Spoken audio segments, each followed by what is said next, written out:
언제 어디서나 깔끔하고 상쾌하게. 이런 게 트래비 스타일. Stylish sparkling water. 트래비.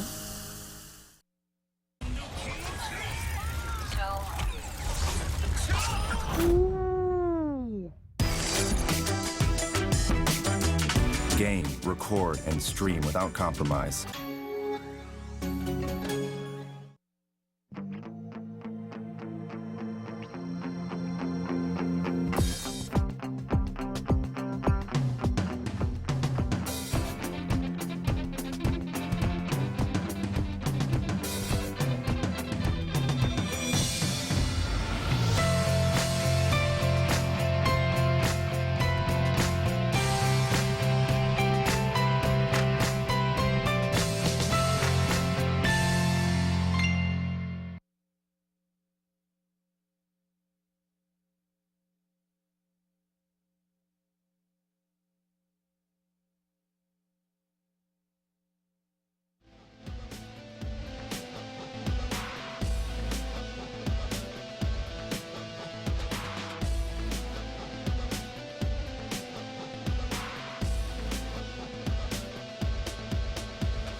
오버워치 핫식스 에이펙스 시즌 4 그 대망의 결승전 여러분의 함성과 함께 지금 시작합니다.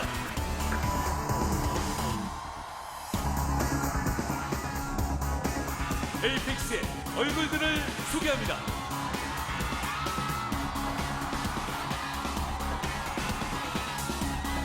환경 해설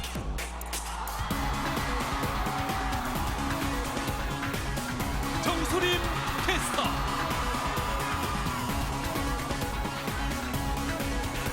김정민 해설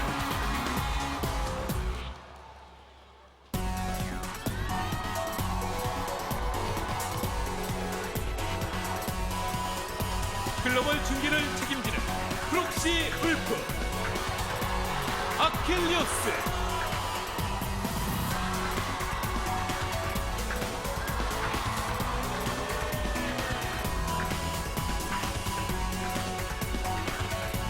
오버워치 핫식스 에이펙스 시즌 4 새로운 왕조의 탄생 그 시작점에선 두 팀을 지금 만나보시죠.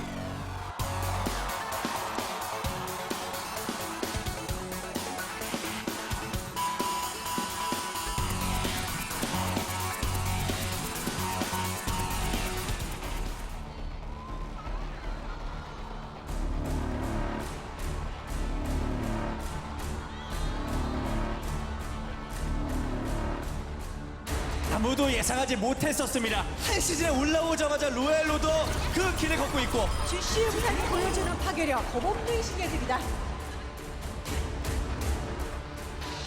언제나 예측을 벗어나요. 그만큼 포티기를 그려 생각하는 팀이고 전투력 측정이 불가능하다. 괴물 같은 팀이에요. 네.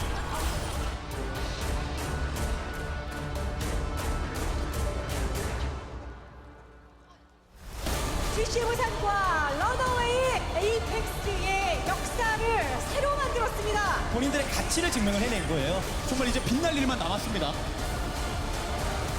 오늘 경기는 예측 불가. 최상의 피지컬 싸움이 나올 거예요.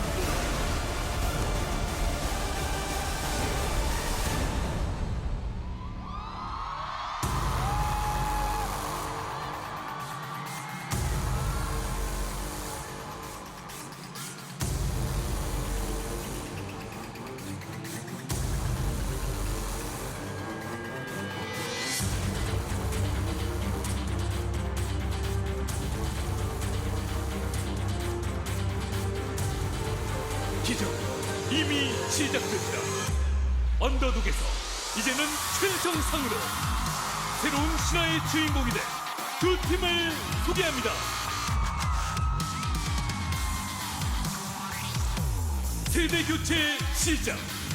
판도를 뒤흔든 챔피언 킬러 GC 부산. 반전의 끝. 화려하게 부활한 에이펙스의 와일드 카드 런어웨이.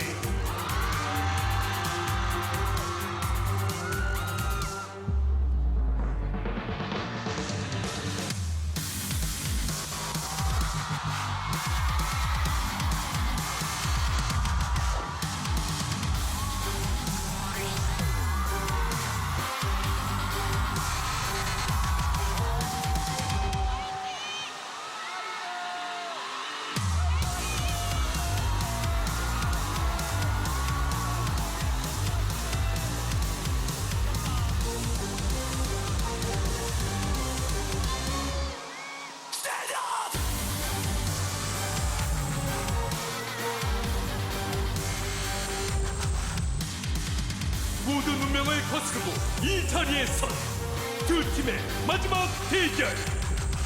오버워치 핫식스 에이펙스 시즌4 대망의 결승전을 지금 시작하겠습니다.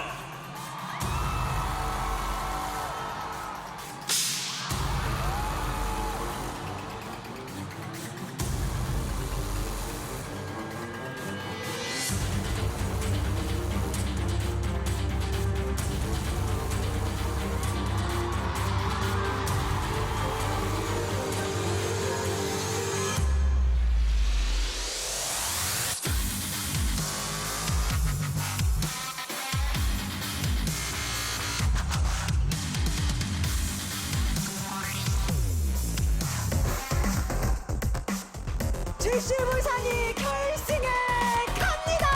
너무 행복해요. 그냥 모든 걸 가진 기분이에요. 진짜 저희가 생각보다 강팀이구나. 와, 이거 일 한번 낼 수 있겠다. 최고가 될 수 있겠다.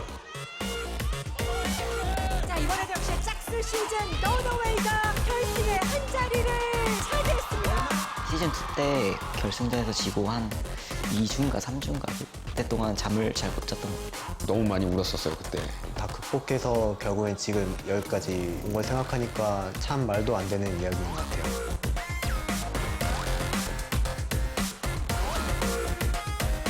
처음 시작할 때는 솔직히 높은 벽이었죠. 루나티카의 콩두. 우물한 개구리인 줄 알았는데 에이펙스에 나와보니까 저희가 황소개구리였네요. 전 시즌 1, 2, 3등 할 때 한 세트도 안 내준 것 같아요. 다 죽었네요. 아, 재미없어. GC 부산이라는 팀은 한 번 이겼고 두 번도 이길 수 있고 계속 이길 수 있는 팀? 저희한테 지고 나서 딱히 배운 게 없더라고요. 한명 형이 하는데 저는 별로 감흥 없었어요. 겐지를 못 쓰는 게 좀 치명적이긴 하죠. 순식간에 죽일 수 있는 그런 딜이 빠지는 거니까. 겐지를 못 쓴다고 하는데 안 쓰는 거예요. 제가 맥크리를 너무 잘해서. 겐지 뭐하러 써요? 섬광 헤드면 가는데. 학살 선수 마음 놓고 들어오세요. 고이 보내드릴게요. 아, 이렇게 특색 없는 메인 딜러는 처음 봐요. 어떻게 결승 올라왔지? 프리그님 버스 좀 착착하세요.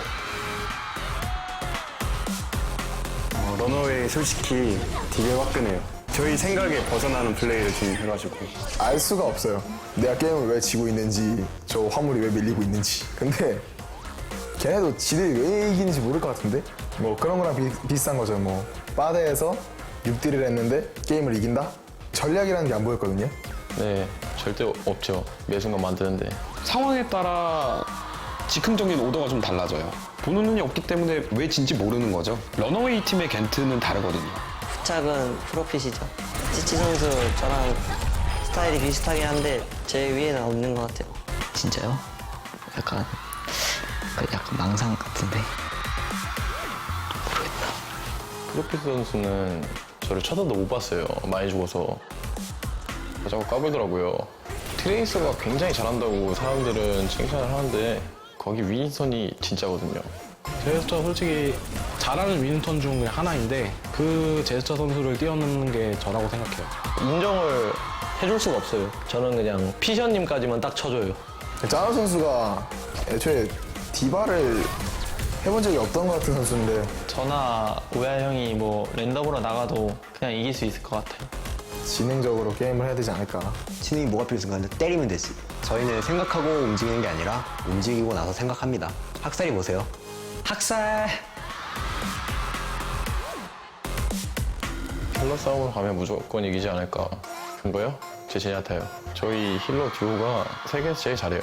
콕스 선수는 러너웨이의 컨트롤 타워인 것 같은데 힐러가 공격적이면 좀 도박수인 것 같아요. 제냐타는 그래도 서포터거든요. 힐러만 하는 게 딱 그 수준이고 힐러라 힐 하면서 공격하는 게 제 수준이라서 에임이 안 되면 원래 찌그러져 있어야 되거든요. 말세다 말세. 저희가 진짜 로얄로더입니다. 팀명 바꿨어요. 디펜딩 챔피언 GC 부산.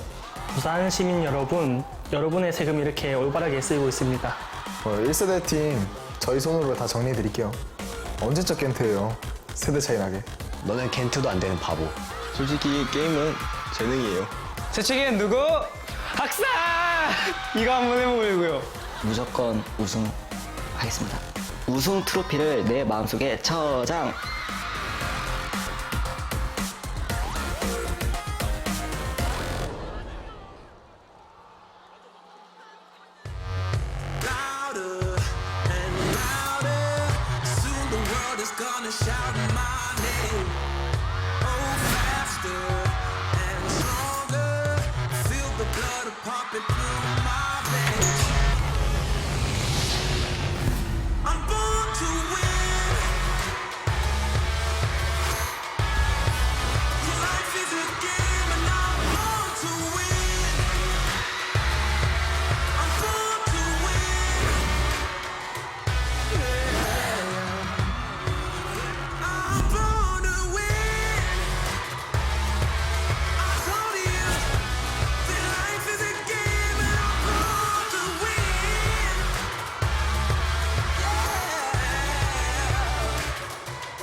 Good evening, ladies and gentlemen, and welcome to the Apex Season 4 Grand Final. I am Achilles, joined at the desk by Wolf. We'll be bringing you the action here today as we delve into a 7-game series, potentially 7-game series between GC Busan, the Royal Roaders, who want to complete their journey, take home the title, versus Runaway, our runners-up in Season 2, back to take another crack at the trophy. And a team that is a veteran team of Apex. They've been in Seasons 1 through 4, not a single season they were not present. So the story of a team that struggled, found their way in Season 2, but were unable to compete well in Season 3, dropping out early in the group stage. Season 4 made their run, won the winner's match against this very team, and they've got a 4th crack at this against the Royal Roaders. So it's a story of one team's first try versus this team's 4th. They get another chance, have made it to that grand final, and you can tell from the crowd, from that intro, the Runaway fans are out to play today. The crowd behind me is just a sea of pink lights going up in the air as they show their support. And I mean, this place has been full up for hours now. Wolf, we've been here since 2 p.m. It's now 6 p.m. here in Korea, and these guys have been in the door since they first opened.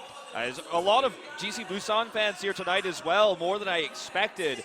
You know, watching those openings, hearing the trash talk interview and things like that, seeing the reaction of the GC Busan fans. And most analysts are saying this matchup is going to be about Runaway's chaotic play style, their dive against the finesse and the precision that we see from GC Busan. So 2 clashes of styles, and it feels like every single Apex Finals, we have this huge diversity in terms of how these 2 teams play. Yeah, and I mean, we kind of saw that come out the last time that these guys did clash in that winners match where Runaway was able to take it in a 3-2. They kind of dragged GC down into that very hectic style, as you say, kind of chaos style that they were running in that series, and were able to come out on top when GC was brought to that level. Whether or not they're going to be able to cut around that this time and actually have that precision and that conciseness that you're talking about is going to be the question, because they're likely going to need that if they want to take the victory this time around. That's right, and you know, it's the 2 DPSs to look for here are going to be Hureg and Haksal. Will Hureg play the Doomfist and try to deal with Haksal's Genji is the question.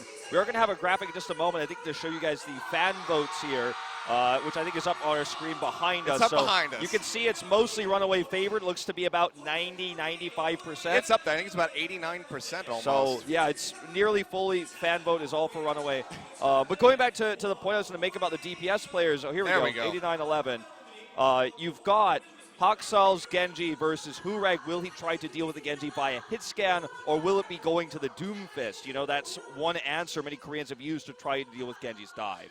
Yeah, and if you can just completely eliminate Haksal off the bat, provided that he is going to be playing that Genji, because, of course, we're not sure if Runaway is going to swap him back over onto the Lucio, but the Doomfist seems like it's going to be a very good answer, so I fully expect to see that brought out at some point by GC Busan if Haksal just starts wreaking havoc in the back lines. Yeah, so that's an exciting story. The frontline story as well. Gesture proving himself to be one of the greatest Winstons of Apex. He's considered in Korea to be the strongest Winston right now. Most are saying in Korea, in the world. Taz's got a lot to compete with here, because what I think the biggest fall of Lunatic High, for example, which a lot of fans wanted that Lunatic High Runaway rematch here in this grand finals, didn't happen. I think a lot of the time it was because Miro was shut down so hard. And which Winston gets shut down, obviously, especially as we go into map number 1 on Control, does determine a lot. We're not playing on the live patch, not playing on the Mercy Res patch. I know a lot of people are pretty excited about that. It's just going to be standard Mercy pre-rework. Same with Diva, of course, as well. Yeah, so exactly where we've been to the run of playoffs here in Apex. No major changes coming through. We don't have Junkertown either, so it's going to be the same map set that you guys are used to. But on that similar note, talking about the Mercy patch, some of you might have noticed, or might notice soon enough, that APAC is not going to be streaming yet. The stream will be delayed and will take place immediately following the conclusion of this grand final. So if you want to watch APAC as well, apologies, you do have to just wait a little bit longer, but it's really not that bad of a situation when you get to watch this incredible best-of-7 series. If this is your APAC waiting room, it's the best waiting room you've ever seen. That's true. It's a pretty lavish waiting room. It is. You know, the cashmere couch and all that. It's nice to sit on. I don't know if you actually have a cashmere couch at your house. I want to come over and watch with you. In fact, Wolf can just solo cast. All right, well, I hope you don't leave me here, because I'm going to need you to yell and get hyped, because this match is going to be amazing. Busan. Let's take a look at GC Busan first. Take a look at their highlights. 맥크리 운영을 보시면은 이게 뒤쪽에서 프로필 무슨 신인의 선수인가요? 뭐죠? 야, 이거 Profit. 전술 득점. 자, 프레 잘 잡는 거 진짜 중요해요. 이거 시원하지 않았는데.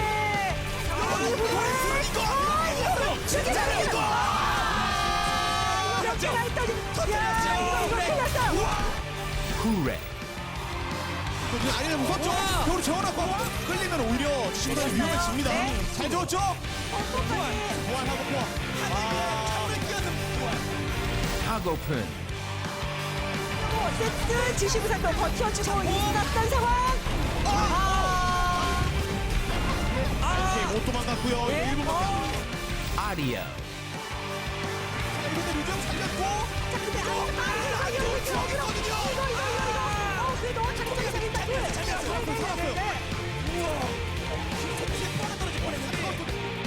Closure. 계속 끊기고 있고. 안 써도 되는 상황. 오히려 민호 자기 못 잡고 있고. 여기서 너무 좋은데요. 위치 바로 치고 들어가고 자 안쪽에다가 반 갈라놓고 이번에는 신의 공대 턴이 많은데 먼저 물고 윈선이 Gesture. 자 이거 보자고 중앙으로 잡아 들어갔죠. 뚫었어요. 지금 뚫었어요. 자 손성경 주심사 맞췄어요. 벌써는 안 들어갔어요. 그렇다면 이번에 기회가 될 수 있는데 자포. 아니 두 개의 자포. 진짜 미쳤나봐요. Uhyal. GC Busan. And there you go, the Royal Roaders looking to complete the journey here. GC Busan, a team that wasn't even the top in Challenger, come into Apex auto-promoted through and make this incredible run all the way into the Grand Finals.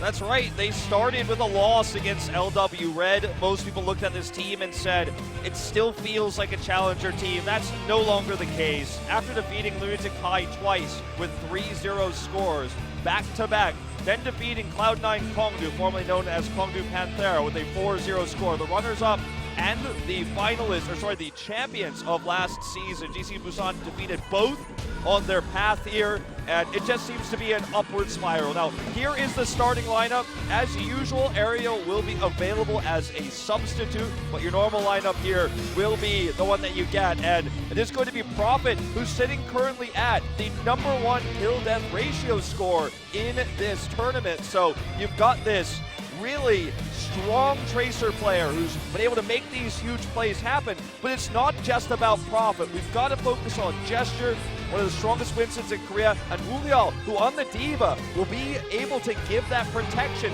to the backline. And, you know, Ureg, he's listed with the Doomfist here, but what he really made a name for himself in the semifinals was his long-range hit scan, and his positioning was absolutely stellar. Yeah, and I think given the kind of trajectory we've been on as far as the heroes that we've seen come out, Doomfist has fallen away a little bit. Again, I think it's going to be an answer to Hakusal's Genji as we progress through this series, but those long-range, those mid-range heroes, like the Soldier 76, could very well be seeing those come through as they have become so much more popular in the current meta, and also in a response to the pharmacy that has really become predominant. Yeah, certainly. So Closer as well, I want to talk a lot about him in a little while here. There's a lot to say about this player who's so good at determining his opponent's movements and standings. The Lucio player who's just so fantastic. But before we talk about him, we are going to jump into Runaway's highlights. So guys, check him out. Runaway. 네, 학살이 죽긴 했어요. 2대1. 죽음의 꽃이 발동되면서 하나는 잡아내긴 했습니다만. 네. 보죠. 스페치면. 자폭이 안 잡혔고. 예. 미스도 있죠. 거의 다 잡아갑니다. 범퍼가 학살 걸렸고요. 우와. 뭐예요, 러너웨이. Bumper. 전투 중이면 다행이 하나 더. 하지만 소민수. 와, 진짜 독차 시력. 학살 셋. 나를 막겠다고 못 막는다. 바로. 와, 이거는 아니에요. 진짜 이거는 도대체 공범을. Haksal. 수비가 되고 힐베가 떨어지면 시장으로 버티고 있습니다만 폭풍이 만만치 않아요. 들어갔으면서 잡기 때문에 생각이죠. 그러네요. Cox. 내가 빠지고 네. 하나가 벌수 있어. 벌수까지 먹고 우와. 두명 잡고 묵지면 아우 잠깐만 이거. 자 벌스. 와. Stitch. 계속해서 밀어주는 그 힘을 보태주고 있습니다. TG의 버티기까지. 다 쓸어. 빨리 채웠어요. 네, 3.79.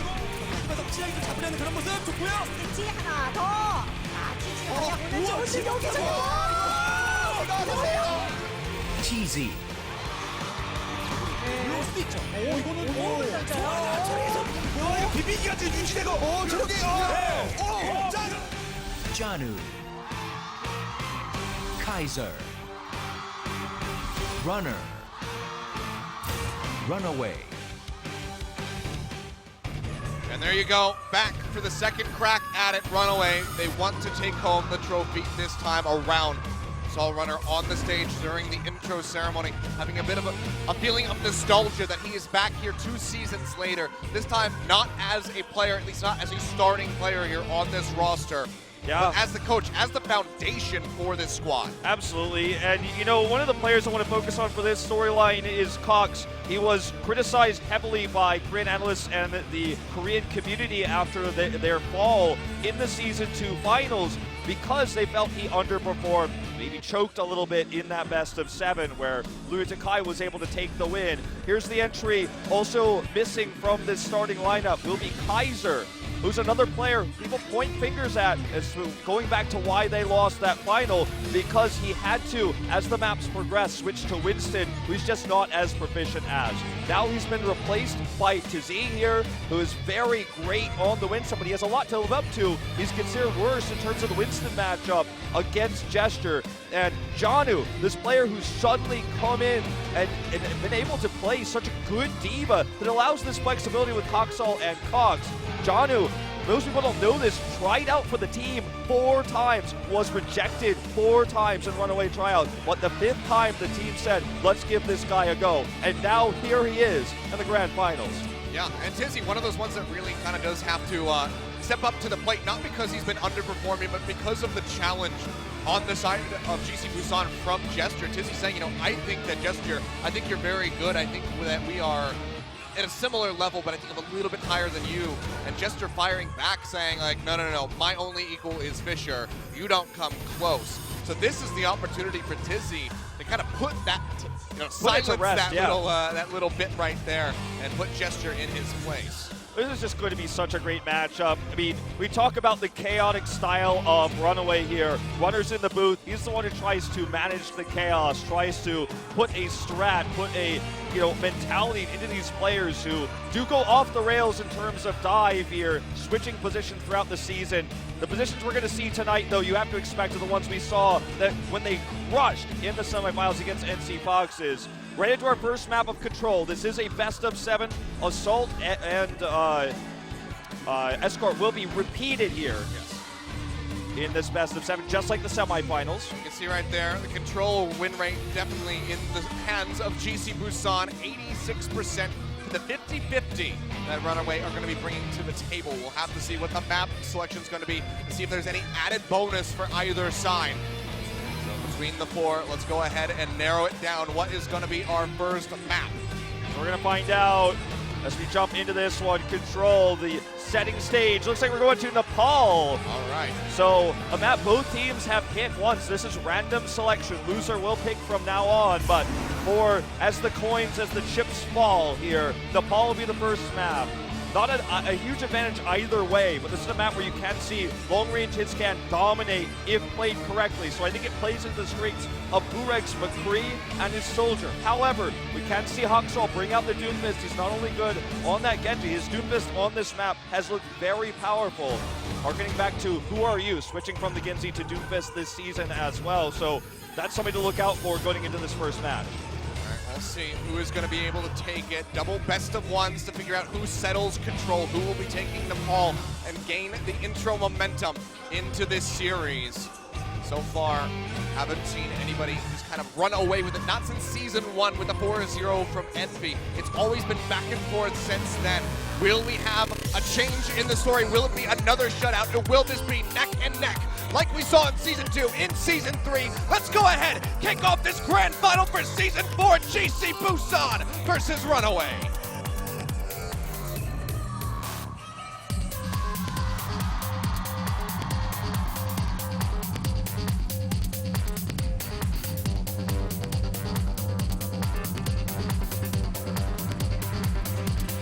I get it.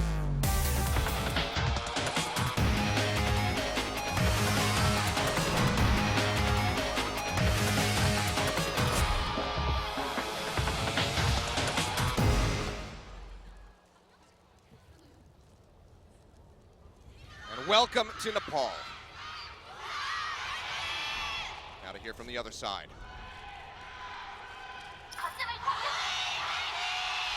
That's That's about what I had expected given the amount of pink in the crowd, Wolf. Runaway fans absolutely swarming the venue, but GC Busan's not going unheard. Certainly not. As we head into Nepal here, it's going to set the stage for these two teams as to who is playing better. It sets momentum, sets map advantage. And we saw a lot of rise of this, actually, especially out of teams like Lucky Future recently, running the Pharmercy even indoors on control to try to counter teams that are not running a lot of long-range hit scan. And they could reasonably expect it would be Hogsall either on the Genji or on the Doomfist here. So their composition attempt, GC Busan, is just to try to corral them into these choke points because they don't have long-range hit scan to deal with this Pharah. Yeah, you can see so far Hureg has been pretty much untouched, even was the recipient of that Discord orb coming through, but didn't take any damage at all. But now the point has been unlocked. Runaway's going to go forward, but it's going to be Hogsall who gets taken down first and foremost. Gesture finding that first blood kill. Prophet has the recall in time, comes back in onto the platform, and helps scoop up a couple more here for the side of GC as they look to get to the first cap. Will go through. Runaway going to have to regroup, but will we see the swap? That's the big question. That's the big question. You know, I feel like you're going to give too much ult charge if you swap here. First cap means you can work with some time to try to get a retake pre-50% here with the ult charge you built. Remember, Cox will have to be the one switching to long-range hit scan. He'll lose his antennas percentage. Now barrier comes through. That's going to be Barrage getting thrown down. As Matrix chews up a bit of that damage, but Hureg is still alive. In the meantime, Cox has gotten rid of Gesture, so he's getting rid of one of the tanks on the side of GC Busan. Rez comes through, but not just before Wuyal gets cut down. Hogsall with the Dragon Blade, not going to be getting too much. Cannot get rid of that Pharmercy bomb, but Runaway is getting the cap going. They stop it at about 75% here. GC Busan still holding on, but might have to give up this point. Okay, Gesture had to use his Primal Rage already, but Prophet lives through all this. Hagapun is down, however. Prophet firing away, building up for another pole spawn. Could have it. So dashes forward, gets the kill in onto Cox, has the recall to get his HP back up, and doesn't even have to invest the ultimate, just takes down Bumper. And GC Busan will actually just maintain control over this point the entire time. Okay, Tazee is going to have to leap away here. Might actually get desynced with the respawns. Runaway uses almost everything, fails to capture the point here. This comes back to Hagapun, understanding that he needed to get the res to keep Jester alive, who bought enough time with the Primal Rage there. Hogsall's failure to kill that Mercy at range with the Dragon Blade, and even afterwards, the fact that Hagapun lived gave him so much healing. Prophet, he's sneaking in from behind, will get spotted out. Defense Matrix immediately goes up, they know that he has that pulse bomb ready. Not getting caught yet. In the meantime, it's going to be Sound Barrier about to go through, but Bumper actually gets taken out mid-cast. Now Hogsall getting followed up by Gesture there with the leap, because he will be able to trade one back. Self-destruct invested by Janu. Wants to find some picks, manages to find Hagapun, and that will be the foot finally here for Runaway, but it's already been 91% for GC. And the essentially really rough ult section now for Runaway. They're basically dry with the exception of support ultimates and Hogsall's Dragon Blade. If Busan baits that out in any way, they could even get a res off of it, then use their support ultimates to win the longer fight. They have both available, and Primal Rage is going to be ready very soon. Honestly, a bit of a blessing in disguise there for the side of Runaway, because now they have the sound barrier available. They go forward, they immediately get 2 kills, and that is going to stop GC Busan from pushing forward. Follow up there onto Hureg just to try to get as many staggered kills as humanly possible. See if they're going to be able to get Gesture. The answer is going to be no as he leaps back over to the dropship, but they get rid of Wuyal, and Runaway is buying crucial time for themselves. Now what Runaway wants to do here is make sure they use as few ults as possible. The Transcendence is one especially they want to hold on to if they can, because Bumper's not going to have that sound barrier for the Dragon Blade. It's going to be desperation if they have to use multiple ults here, so GC Busan wants to bait that out. It's just playing passive at the moment, which is exactly what he needs to do. Dragon Blade's out with a sound barrier against it. Crosses this one through. Hogsall's going to dash to the other side, looking for another target to cut down, but really just finds the Primal and range Winston, and even with the Discord Orb, it's too big of a task. Barrage thrown down by Hureg will find Bumper to start the fight off, and now Cox falls as well. Runaway getting picked off the cap, getting ready to come through. GC Busan have the flip, 67%. Runaway need to take this back immediately if they want to close out this first round on Nepal. That is going to be one more leap here for Tazee, but he's off the point. Overtime is ticking here. Hogsall's dead, Bumper rejoining, but just doesn't really have anywhere to go. Gets completely cornered by the members of GC, gets cut down. Cox desperately trying to swap over to the Soldier. Too At late. least a sprint in onto the point, but he is just completely contained by Prophet. Will be taken down, and that should be Sanctum going over to GC. Okay, so they take Sanctum. This is about the Pharmercy comp, and This is something that's worrisome for Runaway. We've seen teams do this against teams that are unwilling to run long-range hit scan. It was the demise of Luxury Watch Red in the second group stage in the round of 8. Unwilling to run that long-range hit scan. We saw the clock switch at the end, but it was desperation, mostly just to run back to the point. Too little, too late, and the ult management on the side of GC Busan was always going to be better because they had the aerial advantage. And, you know, Closer is a player who, I want to talk about this for just a second because Closer in Korea, he was picked up. I actually talked to a lot of analysts and coaches recently. He's picked up on this team because of his ability to know within 3% all 6 ultimate charges on his opponent's team. Once they found out he was so good at this, they actually trained him. He is a specialist on understanding ult charges, so he knows when to trade the Sound Barrier for the Dragon Blade. When Cox doesn't have Transcendence yet to commit in, so he's the one who's making those calls to allow Hurek to make those big plays when there aren't support ultimates on the other side. And unsurprisingly, after we saw the stubbornness from Runaway there on Sanctum, it's just going to be Hurek coming back out with this Pharmacy comp because they know that Runaway is not going to be matching them. It's still just going to be the Genji and Tracer from the side of the DPS, so they could just have a similar experience here where now it's semi-outdoors where they can't get rid of that pesky Pharaoh from the sky. Yeah, already, Hoxall goes down. He's down. Prophet uncontested here. 3 seconds on his recall. Should be able to win the duel no matter what. There you Takes go. him out. Recalls for show, it feels like there at the end. Bops him right on the nose to take him down, and GC Busan yet again looking for that first cap as he desperately tries to get back in, but Hurek able to cut him down with the rockets from the sky. Gets taken out by Cox. Actually, he's able to trade one back, but he's still in no man's land. He'll get finished off, and Runaway are yet again going to be the second team to try to get this cap. As GC Busan kicks things off, we'll see how far they can make it. It's 91% last time out. Runaway needs to get it faster. Dragon Blade's not ready yet. It will be soon, but I worry that with the Dragon Blade again, they'll struggle to kill the Mercy, who will allow them to have Resurrection available. Hurek will hold on to that barrage, and Diva juggling is the focus here for GC Busan right now when they're trying to use that barrage. If Matrix is down, you just blow everybody up. And as you can see, You at can't max touch range, this. at max range, they're stuck in the building. Yeah, Pulse Bomb will come through there on a Wu Hyul, but seems like he's going to be okay. He's able to survive and stay in the soup at the moment. Prophet playing a nice little back shot there onto Stitch, tries to chunk him out, and he'll even invest that self-destruct just to try to zone Runaway off this point. Rockets coming through, looking for Bumper, gets a direct hit, takes him out the barrage. Not really going to be finding much, but Cox did go down on the backside at the same time. Hoxall finds the kill under Hurek, but is brought back immediately. Now Dragon Blade out, finds 2, finds a 3rd, finally gets rid of the Pharmacy comp, but immediately gets taken down by Prophet. The flip is still not there for Runaway. Yeah, they're just trying to buy more time as Primal Rage is used by both Winstons here. Self-destruct advantage to Runaway. Is going to get the kill on the Prophet there. Didn't have recall available. Gestures discorded. This isn't looking good for GC Busan. Gonna try to shove him back off the point. The cap still has not come through, and Busan are now above 70%. Just trying to get as many percentages as they could possibly get in this time. And they're doing a fantastic job of delaying, but now with the kills coming through, the pop out there. Onto the Diva, the kill. That will finally be the flip. 11% better. Let's watch than we this. saw This is before. the critical moment right here. Huxo kills both supports. He knows he can't kill the Pharmacy with the Dragon Blade. He can in res animation, though. That's exactly what he was waiting for. Those picks right there were what got this flip in the long term here for Runaway. But as you say, ult disadvantage now and time disadvantage on their side. Yeah, and that's just every time he gets a Dragon Blade, he still needs to build up to that and then try to replicate the situation. So Runaway are still fighting at a disadvantage, but for the moment, do have control over the point, but there's not many ultimates available for them to try to maintain it. Okay, looking for the backline here is Prophet. Good shots there by Cox, forces the recall. Almost takes him down, but now finds a nice angle there onto Bumper, chases forward. He goes so dangerously low with the Orb of Harmony, helps keep him alive. In the meantime, Blue Reg has been taken out. Jester goes down as well. Hago tries to zap his way over, has the 3-man res coming through, brings them all right back into the fight. All gets popped out. We hear that Dragon Blade drawn out by Hoxall on the backside, but the kill feed is relatively empty for him. Doesn't find much. Now the sound barrier out from Bumper as they just try to hold this, but at the meantime, they're getting back capped. GC Busan comes up with it and now is moving past 85. Valuable resurrect there, so well timed there, knowing Prophet didn't have a recall. He comes back with one. Stitch tries to get this kill. They will eventually knock Hurek down, but GC Busan's approaching that 99 here. Going to be the overtime fight here for Runaway. They desperately need to come out on top of this one unless they want to just go ahead and give up Nepal 2-0. Hurek going to switch to that Doomfist. They want to try to break this. Found 2 picks. That's going to be enough for them to get the flip here in overtime. 55% going upward.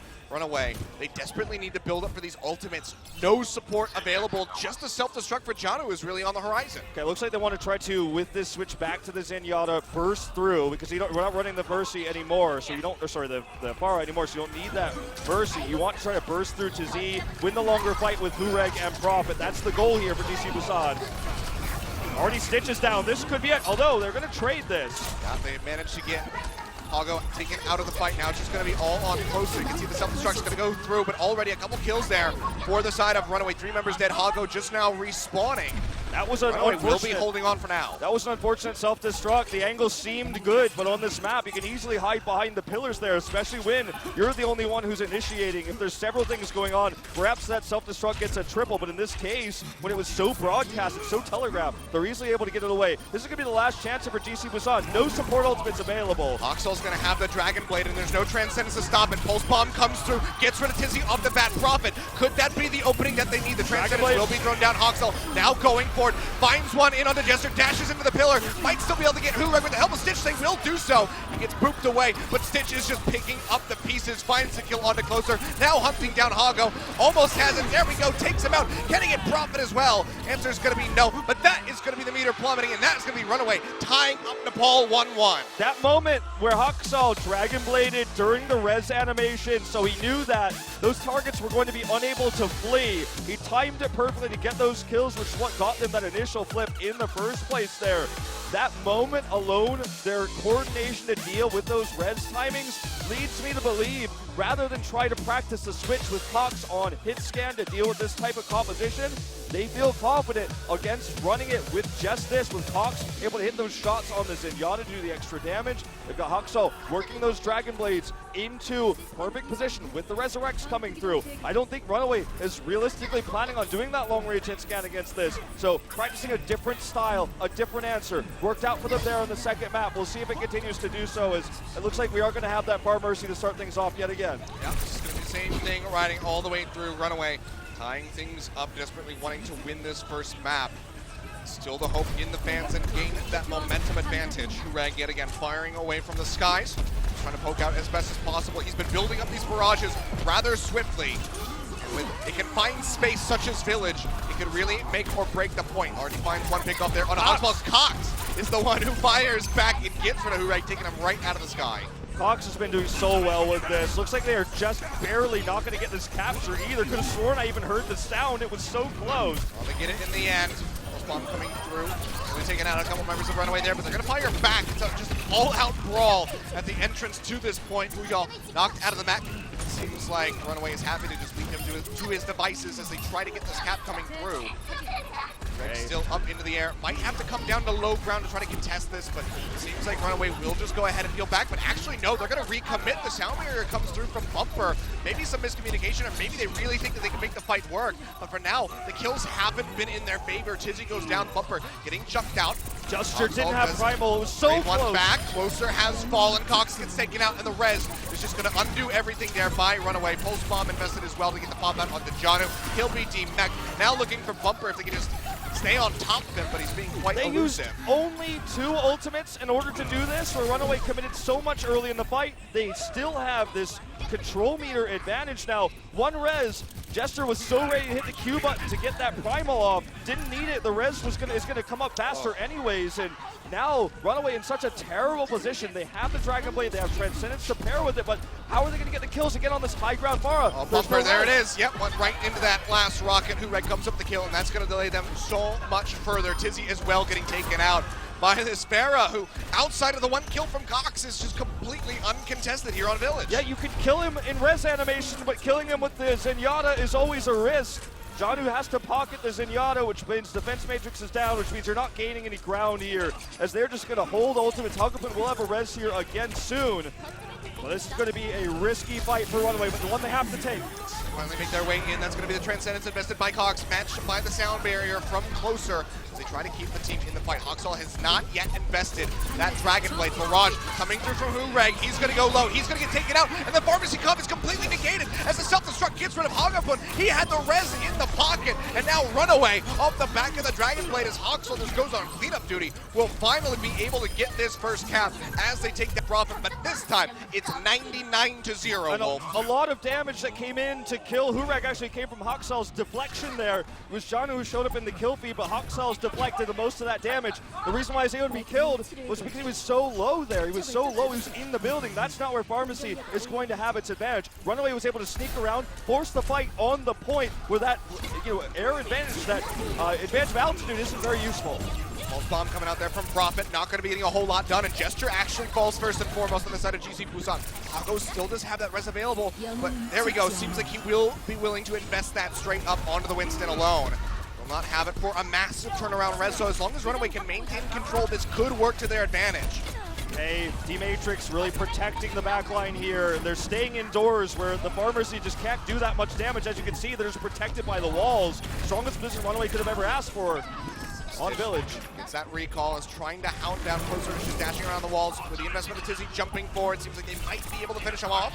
Hasn't happened yet, but Runaway is still maintaining control. Cox and Bumper are dead, however, as Jester used that primal range, gets a smack around, jumps in, has the bubble down. Perfect. The self-destruct will not get anything. Now they're all alone with the point. It's going to be overtime. It might just be the game unless they can get a tag in. Oh, trying to get Genji on here. Haksal needs to get in. I don't know if he's going to get in time. It's ticking down. They tag in just for a second. Haksal with a Dragon Blade. He'll get taken down right after he gets the kill in onto Hureg. Is that going to be enough for Runaway to run with is going to be the question. Sound Barrier comes through Transcendence, used by Cox. The res is here for Hago. He's waiting a little bit longer. Sees that he's got 2 members dead. We'll just be bringing back the one, but the self-destruct from Wuyao also gets rid of Janu. Now they'll finish him off, and it seems like GC Busan might be able to close this out. Tizzy with the last-ditch Primal Rage, jumping through, just trying to keep this in contention, but the kills just are not there, and they can't step out of this for even a second. No, that is going to be the end of this one. Haksal gets in. He's got Harmony on him. Cox takes out Prophet. Maybe they can turn this around. There's a numbers disadvantage here for Runaway. Yeah, Pulse Bomb thrown straight into the defense matrix. So many members of GC Busan just grouped up inside of the point. They'll get the pop out there onto Janu. There's no self-destruct. There's no way for him to remake, and that is going to be it. GC Busan, after one hell of a fight, managed to take the first map. They claim Nepal. When you go back and watch that fight, you'll notice that what happened was they were in the village itself. They were in the building. The capture point is surrounded by walls, right? So you have to take the fight to Runaway in this position with the Pharmacy Comp. What they did was they broke the mech of Janu first. Barrage comes out immediately afterwards. And what was cool about everything that happened was a bubble came down right before. You think, why would he bubble there? And then you see the self-destruct flying through. His bubble was placed almost before the self-destruct was even really a threat. Perfectly blocks the self-destruct. They get the cap back in that moment. And great understanding, great coordination from this team that's so known for precision. They say, knock the Diva out of the mech. I can barrage there. That's where I can fight with the Pharmacy inside the building. And he made it work. The last time he failed, of course, because the deflection was there from Haksal, but with no mitigation of damage. The second time he went for that barrage, he came up gold. And it's those plays like that that really do help build up Gesture as this potential best Winston player that we have right now in Korea.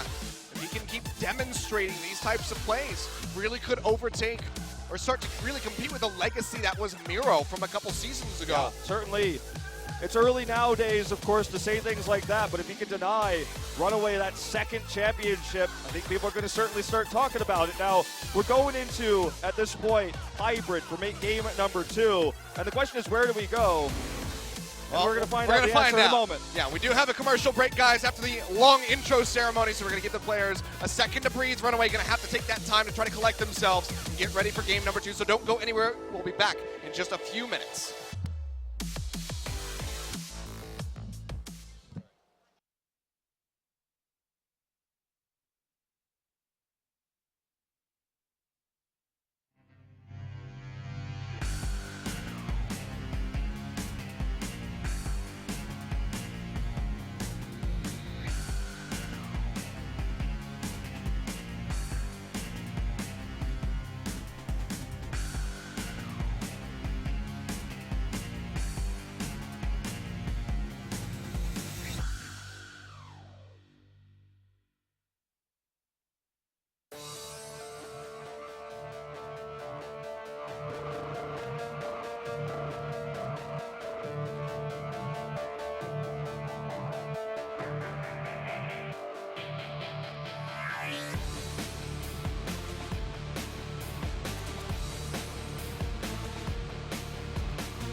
에너지가 필요한 순간 핫식스와 함께 핫하게 즐겨라. 올여름 가장 핫한 리그 오버워치 핫식스 에이펙스.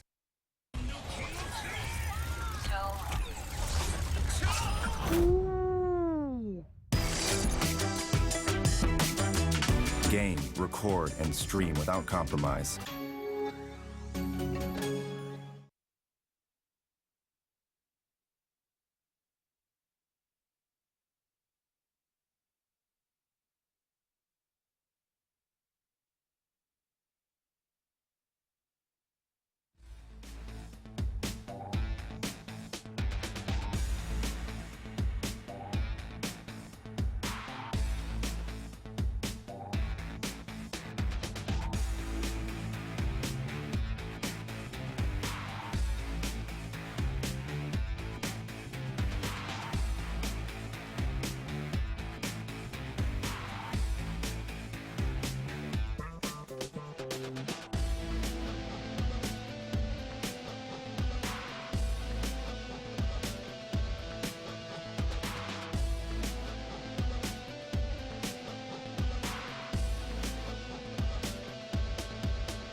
이 시대 최고의 아티스트 앤디 우얄.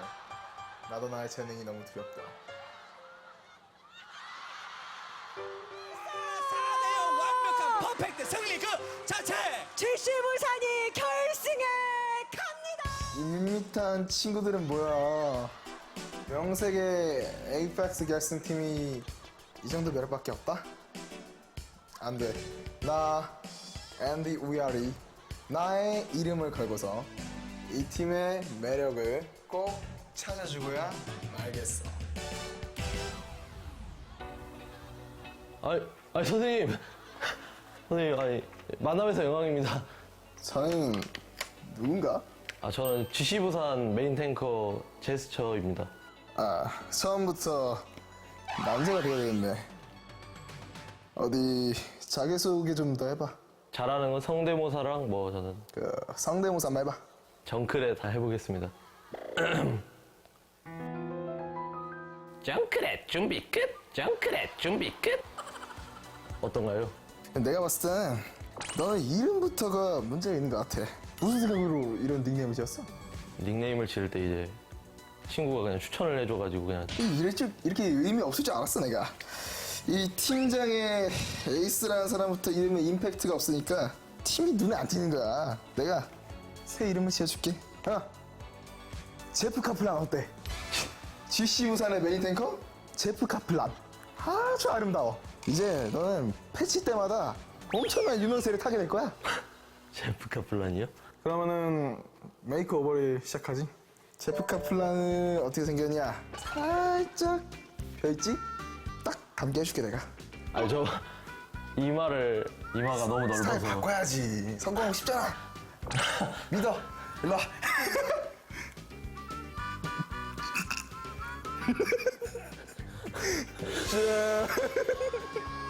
오케이. 저 괜찮은 거죠 지금? 아주 아름다워.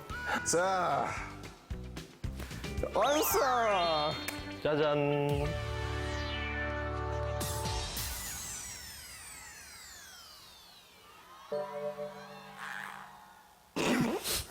뭐 하는 거야? 반갑습니다. 부산에서 온 메인 딜러 코렉 이동훈입니다. 이제야 진짜 부산이 나타났네. 저희 팀에 나머지 6명이 GC를 맡고 있고 제가 부산을 담당하고 있습니다. 이게 끝이야? 다른 특징은 없어? 제가 서열 꼴찌거든요. 피드백에서도 서열 꼴찌예요. 준영이가 저한테 또 물도 떠오라고 시켜요. 스크립이 장난이야? 그래도 약간의 아름다움이 있기는 있네. 백침이라고? 내가 이제 메이크오버를 시작해줄게. 자, 백침이. 아우, 아름다워. 잘생겼다. 나는 딱 팀원들한테 이런 이미지야 지금. 공고. 생각을 하면서 살아가자는 의미 하에 딱 어떤 포즈를 취했으면 좋겠어. 그 생각하는 사람 알아 이거? 아주 바보 같아. 아 좋아.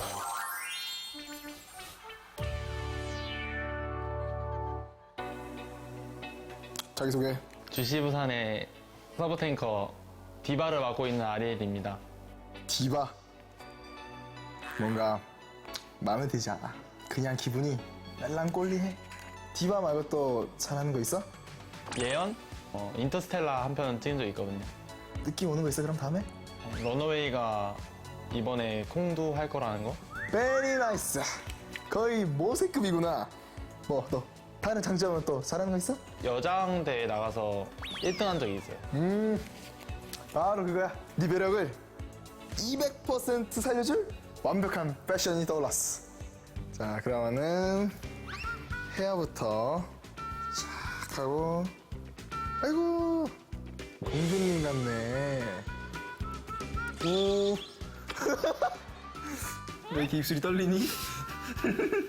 마지막 백미는 바로 의상이씨. 오케이, 퍼펙트. 옵스. 아, 좋아.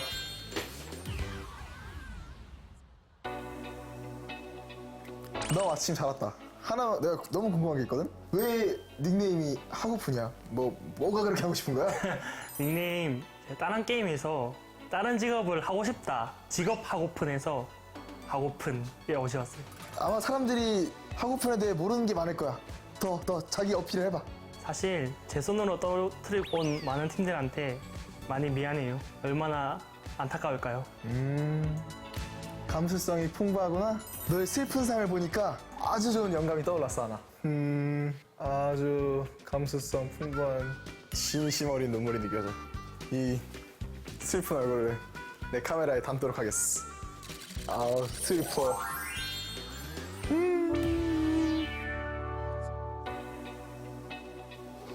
안녕하세요. 스채트 프로핏입니다. 그래 세체트. 너는 후렉이랑 3살 차이가 나는데 왜 맨날 형들한테 반말을 하니? 저희 팀이 그냥 아메리칸 스타일이라서 다 반말해요. 짱이야 주연아. 그지? 그런데 너 자꾸 보니까 뭔가가 떠올라. 혹시 옆집에 잘생긴 아저씨가 살지 않니? 누나 살아. 그러면은 그 아저씨가 전당포 그런 거 하지 않니? 몰라? 내가 메이크오버 하나 해줄게. 귀요미 가발.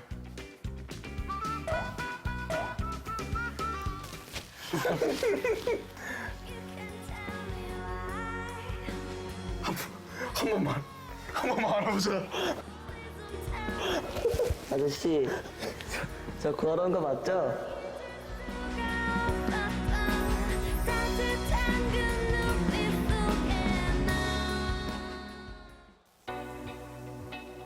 안녕하세요. GC부산의 메인 딜러를 맡고 있는 루시우 클로저입니다. 저희 비트는 항상 오르니까 탱커들 까불지 마시죠. 자부심이 엄청나네. 여기까지 와서 뭐 루시 하지 말고 또 뭐 잘하는 거 없어요? 아, 저 콜라 한 큐에 5병 정도 마셔요. 해볼까? 와우. 자, 한 병 들어갑니다.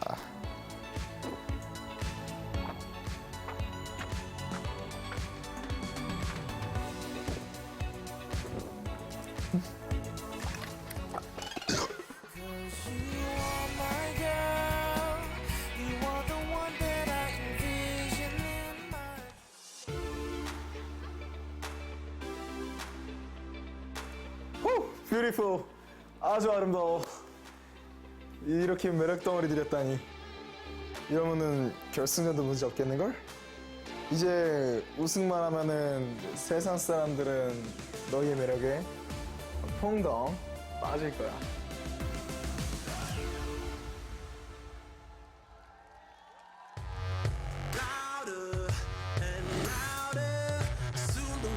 Gonna shout my name. Oh, faster and stronger. Feel the blood pumping through my veins. I'm born to win. Your life is a game and I'm born to win. I'm born to win.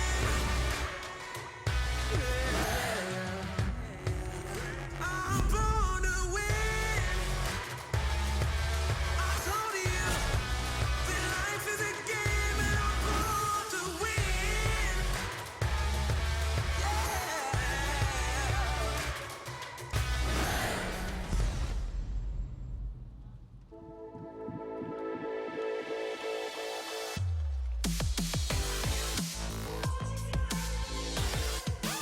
Welcome back, ladies and gentlemen.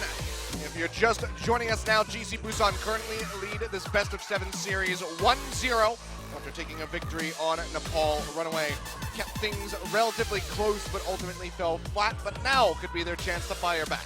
And we'll see if they want to change up their play style here or if they're going to stick with the Hawk-style Genji. I think they will. I don't think they will necessarily even need the long-range hit scan if they can perfect their dive or deal with Gesture. But Gesture is playing so defensively, playing so far back. Killing him is such a challenge, especially on control, where you kind of lost control of the point. You don't have positional advantage. So for Runaway right now, I think the task is pretty momentous. And their most picked map of the season going into Hybrid has been Numbani. But we'll see if that's where they want to take. It's the strong map for Genji dive on attack, and it can deal defensively with the long-range hit scan that we're seeing from Hureg, where he tries to get that soldier up on the high ground, the left side, up the staircase. If you can dive correctly with Tz and Haksal, you can shut down that high ground hit scan player. But I think that it's a risk against this team that's shown such good defensive Winston play, such good play at Uyal to protect there. I don't know if that dive is going to work.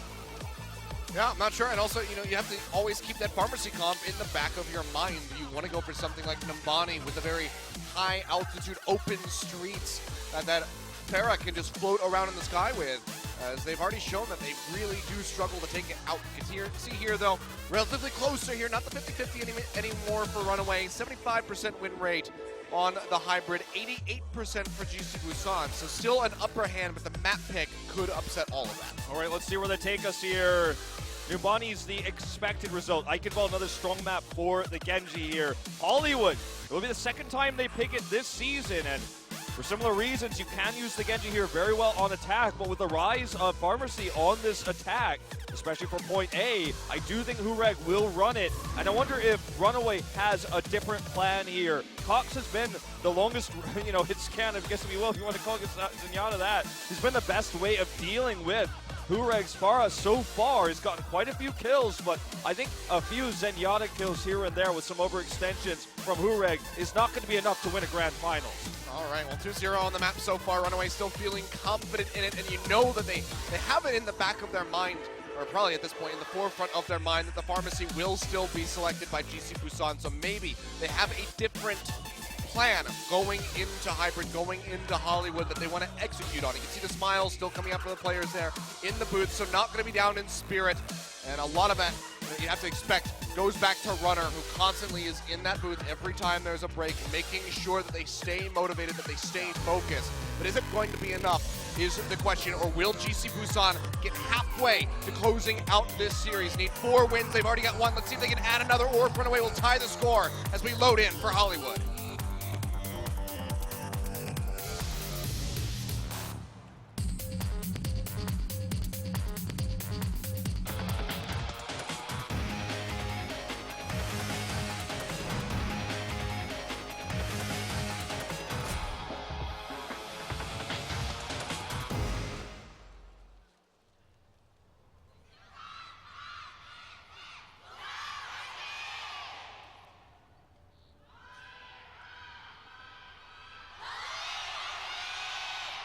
Fans still backing him up as you might expect here. Runaway need to gather that energy from the audience Use it to reinvigorate themselves as they get ready for this attack on Hollywood.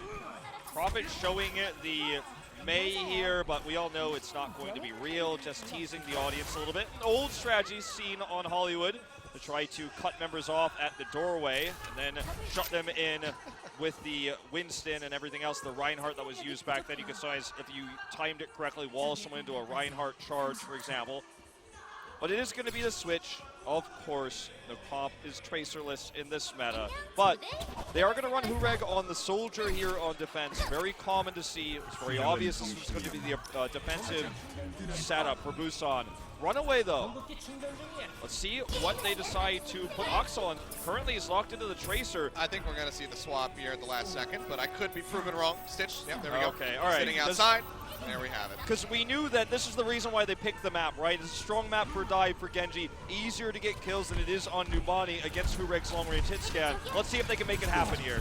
I want to try to get this cap as quickly as humanly possible. Give themselves an advantage in the time bank if it should come down to it. And we do see that GC Busan attack. For now, Stitch is poking around the backside. He's that over Discord. Still dashes forward here, just using the car as a bit of cover from the fire on the flank. Himself alive for the moment. Hureg, however, firing away from the sidelines. Helps get rid of one as Hoxel goes down, kites back. Picks up that health pack. They are so baited in here. Contained right in the Oh hallway. my god. Absolutely slaughtered. Janu popped out of the mech. Will they even kill him? Could just let him run all the way back to the spawn. No closer. Will go forward to finish him off. And Runaway, they step right onto the mousetrap. That's Hureg, man. He sits in a place you never expect him. They bait everyone in. He understands how long he can live with the biotic field, then hits the health pack, survives through the damage, then GC Busan's got Runaway right where they wanted with their cooldowns on. So that was very well executed. Yeah, now Cox has been taken out. Stitch here, trying to get that health pack, won't be able to do it. And Hugabut's just going to pick up the Chuke, gets rid of one, gets rid of the other. Bumper will fall, and Runaway are just struggling to get in onto this point. They're getting slaughtered here. The approach feels obvious. It's predictable. We've seen it before. The bubble there, placed by Gesture on the high ground, not only protected him, but actually gave protection there for Hagapun against Stitch, who actually went a bit too far. Prophet's going to look for the pulse bomb, gets it. That's going to be Cox going down. Another pickoff, another delay coming through. Runaway now encroaching on 2 minutes remaining on this attack, and they have not even gotten close to obtaining a single tick.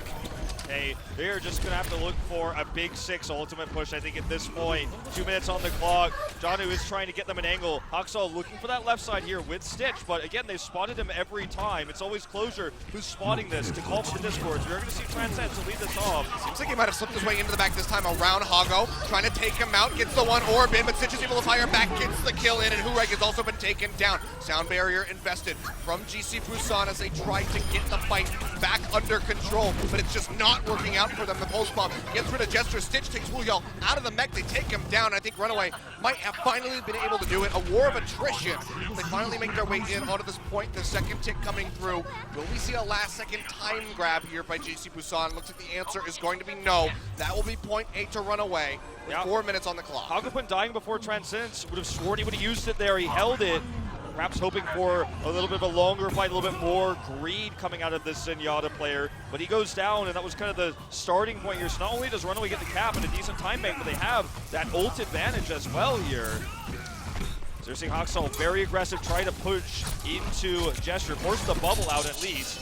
Trying to deflect there in on the Hagapun. Oh my god, Chase! Rather low, self-destruct goes out, and Bumper has nowhere to go. He's going to get taken down, but now Hoxall draws out the Dragon Blade, immediately booped by the Diva, down to 7 HP, and he just has to retreat, so gains nothing for using that ultimate. Gains nothing, unfortunately just not timed with any support ultimates. Bumper's ult used long ago. He was taken out by the Diva mech, which was at a perfect angle there. And now Prophet's got the run of the backline here. Not going to be so easy that his front line is dead, though.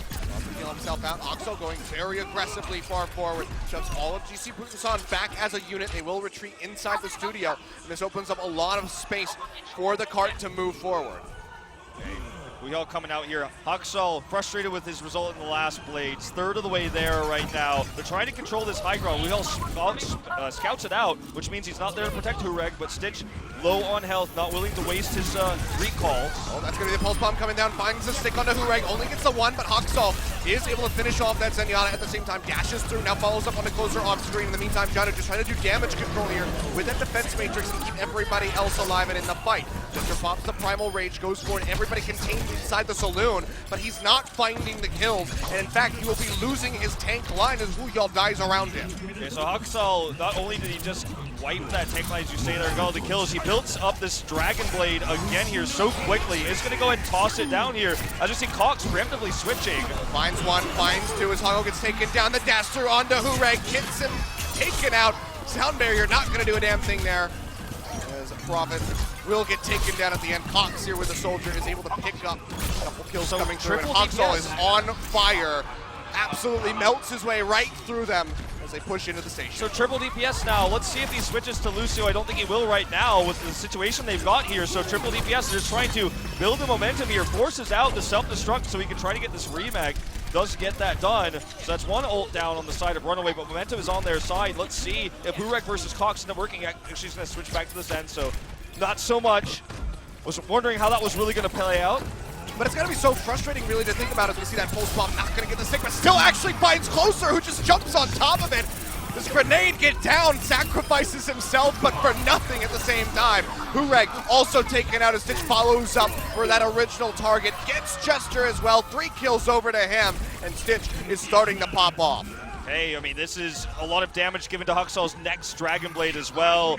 And this is going to potentially be, if they push this correctly forward with a sound barrier for support. Hureg switching over to that Doomfist, wants to help deal with this Genji that's been just ripping them apart. Stitch in hyper-aggressive position here. He's got a fantastic angle, firing away. Doomfist comes out from Hureg as he jumps for it. Can't quite get on top of this very elusive Tracer. Stitch for the moment. It's going to be the turn. Has to peel back away from that self-destruct, but Wuyao doesn't find anything with it. Pulse bomb thrown down, gets the stick, nearly gets a kill onto Gesture, and will be able to do so, dashing forward, finds the follow-up. Now it's all or nothing. Wuyao dashing in with the Diva mech will get popped out, and it's just going to be a stream of members of GC Busan desperately trying to get back in onto this payload, but they cannot do it. And after such a rough start from Runaway, they will get the completion here on Hollywood. 1:47 seconds remaining in the bank. Yeah, so such a very fast push despite the lack of time bank, but I mean, this comes to show, this actually is a map that I think would show a lot of people and make a lot of naysayers who think that the Genji meta is old and that was going to be one of the weaknesses for Runaway.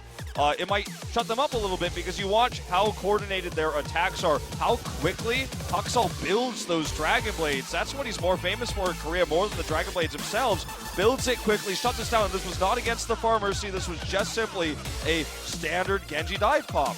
Yeah, but that's one of the things I was actually going to kind of touch on a little bit before we saw Stitch pop off and get the triple kill going through there, was that we saw Cox flip over to the Soldier. It was very effective. They got that really good take there onto point B, but it's got to be a little bit frustrating as a spectator to kind of see that Soldier flex coming through and say, why didn't you do this on Control when this Pharmacy comp was absolutely wrecking your faces?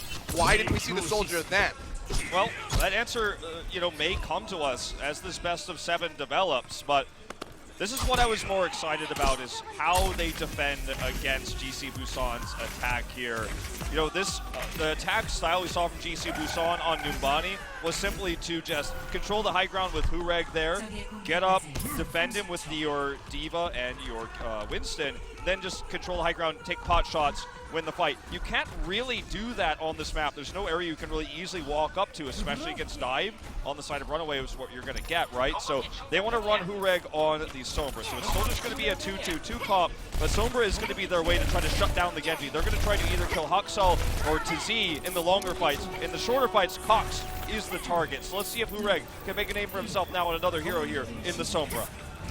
See how this one's going to work out. Obviously, a lot of health packs, very valuable for the Sombra to go ahead and pick up here with the hacks. Need that healing to come through from Runaway. For the meantime, high ground is going to be occupied here by Cox and Jano, who's there on bodyguard duty with a defense matrix for his supports. Profit dashes around the backside. They have that mega pack hacked out. They'll can regularly retreat back to get that 200 HP top buff. It looks like this is going to be the end of this push, as Hakuman's already down, but you can see that Haku's not able to build very much Dragon Blade. He's actually been playing very safely, been discorded consistently, and is respecting that, staying back. And there's a huge EMP that's the initiation for the comp of GC Busan coming up 50% of the way there, but Haku down on that Dragon Blade, very frustrating as a Genji player. Prophet trying to build up for that pulse bomb, still at just about 50%. Red gets the hack in and actually just fires his way straight into an EMP. Does he want to drop it down now? Has it available, throws it in. Janu's going to fall first and foremost as Prophet scoops up the kill. Can they capitalize on more? It looks like the answer could very well be no, as both DPS members fall. Cox does get traded back, but it's still Runaway with control for the moment. Pulse bomb built up here by Stitch. Busan in onto the point for the moment. The stick not going to happen. A Gesture makes his way out through the top side.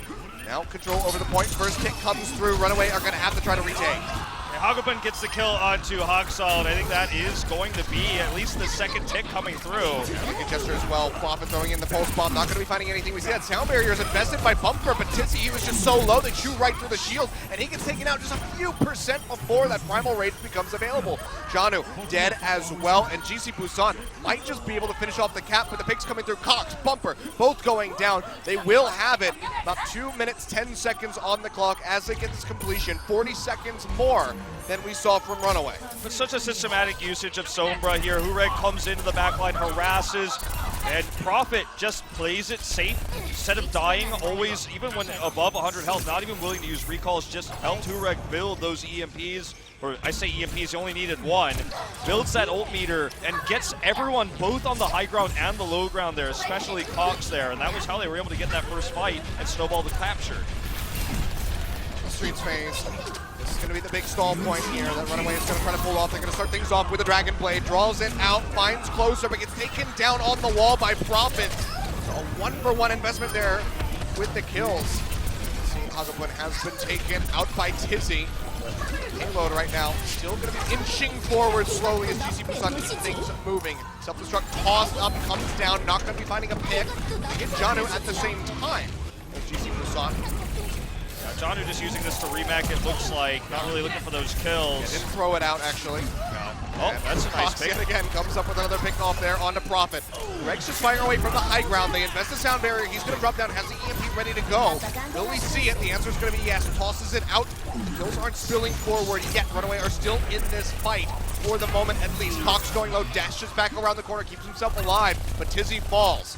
Okay, again, Busan, they keep finding these pickoffs. They keep getting those inches forward here onto the payload. Transcendence goes forward from Cox, trying to keep them in the fight. The sound barrier to come in immediately thereafter. A 1v1 Zenyatta battle, but no! They cheated! Closer comes in on the backside and helps get rid of Cox. And now Hagapun follows up with another kill here on the Stitch while Prophet just fires away. Kill a after machine kill. gun tracer straight into the flank of a Runaway, taking them down one after the other. And Runaway is in full retreat mode. Okay, this was just fantastic control of the high ground there, then breaking the Diva mech. That pulse bomb coming in, they distracted the Diva. It's what's called in Korea Diva juggling, where you juggle the Diva between multiple defensive targets. They pulled the Diva back. That's when the pulse bomb came in. They broke the mech, and then it was just a stream of kills. You know, Prophet was actually called and likened to Messi dribbling, of course, the football player, by the Marine, the Korean commentator. It feels so true in this case. The hack coming through. Prophet's going to find the kill there on a Hawkstall. Hureg is just firing away pretty much blindly. Any target he hits, it's going to be so much percentage being built up for that next EMP. Now it's going to have it available, and GC Busan look to be in a very strong spot as they get ready to complete here on a point B. Self-destruct will find Hureg, actually. They get rid of him. Yeah, he missed his translocate. That's such a problem here. Now the Dragon Blade out from Hawkstall will cut over to his view. He sees one more swipe there on the Huyol. Will be taken down by Bumper, actually, at the end. So, again, just really 1.5 kills coming through for Hawkstall on the Dragon Blade. But given how quickly he's been building them up, I think he's not going to be the saddest about that investment. They maintain control for now, just a few meters in front of point B. But it's all about draining the clock from GC Busan right Exactly, and this is being done so well. But they have that, huge damage here, but they have that EMP. They're going to be able to use that to initiate the fight. Here it comes, around the backside. Cox is going to be the target here. No D-Matrix usable. Once that goes down, Cox goes down with it. Couldn't get the Transcendence in time. Hureg helps come up with the kills. Gesture picks up that killing blow and follows up for a double in onto Bumper. Now they're just firing away. Primal Rage is going to be invested by Tizzy, but how much time he can buy on his own, I'm really not sure. Reg will get himself out safely, but it's GC Busan who are regaining control over this payload. Tizzy solo will get taken down in the end. That's going to be the completion onto point B. 2.5 minutes on the clock. They need to get this in about a minute's time if they want to come close to matching Runaway. Okay, they are going to have to shove this as quickly as possible. Runaway is going to have to track better where these EMPs are coming. Cox and Bumper are going to have to stay in position.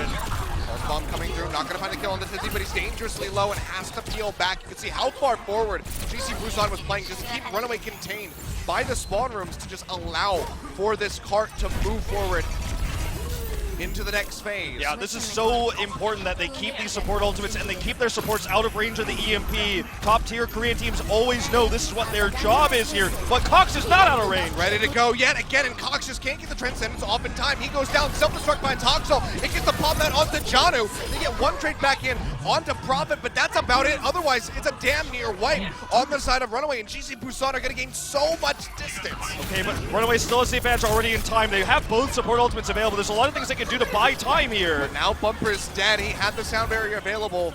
They don't want to invest it, but now he needs to get back into the fight and try to use that to turn things around to shove GC Busan back. Transcendence helping them out for the moment as Hoxel throws out the Dragon Blade. He's looking for a target, but so far hasn't found much. Gets one in onto Prophet, a bit of damage down onto Gesture as he goes down below half HP. Okay, this tries to chase in. This they is their buy opportunity. Some time. Yeah, this is their opportunity to get this hold here because they have the Primal Rage, they have Sound Barrier and Self-Destruct. They have so many great tools to stop this push. In the longer fight here, Hureg will get one EMP. He's got one chance to actually make this happen. They won't get completion without it. Very, very unlikely. So Runaway needs to protect the tanks here to buy time, to force that fight in overtime, to force sloppiness out of GC Busan. Hureg is so close to that EMP. An attempt here by Stitch fails. Does not find the stick, and that's going to be Tizzy popping out with that Primal Rage, but it's going to be Hoxel who goes down first and foremost as Gesture finds a kill. Self-destruct goes out by Janu. He finds two. He gets running closer, and Gesture follows up with the pop out onto Wooyo, kills him with the boop, and Runaway just sweep GC Busan out under the rug. And now they have so much time to work with. 20 seconds remaining. GC Busan, they're going to have to be looking for that overtime push. Yeah. And Runaway will have the time make advantage, if not just be able to hold it right here. Bubble used early there for Gesture meant no defense against the self-destruct there. We also had that great backline pick there from Stitch. That was it. Okay, could have been an EMP here. Doesn't have Transoken or will in just a second. This is their last shot, and that EMP has to be money, Achilleos. Here it comes. He's going to go ahead and throws it down. Hacking onto everybody, but no kills have come out yet. Hoxel goes low and will be taken out by Prophet in the end, but now the Transcendence is invested by Cox, who's trying to keep everybody topped up and in the fight. Self-destruct thrown in by Wooyo. Will be getting a remake, will not be finding any picks. The payload is still stuck. Stitch goes forward, finds Hoggo, but they trade it for Cox. Bumper goes down, no supports available for the side of Runaway as they try to take the fight, as they try to keep control over this payload, but it is just not working out. Hoxel all on his lonesome. Cox coming back up, has the Doomfist, but I don't think they can really get there in time. And if they do, they might just get taken out just like that. Hoxel goes down, Cox jumping in, he'll get eliminated. And it's just 1.3 meters left to go for Busan here in overtime. Runaway just trying desperately to try to tie this series. Self-destruct. Self-destruct does come through, doesn't find any pickoffs, and immediately Busan pour right back in over onto the payload, but they cannot leave this for a second. Stitch desperately trying to buy some time, but here comes Hoxel. He's got the Dragon Blade, but they immediately focus him. They finish him off, and that will be the completion for GC Busan, but without a time bank. That's right, it's in overtime, so they will only have 1 minute of additional time here as we go into extra rounds for the second map. And you know, with how quickly we saw GC Busan grab that capture compared to Runaway, they could certainly still turn this around.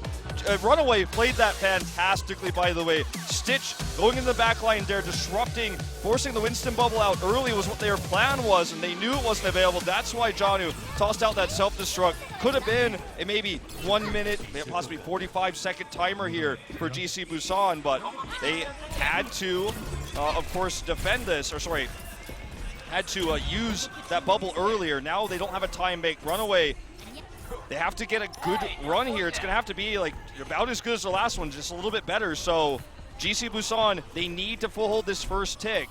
Noreg is going to be starting off on the Soldier. Let's see if Hoxel can make this happen a little bit better this time. I mean, granted, the initial attack by Runaway was lacking. It was a pretty big delay for them to get that first cap to come through. But one tick is a lot to ask of GC Busan to defend that with 1 minute 40 seconds on the clock. Right, let's see. It's that or nothing. Yeah, it's that or nothing, man. Could be the tie series here to make it 1-1. Runaway not changing anything, nor is GC Busan. Just running the reg back in over onto that soldier, exactly as we saw at the start of Hollywood. Reg, let's see where he can find himself positioned. He's not going to do the bait tactic this time. They've seen it once before. He's going to stay on the high ground, not baiting at the angle. Goes low, dangerously low, forces out the recall. The Orb of Discord doing so much work here for Profit. Stitch still almost trades it back, but now he's cornered, has no exit routes. Has to dash around here with the rest of his team. And with the defense matrix, the help of the Diva there from Janu, they are able to get that first kill. Now Jester, now Hagaput, one after the other. Runaway are just going to completely decimate the ranks of GC Busan, and that should be Hollywood going over to them. There we go. We're tied up 1-1. This is going to be one hell of a series, Wolf. The only team that was able to defeat GC Busan post the round of 16 was Runaway in the winner's match of that group in the round of 8, and now they find themselves dropping their first map in 10 maps against finalists of Apex. 4-0 against Cloud9 Kongdu, 6-0 back-to-back 3-0s against Lutakai, and now finally someone has stopped the train of GC Busan here in its tracks, and Runaway has done it with a comp they used essentially to get to that Season 2 finals. What brought them to that Game 7 that they were so unfortunately lost there at the end of those Season 2 finals. Runaway is making this happen with the Hawksall on the Genji, and GC Busan, they were dealing with it so well, but this map threw them for a curve. The time-buying skills there for Runaway at the end was what actually, at the end of the day, wins them this map, forcing the capture in overtime. And all they needed was one tick, one dive, boom, it's over. We're going to map 3. Yeah, I mean, even just 1 second remaining on the clock for GC Busan could have undone all of this for Runaway, and we might have been looking at a different result, but getting that 0, allowing for them to not get the chance to attack and only have to take a single tick, means that Runaway are very easily able to pick up that win on map number 2. But So there's plenty more to go. GC Busan has only picked one map of Assault this entire season. It was Horizon Lunar Colony as we head into this. Let's see what kind of angle they want to take on this, because I feel like Horizon's a great map for Genji. I feel like you want to avoid that into this Runaway comp. It's a map they picked against LW Red. They're trying to avoid LW Red's lack of hit scam player. So let's see as GC Busan runs this forward, whether they want to play Hanamura. I think you definitely want to avoid Anubis. Anubis is their best map historically. Volskaya is a great map to use the soldier on the high ground. Hanamura, you can do that. That's what they did in the semis. So it is going to be that Hanamura. Remember, everyone remembers that tack visor from Hureg on the high ground on that third set against Lutakai, where he mowed them down, shut them down hard. Very much a fantastic long-range hit spam player on point B. That's where he's going to have to shine with that Soldier 76. Or on attack with the Doomfist. Both are what he is looking to do with this map pick. Of course, doesn't necessarily mean we're not going to see Anubis. Could certainly come in our 5th set. But for the time being, they're playing to their strengths. All right, well, this is going to be one of these two teams taking a lead in this series. 4 wins is what they need. One of them is going to be walking away halfway there with 2. As it all comes down to Hanamura right here on Assault. Let's see who's going to take that lead as we get ready to go into the next break. Runaway with that fire back, the victory on Hollywood, crushing them on that final attack. GC Busan, momentum shifted away from them. Let's see if they can regain it.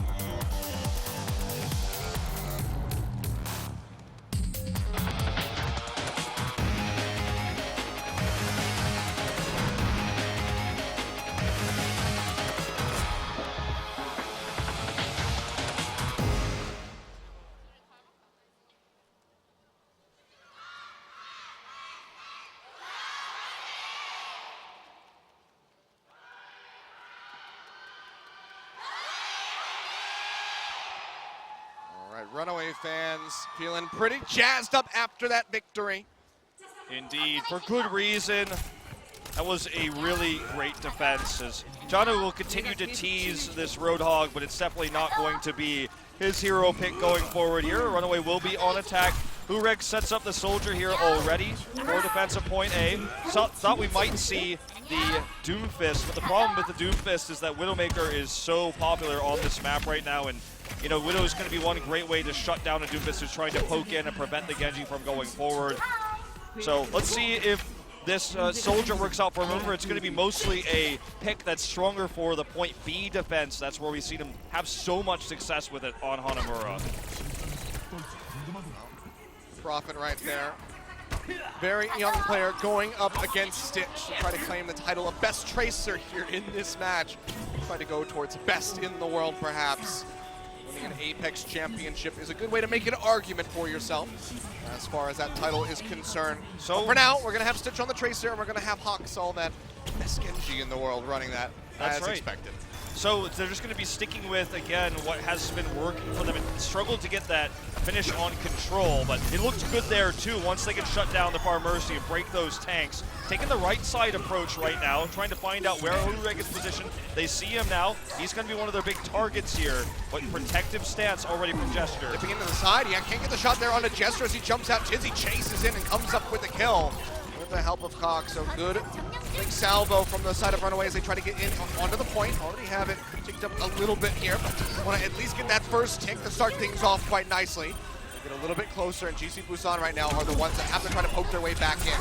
Hawksall goes up onto the high ground to try to disrupt Hagaput. With the help of that Discord Orb, takes him low, gets the deflect just in time as he drops the 40 HP and manages to stay alive. And now it's the second tick in the sights of Runaway, and they might just be able to go ahead and scoop this one up. This point A for themselves as Stitch comes up with a double kill. Gesture's tossing himself in here, but just no real protection. He goes down, and this was just a last-ditch attempt to defend with Gesture's really long run back. So that is going to be the capture, as you say, and that play. That defensive setup there was all about Cox and Bumper. We saw both of them go incredibly low. Cox keeping the Orb of Harmony on Hawksall when he went low to survive. Bumper, again, moving back, staying in radius of his teammates while being maximum distance away from the fight coming in from GC Busan. Gesture is the backbone of this team. When he goes down, you can see what happens. Stitch going low, will be able to go ahead and get out of there safely. Can pick up the Mega Pack, doesn't need to try to spill anymore. Ulti charge over to Cox and Bumper because they're already both at 100%, and it's nearly that big 6 for Runaway. Jono is the only one lagging behind slightly, but he's poked out coming through. He's going to have that self-destruct ready to go. Sound Barrier is going to be invested first and foremost. Linkdar comes through, fine Hawksall, but not before he draws out that Dragon Blade. So he is still going to have that one available, but they are able to take him out. Primal Rage from Tizzy gets rid of Prophet. Transcendence invested as well. Runaway going all out on this push, but really should have just tied it back after Hawksall had gotten taken out, but they're still trying to win this one out. But now both supports go down, both of them expend their ultimates, and Runaway is just going to get shut out of point B. I mean, they have a really large time bank, so this isn't the end of the world as they're going to look to just reset this diva. Bang, on the head. Down goes Janu, but this was not actually unrealistic of an attempt for Runaway. It was a good execution, but Hagapun, they went too hard on him. He hit both of his biotic grenades really well, preventing Stitch from getting that pulse bomb and initially there to finally get forward. Got out with his life. The second biotic grenade just meant that Gesture and friends were able to clean up house. So they have the Dragon Blade, but as you say, no support ultimates to work with it, but this is just going to be a Dragon Blade attempt to try to eco-push, as we call it here in Korea. See if they can closer nearly to that Transcendence. Just 10% left to go, and that could disrupt everything here. Prophet goes in, throws that pulse bomb very wide out. Doesn't find anything, and now Hawksall will go ahead and jump in with the Dragon Blade. Tries to get the cuts through there onto Gesture. Takes him a little bit low with the biotic grenades. Just going to help burst them right back up. Self-destruct invested from the side of Janu. Looking for a pick. Doesn't find anything. Just a slight little bit of damage there on a Wuyall. But it's going to be Cox who actually finds the first kill. Gets the kill in onto Closer. Now a Nano Boost invested in onto Prophet. We've seen this before. Onto the likes of Burn Ring. Prophet looking to deliver. Does get one there onto Bumper. But not much going to be found off the back side of that one, other than that pulse bomb kill in onto Cox, and it seems like Runaway will yet again get shut down as they just keep going 1-for-1 on top of point B. Yeah, they're trying to snowball this one. They just don't have enough of an edge here, and as Gesture respawns, he's got Primal Rage, won't even need to use it, can hold it here. The Dragon Blade was just used, though, to buy time for those support ultimates. This is what an eco push is. You just push in, try to get a tick if you can, if you're lucky, but your goal is to build ult percentage, and he's going to have it with 2 support ultimates now for the next push. They're going to go ahead and invest one of those as the sound barrier comes down. Stitch looking for the pick, doesn't find that stick there. On to Hurek, and he will stay alive. Now has attack visor. Oxall going low, dashes forward, has to pop. That deflection to try to keep himself alive, but Tizzy cannot do the same. He will fall. Dragon Blade. Dragon Blade comes through, finds one as he dashes through Wooyal, gets the cut down there onto Prophet, right as he takes out Bumper. They still need more. The first tick still barely eluding Runaway as they tried to just move it over that mark, and we've they all have watched, not been able to do so. We've all watched 2CP. We know this isn't a happy ending for this push for Runaway. Even though they got those initial picks, they need more. This isn't over yet. Stitch uses the recall, keeps himself alive and in the fight, while Hogsalt gets rid of Hagopun. So already a decent opening there, gets rid of that potential mana boost to come through. They find Prophet, but Stitch goes down, and Runaway still just cannot get that first tick. They get so close, right on the cusp, but they get shut out yet again. 3 minutes now on the clock, half of their time burned away as GC Busan continue to hold and now have both support ultimates available. Runaway was winning the fight, but that's not how 2-point capture works. That's not how Assault works. You need to do more than that. You need to be able to get enough kills to actually capture. And Hagopun holds the nano, by the way. They could have used it on the Winston to actually survive longer. He hit every single biotic grenade in the book, and the kill that Prophet got onto Bumper was what really slowed down the push. The support play here, though, from Hagopun has been so great. They're going to use this nano now here to get onto the high ground. Jester is just pushing straight down the tunnel, trying to get here onto Bumper, is able to follow him around the corner, takes him out, Cox goes down simultaneously, no supports available, and now it's just cleanup time for GC Busan. And this is so great for GC Busan, there's not a single tick, because that means they've got such a great opportunity when their attack run hits, if they can continue this, to make it happen, to get this win on this map, and they're doing it so ult efficiently, only using the nano there, and Hagopun, again, calls it out, Gesture goes in, they know, Closer knows he's always got track of the ults, he knows that Bumper and Cox don't have their ults yet, they're the ones to go down, that's the target for Gesture, for Prophet, and it worked out so well, such good coordination. Found one opening frag there on a Hagopun as he goes down, sound barrier invested from both sides, and Cox is going to go ahead and dump out that Transcendence as well, self-destruct, not going to be finding anything from Wooyal, just gets back into the mech. So far, Runaway still not going to be getting anything on the control point yet. Ureg has been taken down. Stitch going into the 1v1 with Prophet, takes him out. Now looking for the pop out onto Wooyal, and the Dragon Blade comes through from Hogsall yet again. They finish off the Diva. Now they get the first stick. They're looking for the second. They kill Closer immediately as he jumps in onto the point. Chester goes down as well, and they might just have it here. Sleep Dart comes through from Hagopun as he tries to stay alive, but Cox says not today. Shuts him down from range, and this could just be it. The May coming through, the desperation tactics from GC Busan in full effect, but it's not going to be enough. Runaway picks them off like flies out of the air, one after the other. They will finish with over a minute remaining. That's what you got to do. You have to get several kills. Of course, I'm not saying this is just the world's greatest point that's ever been made, but you could see that even though they were playing the better battle in the early part, the extra healing output from Ana, and obviously Closer's understanding of when to dive the supports before they could use their ultimates, was what, in the end, bought them a lot of time. Now, obviously completion was had, and it was with a decent time too. 2 minutes or better, 2:13 I think it was. So Runaway very happy with the scenario they have now, but still really good defensive play there by GC Busan. Now, if they're able to repeat the attack, it could go into tiebreaker rounds here, but I just do want to focus on the defensive setup we saw there from Hagopun on the Ana, showing up how healing output, increased healing output over something like a Zenyatta is actually going to win you those longer fights. Actually 1 minute and 3 seconds, less than I even thought there. But still, decent time here for Runaway. Let's see if they can have a stellar defense here, because Hureg on this map has been known to Doomfist, and if they're trying to run this defensive Genji here for Hogsall, might run into problems with the Doomfist. Now, mind you, Hureg is locking in at the moment that McCree, but we're not in game yet. As again, the Korean commentator is also highlighting Hagopun's ability to do a massive healing, and also his biotic grenades there defensively to keep himself alive or to kill those diving heroes. Where again, what bought so much time, I thought it was post 2, but it was even less, 103 here for Runaway. They got the completion, and that's going to be the thing that they're happiest about right now. Want to just stop GC Busan from getting the cap, not even have to even consider the possibility of going into overtime rounds with that dwindling time bank. So let's see, does Hureg stick with this? It certainly can work against the Genji, so why play Genji when I can shoot the Genji in the head? And he's going to do it. Hureg will be pushing forward with his McCree. Cox looking for a pick here with the right click. Hasn't really found anything yet. Tizzy now will be retreating backward. Tizzy and John are ready to punish any long-range hit scan heroes here, but he's staying safe. Jester gives him the bubble here. Gonna go ahead and knock down John, or attempt to. D-Matrix is good. Flashbang goes straight into the defense matrix. And Jono does help keep everybody alive, but he's going to get taken down himself as Prophet scoops up the kill, but Stitch is able to do some work himself there with that Tracer and takes down Closer. Prophet going low, dashes out with a recall, keeps himself alive, and retreats back to the Sanctity that his team offers him. They are able to get Stitch on the exit. Tizzy going low. Will scoop up that kill, and that's going to be the go button here for GC Busan to leap forward. And now Hureg has full line of sight. He has full range to fire upon here. He's going to get healed up now by the Lucio, but no one is on him, so he's got such a good angle to do that DPS. Get in onto the point, but still not going to be that first hit coming through. They get halted, they have to peel back, and now the meter is going to plummet. So close to having that, but they didn't want to overstay after losing out onto Jester and Prophet. Okay, Jester soon to have that Primal Rage.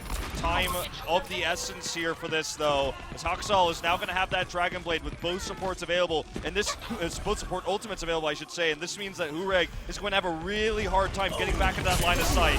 Haksal into the back line, goes at the Dragon Blade. Sound Barrier going to come down as well to help keep him alive, and in the fight, Transcendence does answer from the side of Hakabun, and no kills will be had for this Genji yet. Deadeye from Hureg, desperately trying to get the lockdown there onto Stitch, does not have it. But now with multiple ultimates invested from the side of Runaway, GC Busan are going to go ahead and look to take the point. Primal Rage pop. Pulse Bomb goes out from Prophet, doesn't find anything. And now she's going to be met with a very angry monkey as he fires away with his Primal Rage.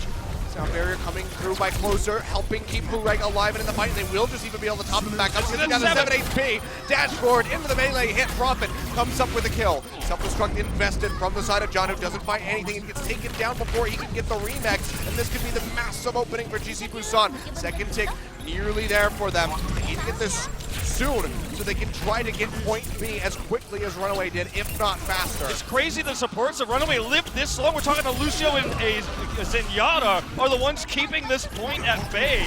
They do finally get pushed away, but so much time bought. Runaway can contest. He allows them to come back in. Haksal is able to get rid of Hagabun, but he desperately needs a healer if he wants to stay in the fight because he's almost got that Dragon Blade. Sound Barrier will come through from Bumper, getting the ultimate back available. Deadeye out from Hureg, but will just be met by a defense matrix from Janu as he desperately Dragon Blade, tries to such stay a good alive. angle. Dragon Blade does come through, but the deflection has to be popped, and Haksal is getting tapped to death, and now it's another Primal Rage coming through from Gesture. He's going to smack him down. Janu has fallen. I think Runaway will have to concede this one. They do so, but 5 minutes remaining on the clock for GC Busan. Not going to be the largest time bake that we've seen. Not going to be as large as Runaway had when they look to take point B. But Haksal. GC has plenty of ultimates to use. That's right, Haksal committed that Dragon Blade. He doesn't have it. He's taken out here again. Closer with such good play to minimize the effect of that, and they've got so many tools going in here to try to knock out the Ana. And they find the one Prophet, not going to be getting the pulse bomb. The Transcendence comes through from Cox to keep everybody alive and in the fight. Bumper will be alive here for the moment, but now the Zenyatta ultimate has gone away. They have to be careful. They have to play back. Cox will stay alive. Seems like Stitch just going to try to push everybody to GC Busan back through the choke point. Haksal with a nice deflection to pop out there onto Wuyol, and they're going to leave him be, so he's going to have to go jump off the map. Yeah, he will jump off in just a moment here, or be killed trying. Runaway stops them fast in their tracks. A scary moment there where they had that ult disadvantage with Haksal down.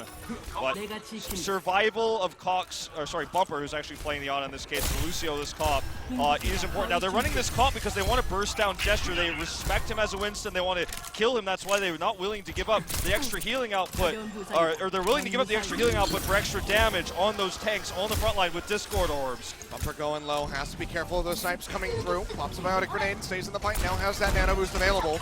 Wake up onto the high ground, firing away, trying to get the pop out there on the Janu's not going to be able to find anything, and now gets leapt on by Haksal, who has that nano boost, the recipient of it, gets a deflection, killing on the Gesture, dashes forward, finds one onto Hureg. And that's going to be enough for him to feel satisfied and feel back with the rest of his team. Runaway will maintain control for now. 3 minutes, 30 seconds left on the clock here for GC Busan. They still have plenty of ultimates to work with. The problem for GC Busan's comp is it doesn't have much initiation. There's not much they can use to try to break this really good setup for Runaway. They had an opportunity to try to camp spawn there when Haksal was dead, and we saw the pulse bomb attempt to kill Cox. He survived. Bumper as well. Both supports lived there. And that was their best opening, right? They haven't had one since. Self-destruct is really all they've got, because Deadeye is just simply going to be countered by either a bubble or defense matrix or both. So it's tough for them to use their ults here, their ult advantage, to actually get this completion. Does manage to make his way out of there with his life. Has the Dragon Blade pretty much ready to go. So him getting picked off could have been an opening there for GC Busan to try to get in onto the point. For now, though, it seems like they're going to be waiting for the big 6 closer, nearly having that sound barrier available. And Hagapun's going to go ahead and invest his Transcendence as they push forward. Pulse Bomb out from Prophet. Not going to be finding anything, but Hurek is able to pick up one onto Stitch. Self-destruct gets thrown in. Nothing there for Janu, but makes it back into the back. And it seems like they will be able to pop out Wuyol at the same time. Now the Deadeye from the sidelines. Hurek looking for something, but has to heal back. Gets jumped on. Actually has the unload with the right click. Takes out Tizzy and it's Runaway. We're getting swept under the rug. They will have the respawns. They will have the closer rejoin here for the fight. So still 2 CP. And even with those kills, you see, GC Busan just can't get the tick. This all came down to the fact that what they wanted to do was they wanted Hurek to hit that Deadeye with Wuyol's remeching. So that he basically would, at the same time as he's getting his mech back, his self-destruct puts enough disarray for Hurek to get the Deadeye off. Hurek instantly was interrupted, was shut down right when that self-destruct went off. That was the combo they were trying to work at. That's why Hurek, was in that position trying to make that Deadeye happen and not actually doing damage, just trying to hide to find damage. So they lost a lot of damage, and Runaway holds fast, as you say, with the longer extra healing output and 2 CP. And there's so many ultimates invested now. 35 seconds here until they're under the amount of time bank that Runaway have for themselves. Janu does get popped out of the back, and he should get taken down, so that's a fantastic start here for GC Busan. There we go, they do finish off the Baby Diva, but can they get more? Hoxel down onto the low ground, has that Orb of Harmony to help keep topped up, but even he has to retreat with a dash.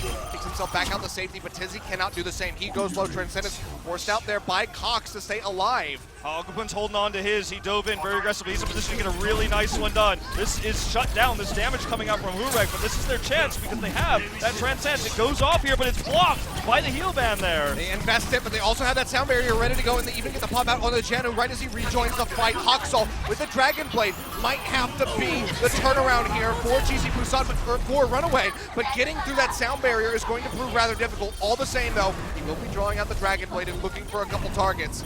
So far, nothing has come through onto that kill feed. Self-destruct by Wuyol, not finding anything but zoning them back. Primal Rage from Tizzy finds one for onto Hagapun, and Runaway might be able to take control from here. It's 2 ticks gained by GC Busan, but they need to go the whole 9 yards. They need to get the completion. Sleep Dart in onto Hurek, but he still has that Tac Visor available, and they can't follow up for the kill. That was such a good play by Wuyol to save him there because this Tac Visor could be what they need. They've got 15 seconds. Apex fans to actually make this work. They need to knock the Diva out of the mech. They do so. Pulse Bomb in, Chester. He can't make it out of the corner. He gets taken down by Tizzy on the follow-up. Now the Tac Visor out from Hurek. Can't find anyone, and Cox just shuts him down at range. Pulse Bomb comes through from Prophet. Waiting Gets for rid of the Winston, but they trade it right back in onto Hagapun as Runaway looks to close this out. Hoxel with the Dragon Blade gets rid of Wuyol and shuts down GC Busan's hopes on Hanamura. They will take the lead in this series. They are leading it now 2-1. Very well played there. We saw such aggressive ult usage on the side of GC Busan. Precision is what they are known for. They're a team that is so famed for stacking the ults together in such a way, staggering them so that the most value is gained. That Transcendence was so telegraphed. We saw that Biotic Grenade come through, as we call it here in Korea, the heal band come through, shuts down all the healing of that Transcendence. So basically when it's finished, everyone's still at half health. That forced them into one last fight. We saw the Tac Visor combo with the Diva attempt to disarray the team of Runaway, sorry, not Tac Visor, Deadeye, excuse me, for Hurek when he tried to throw that one out there. Failed hard. It feels like GC Busan has hit a wall in terms of mentality. Remember, 10-0 against Apex finalists. And now that they've hit Runaway, the only team that defeated them outside of the round of 16 loss to LW Blue, or LW Red, they are now finding themselves behind. And, they don't have a runner in their booth, on their side of the stage. So it's going to be tough mentality-wise to come back in this one. Yeah, runner, as you say, is there in the booth, is keeping everybody motivated. Not letting them pop off, wants to keep the mood calm inside, say don't get overexcited yet, there's still a ways to go. This could very well go to the full 7, but GC Busan need to bring something back. If Runaway are able to go to match point after this next game, that could be it. They might just lose hope, lose the motivation. We'll see if they can bring it back here, guys, as we go to a commercial break. 2-1 in favor of Runaway at the moment. Don't go anywhere because we still have several more games on the way that you do not want to miss.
언제 어디서나 깔끔하고 상쾌하게.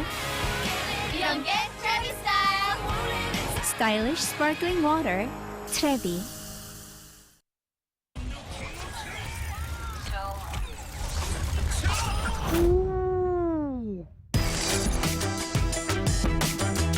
Game, record, and stream without compromise.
자, 안녕하세요.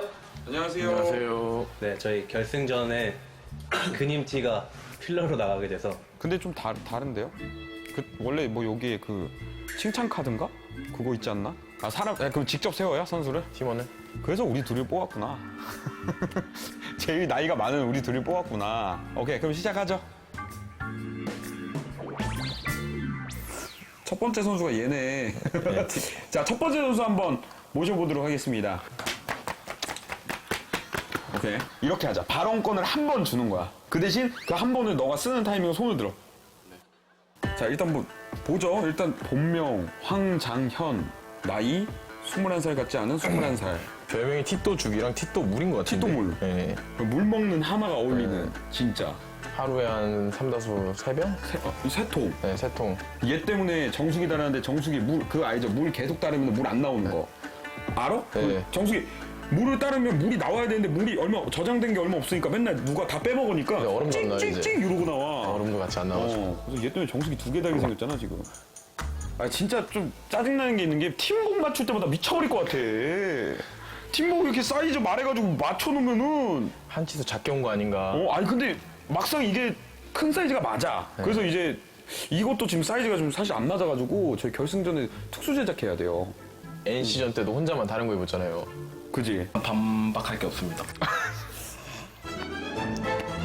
우리가 너무 팩트로 조졌네. 네, 괜찮아요. 다음 선수들부터는 뭐 많아요. 날 줄 알 게 많기 때문에 이 정도로 가볍게 시작해도 나쁘지 않을 것 같아요. 오케이, 그러면 TG는 TG 선수 편은 여기서 끝내도록 하겠습니다. 수고하셨습니다. 자, 그럼 이번에 짜누 선수인데 더러워요. 일단 냄새가 나요. 안 씻어서 머리 안 감기. 원래 저희 최고 기록이 범퍼 4일이었거든요. 옆에 친구, 같이 자는 친구가 갈아엎었어요. 내가 5일 하면서 등장했어요. 자연산 왁스. 그 기름 져가지고. 그 전성기 자연산 왁스. 아니, 콕스가 좀 깔끔 떨어요. 그래서 제발 강냉이 좀 닦아라. 그러니까 양치질 좀 해라. 그것도 있어요. 강냉이 사건. 숙소 처음 들어간 날 강냉이를 안 닦은 몇몇 친구들이 있어요. 이따가 또 들어올 견제하는 선수도 있고. 최장 기록이 그 선수거든요. 그 친구인데 대략 3일. 이 친구는 아마 제가 알기로 하루 반나절? 하루 반나절 아니면 이틀이었거든요. 근데 본인 말로는 숙소에서 첫날에 잠을 자기 전에 닦았다라고 하는데 칫솔이 인구수에 비례해서 적었어요. 7명이면 뭐 3개 이런 식이었어요. 근데 이 친구는 전동 칫솔밖에 안 쓴대요. 근데 전동 칫솔을 깐 게 다음 날이었거든요. 오픈된 게. 그럼 하루 동안도 안 씻었네. 발언하겠습니다. 알았어. 한번 얘기해봐. 쭉 얘기해봐. 그래. 첫날에는 잘 기억이 안 나요. 그리고 둘째 날에 야, 이거 어디서 많이 본 멘트 아니에요? 기억이 안 나. 그 다음부터는 진짜 하루도 빠짐없이 했어요. 그 제 칫솔이 화장실 2개가 있잖아요. 화장 2개 있는데 씻는 거는 우리 안방이고 이는 맨날 거기서 닦고 와요. 넌 지금 더러운 이미지가 지금 박혔어 이미. 지금 널 좋아하는 팬분들은 아 칫솔 사줘야 되나 비누 사줘야 돼 지금 이 생각하고 있다고. 너 이걸 지금 빨리 바꿀 변명을 해야지. 반박을 니 지금 빨리 해야 돼. 머리 빨리 정리해 지금. 저 안 더럽고 씻을 거 다 씻고 이도 닦을 거 다 닦고. 그러니까 이 하루에 한 번 닦잖아. 그래서 그치? 알았지? 아 똑같네. 같이 살잖아. 정말 다 똑같네. 범퍼 본명 박상범. 나이 19살. 이 친구가 그 전설의 4일이었는데 진짜 혁명의 5일이 저쪽에 나와서 그렇지. 아 머리 안 감고 네, 4일? 이 친구가 레전드였거든요. 파마라고 하는데 아! 파마 핑계. 그러니까 머리를 계속 안 감길래 너 왜 머리 안 감냐 했더니 파마해서 이거 감으면 안 된다고. 일주일 동안인가 감으면 안 된다고. 핑계를 대면서 내가 야 솔직히 형이 알잖아. 미용실 많이 가고 네. 머리 많이 바꿔서 알잖아. 네. 일주일 동안 머리 감으면 안 된다는 시술 없어. 모든 말이 애들이 안 되는 거야. 그거. 다 머리를 감아도 된다 했지만 끝까지 안 감아야 된다. 아 감으면 안 된다. 그래서 결국 두피 상태가 이 지경이 되지 않았나. 너 하나 물어보고 싶은 게 있어. 왜 한 입만 먹어? 짜느라.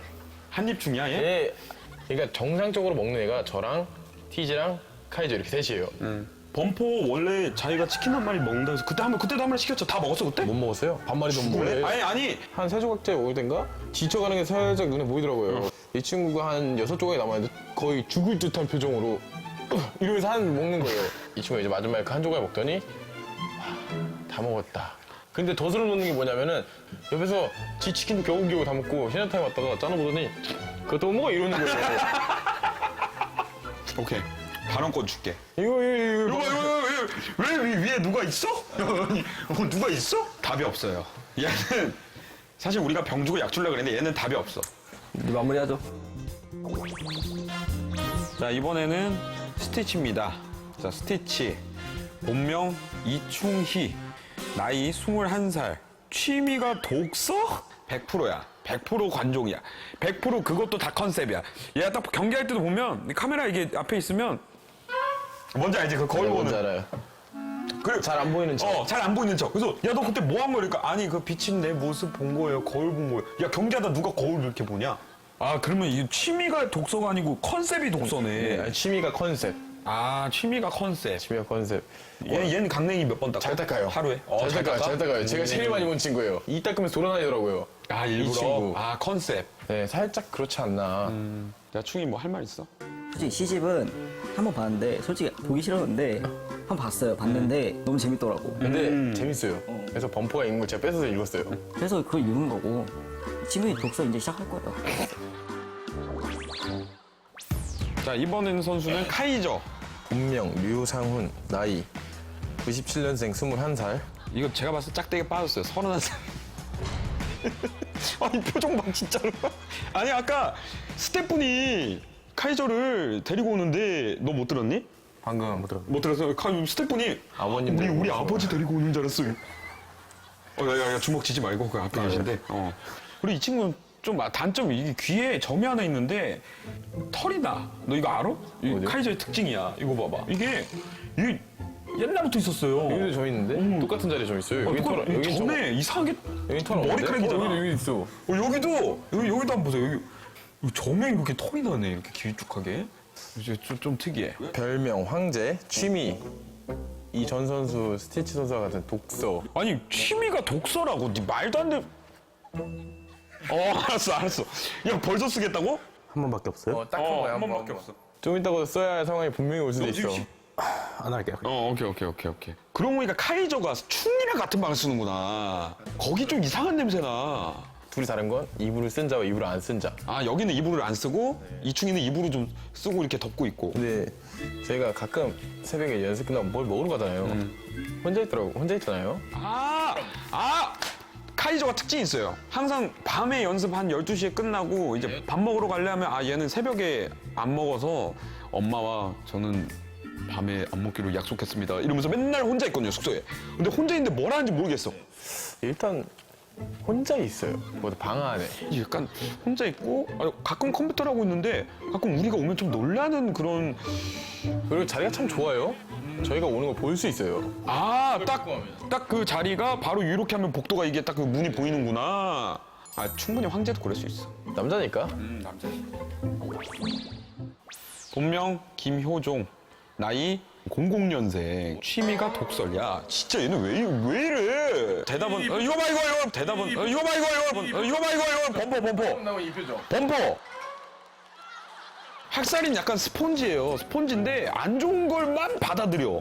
좋은 거를 흡수를 해야 되는데 맨날 범퍼 그거. 이거 봐 왜 그런 걸 받아들이냐고 효종아. 학살이는 좀 아직 정말 애라고 느껴지는 게, 난 그때 진짜 충격. 밥 먹으러 갔는데 이제 된장찌개 같은 걸 시키잖아요. 그러면 보통 이제 숟가락을 밥풀이 안 묻게 좀 깨끗한 상황에서 이제 이렇게 퍼 먹어요. 근데 갑자기 학살이가 밥을 푹 뜨더니 우리가 다 같이 먹는 국에다가 푹 담그더니 그를 푹 해서 이렇게 먹는 걸 보고 너무 충격을 받았어 우리가. 근데 그게 잘못된 건지 몰라. 이거 하나 더 있어요. 그때 제육을 먹는데 비계가 있잖아요. 아, 고기 부분을 먹고 비계를 이렇게 뜩 뗀 다음에 고기 안으로 넣더라고요. 다시. 이렇게 찍된 다음에 네. 고기 밑으로 그래서 제가 그걸 보고 안 먹은 건 줄 알고 꺼냈는데 비계만 있더라고요.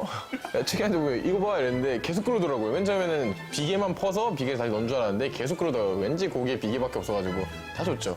정말 먹는 것만 먹고 안 먹는 건 절대 안 먹는다. 아, 제주도에 사는데 해산물 안 먹어요. 너 전복도 안 먹지? 전복도 안 먹고 또 제주도 유명한 거. 살라봉 먹어, 살라봉? 응. 국수는 고기국수. 먹어봤죠? 먹어봤어? 어떻게 생겼는데? 근데 치킨 먹으니까 신세계더라고.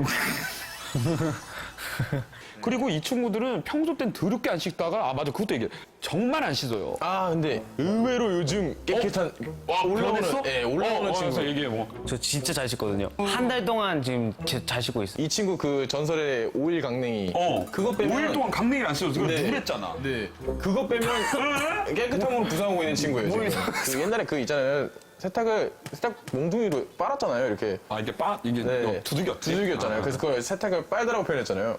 애들이 진짜 한 대씩 몽둥이로 때려 빨아야 돼요. 쟤네는. 너무 안 씻어서? 네. 이런 자리다 보니까 저희가 뭐 이렇게 단점만 얘기하고 일부러 웃기려고 얘기한 거니까요. 여러분 너무 뭐 심각하게 받아들이지 마시고. 어땠어? 이거의 원조 있잖아요. 그님 티. 그거보다 잘하지 않았나. 근데 그거보다는 우리가 좀 많이 편했던 게 우리 팀을 우리가 까는 거라. 아니 근데 저는 뭐 타 선수인 게 더 편할 수도. 네. 다음 그림체로 나올래? 아니야 죄송해요. 저희 팀에서 맡겠습니다. 큰일 납니다. 네. 아마 이거 나갈 때쯤이면 결승전 때일 텐데 이거 나가면 경기 도중. 네. 야, 너희들 미래 우리 팀이 어떤 표정일지 지금 모르겠지만 웃고 있었으면 좋겠네요. 지고 있으면 정신 차려라 진짜. 정신 차리고 결승에서 그때 7세트까지 진 거 잊지 마라. 알았냐? 꼭 이기고 있었으면 좋겠네요. 지금까지 러너웨이였습니다. 러너웨이 화이팅!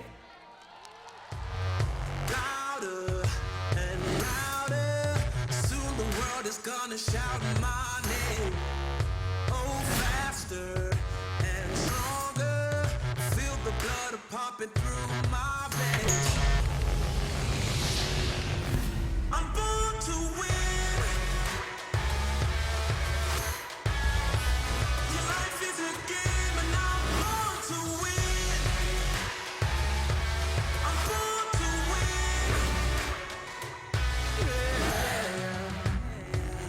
I'm born to win.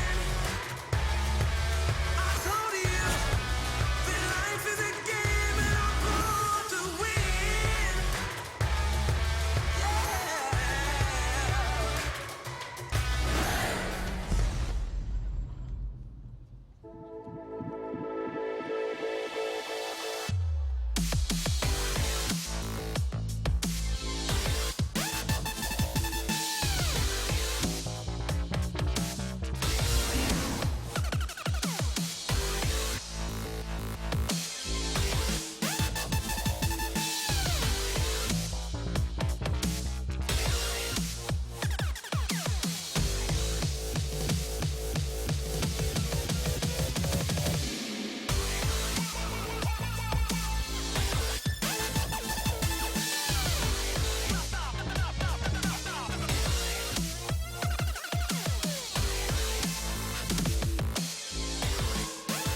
Welcome back, ladies and gentlemen. We are now getting ready to move into our fourth map of this series. Runaway currently claiming the lead 2-1 over GC Busan after that victory on Hanamura. Indeed, and now we're heading into Escort, or fourth map type, before we have some repeat. Of course, we'll have Assault and Escort twice now.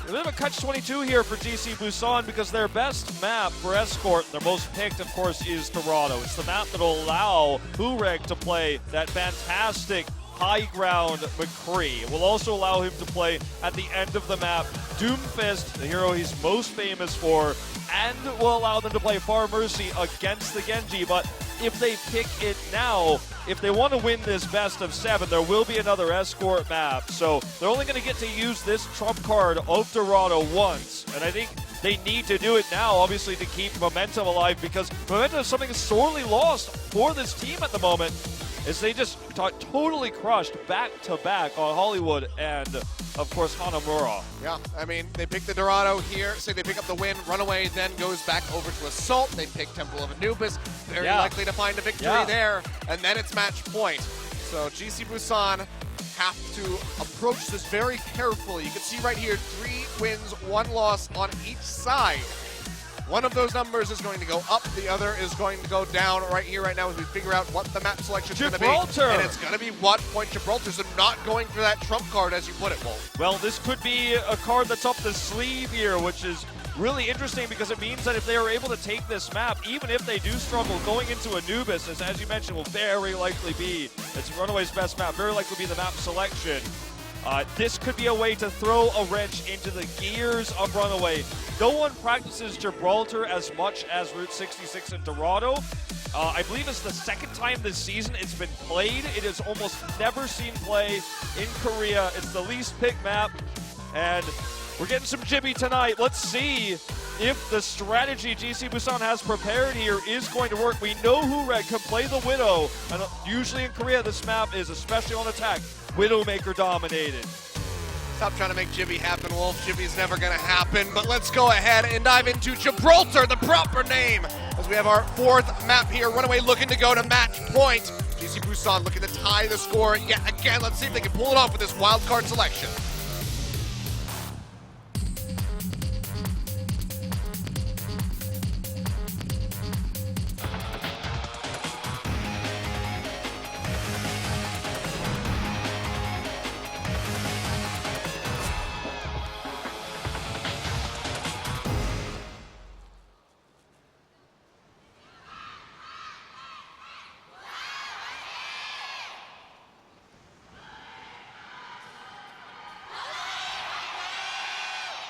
And there you have it. Runaway fans are just so very close to finally taking away the title. 2 more map victories, and that trophy will be going home with them, and Busan will have to go back to Busan empty-handed. I think this is going to be such a learning experience for everyone involved. Runaway, the one that's most scared about learning about it. But for everyone, of course, it's going to be how this map is played in Korea right now, because even though we don't see professional games on it, we know it is scrimmed regularly, just not as often as Route 66. He's having some fun. They're feeling it, man. Yeah, they are. They're getting it.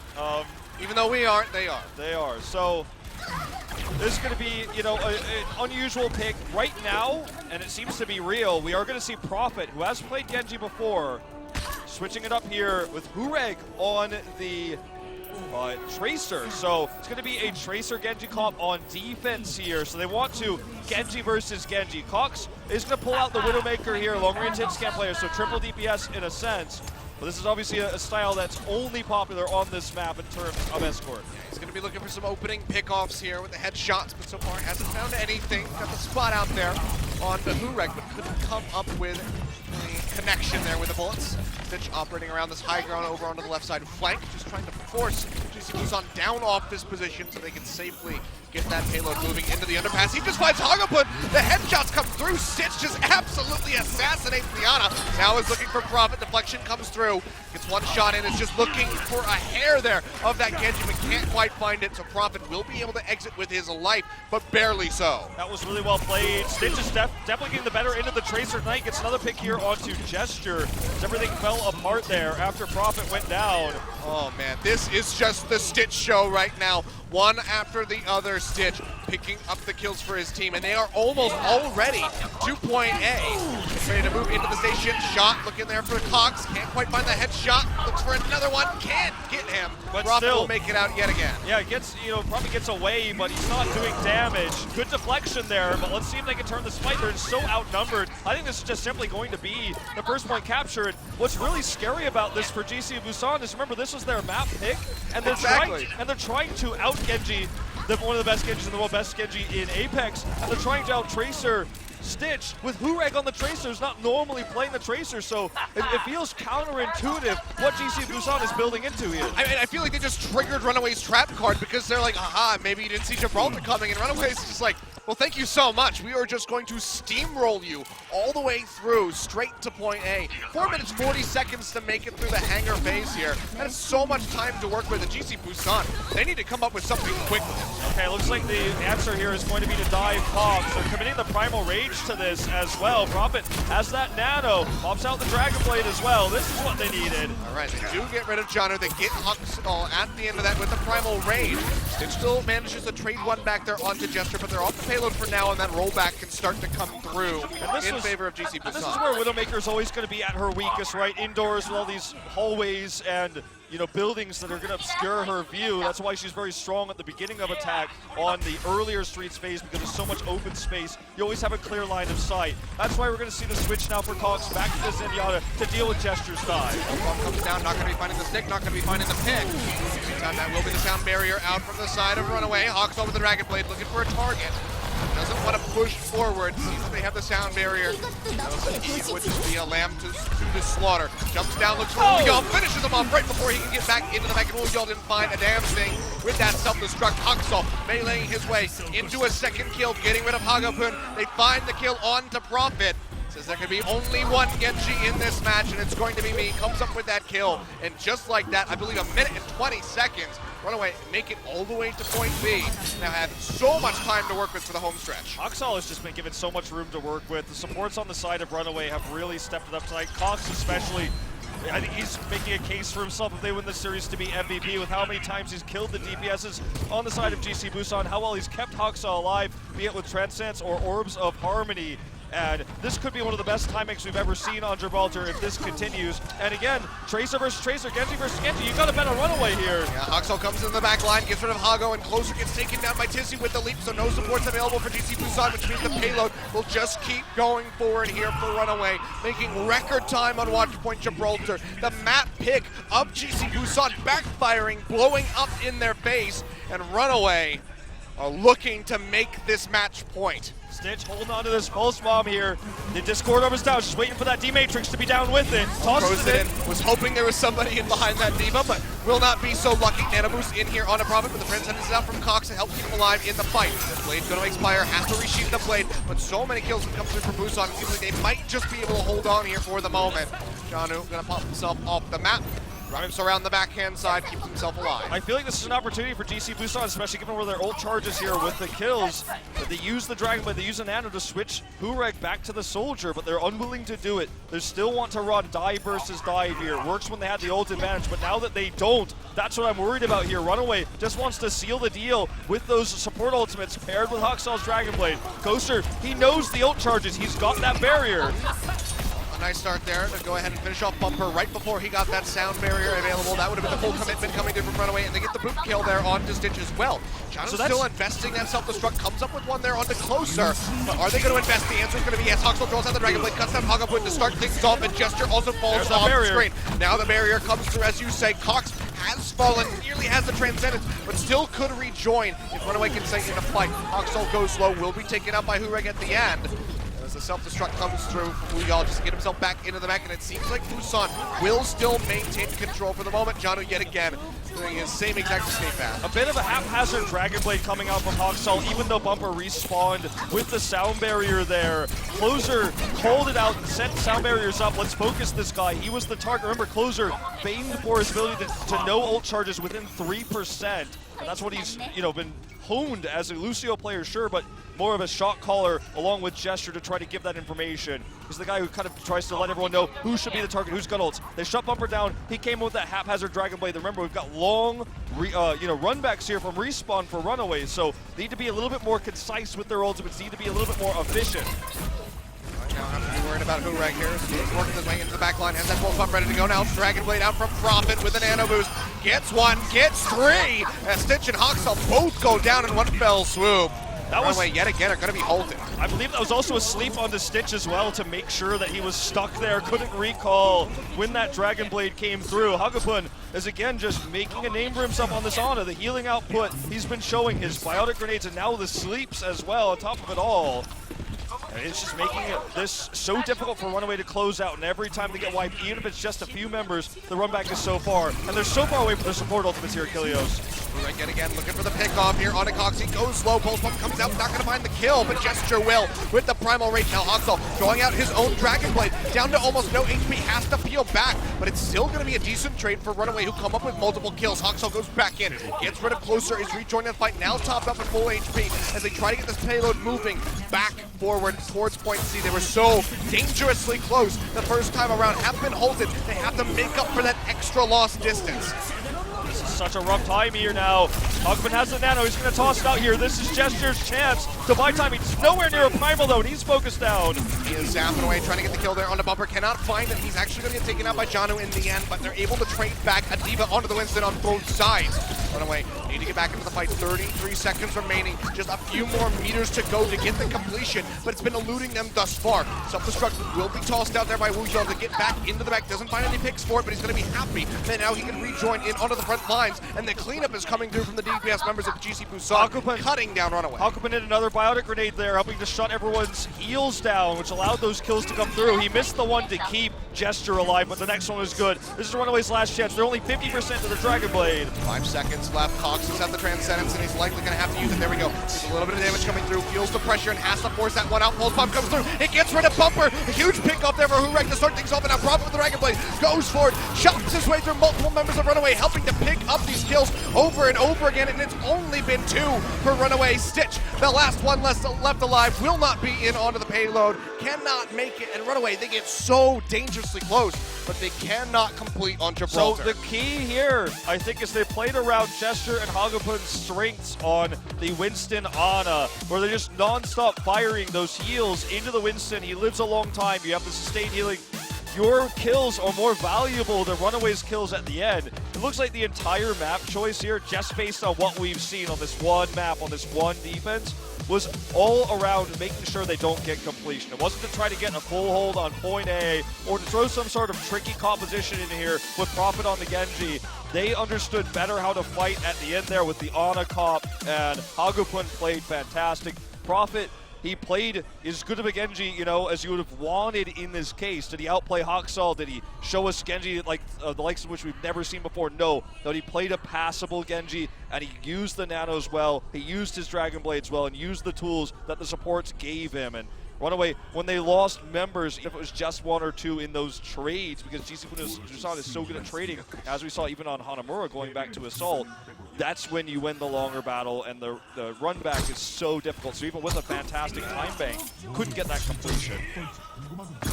So now Runaway going to be looking to have a very strong defense. GC Busan, this is their map pick. They have to have something planned for this, and perhaps it's going to be Prophet with this Widowmaker that we see hovered at the moment. But if they can't find those big openings, if they can't get that payload moving quickly, the time bank is still going to be a concern. And this is different. Well, it looks like he's going to switch to the Genji again. I was going to say this is different because they're keeping Hagapun, of course, on the Zenyatta, so they could actually, with Discord's focus target, sound better, but obviously would miss the extra DPS. But it looks like they just want to keep this the same as how we started. A very odd choice. Remember, this team picked this map. We never see it in Apex. They're trying to out-Genji a Haksal, and at the same time are not playing Widow on attack, which is exclusive in this map in Korea, always seen here. So just trying to throw wrenches into the gears again. Changing things up, but is it going to be enough? And now over onto the high ground goes the DPS members of GC Busan. Everybody actually just spilling forward, looking for the pickup there. Onto the likes of Cox and Bumper, but they come up short. Don't find anything yet, and instead have to retreat back down to the low ground, hugging that payload. Okay. This is always the toughest part to defend, where the respawns are so quick, and you're getting a few picks, but can't do much here. Is Jester actually going to dive into trying to kill Huxel? I think this might have been an overextension. Does get away, though. It's down to about half HP, and you can see the members of Runaway just collapsing downward. They have them cut off, contained into the side room, where Huxel can just fire away with the shurikens. Chasing forward, tries to get that pop out there on a Woohyall initially, but cannot find it. And instead, it's been a bit of a disconnect here for Runaway. They're paying attention to the retreating D.Va. In the meantime, Hureg and Gesture are coming up with kills onto their members on the backside of the fight. Force out of Transcendence here as well. A huge win for Hureg, who still holds the pulse. Tried to get the kill there onto Janu. Not going to make it happen. Yeah, but now they have Cox contained here in the corner. He's going to go low. Just barely manages to die. Seemed like he might have been able to make it to the fight, but now Bumper's going to throw down that sound barrier to try to get the rest of the team into this one. Prophet drawing out the Dragon Blade, cuts down 2 off the bat. Janu and Bumper both falling, and that will be the payload starting to lunge forward here for GC Busan as they get closer and closer to point A. So it took them some time here to finally get their ultimates off. The ultimates really ultimately, no pun intended here, actually winning it over for them, but it was, of course, that Dragon Blade that cleaned everything up, but the focus fire coming through from Hureg and the elimination of Janu's mech is what allowed that to happen, not to mention Closer's sound barrier, who kept Hureg alive so he can do the max amount of damage. They get this push through with no ultimates used, massive ult advantage going through the doors. Well, there you go, Runaway giving up that first point in pretty much the same amount of time that it took them to get it, and they looked much more dominant at that point.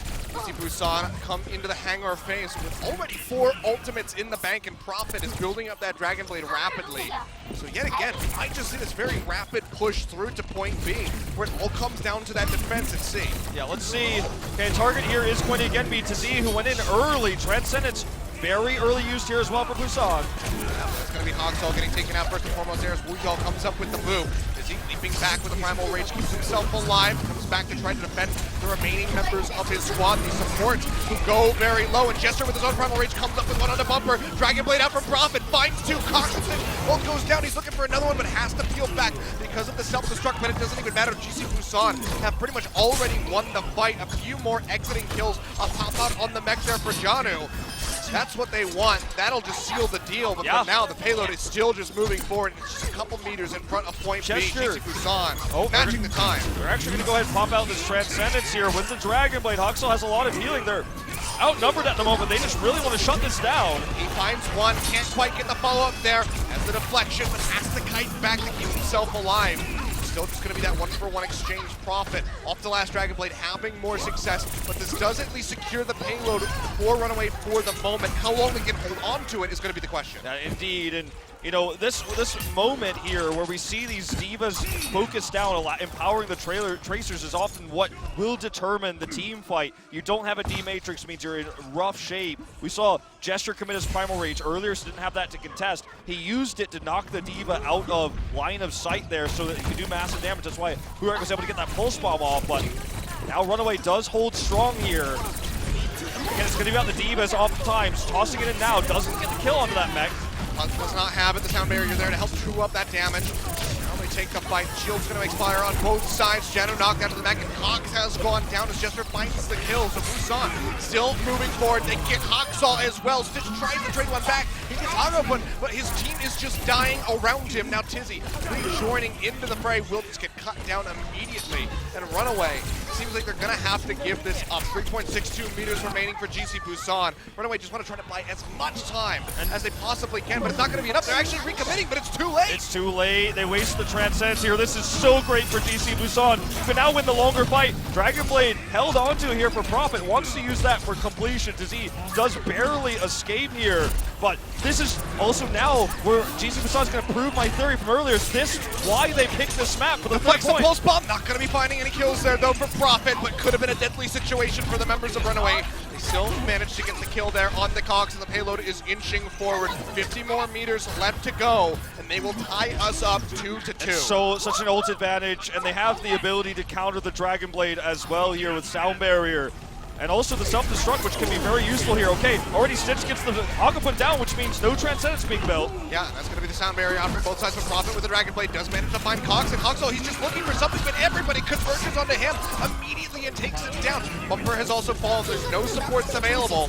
Runaway, Desperation will toss out that self-destruct to buy some distance, to buy some time for the rest of the members to come through. But it's still going to be GC Busan who are putting kills on the board as Tizzy and Stitch go down. Oh, so much more ult efficiency here for GC Busan, who are just starting to wipe the floor, get those, follow-up kills here, get those, the momentum pushing forward on this payload as everyone's just streaming out, trying to jump on it, but they're all dying as a result. 3 meters left to go. Pulse Bomb comes down, finds Cox. Hurek just putting it in the grave, and they need to hold this out for 2 more minutes if Runaway want to close out the game.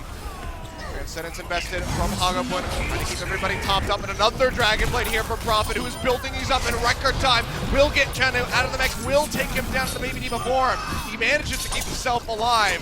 2.23 meters left to go, and GC Busan have done it. They will take Watch Point Gibraltar. They will bring us to 2-2. And this wild card pick on this map, which pushes so quickly, is won by that defense by Hagapun there on the Ana with the really good biotic grenades. Also the defense, the sleep darts that allowed those biotic grenades allowed those Dragon Blades out of Prophet to get a lot of value, which sounds weird because we don't really talk about Prophet's Genji all too often, right? You focus on his Tracer.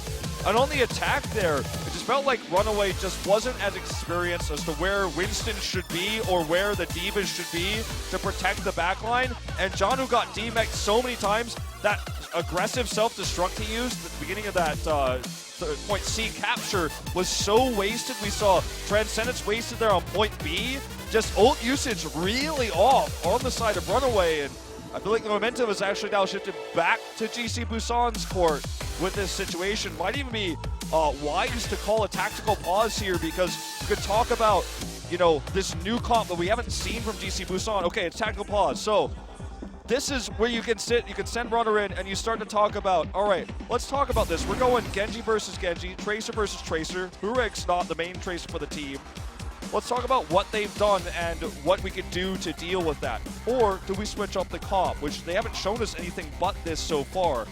Another thing to talk about during this tactical pause, of course, will be that how, if they lose this map, it's okay, because then they'll get that ability to deny the Dorado pick. And I think that is something that is going to be really important. If they lose this, they get the pick, of course, going into the second escort. And so I think Runner is basically just, you only get one tactical pause, by the way, in the finals. They're trying to use this moment to plan out the remainder of the maps and how to deal with Prophet's Genji and Hagapun's Ana.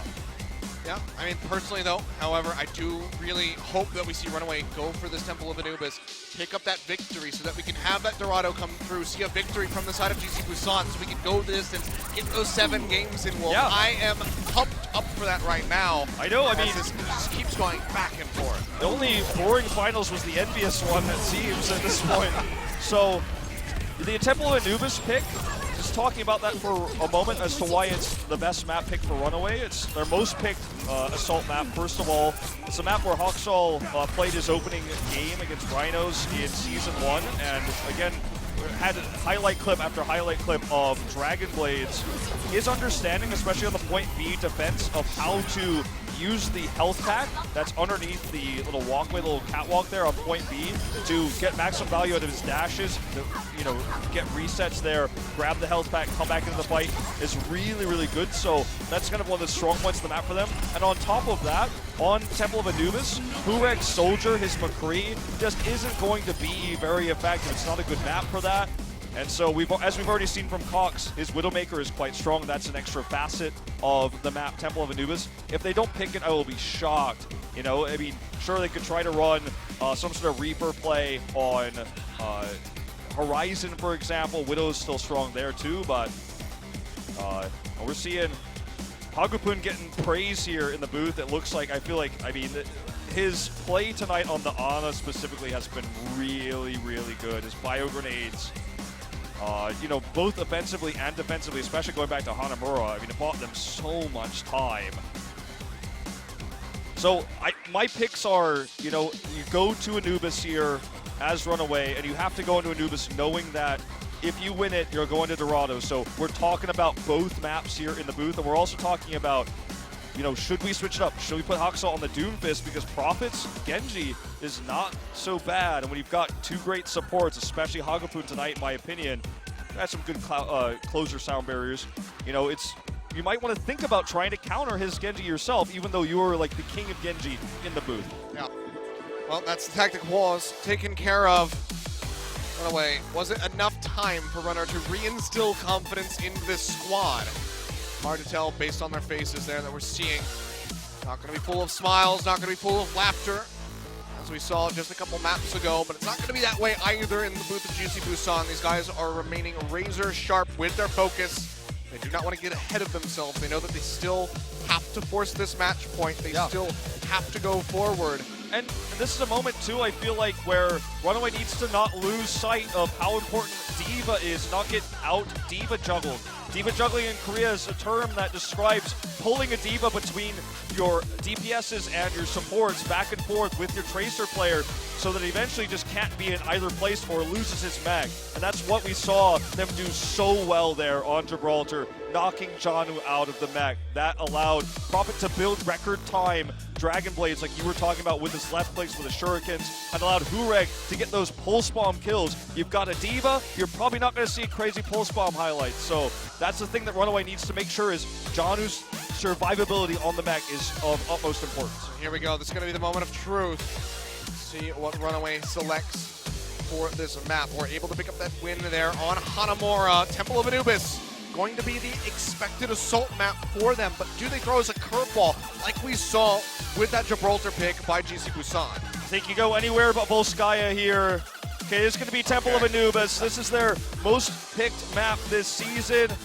This will be their third pick of the map and their fifth game. They're 3-1 on the map. And it's a map that plays to their strengths. Cox's Widowmaker, Cox's Reaper on attack. We've seen so many times the Talon Comp, adoptions of Talon Comp with even the Mei out of Hakusho back in promotions for Season 2. This has always been Runaway's best map in Apex, and it's a smart choice here. I think the tactical pause is more about mentality and moving forward onto how do we deal with Dorado if we lose it, for example, or sorry, win it, for example. Yeah, I mean, given how much we were talking about this Temple of Anubis, it's not very likely that they were really debating over which map to take. This was going to be it from the start. No curveballs here for Runaway. They just want to pick up another win, tie the score yet again. See if they can do so. 2-2 the record right now. Let's see who will take the lead yet again as we move into Temple of Anubis.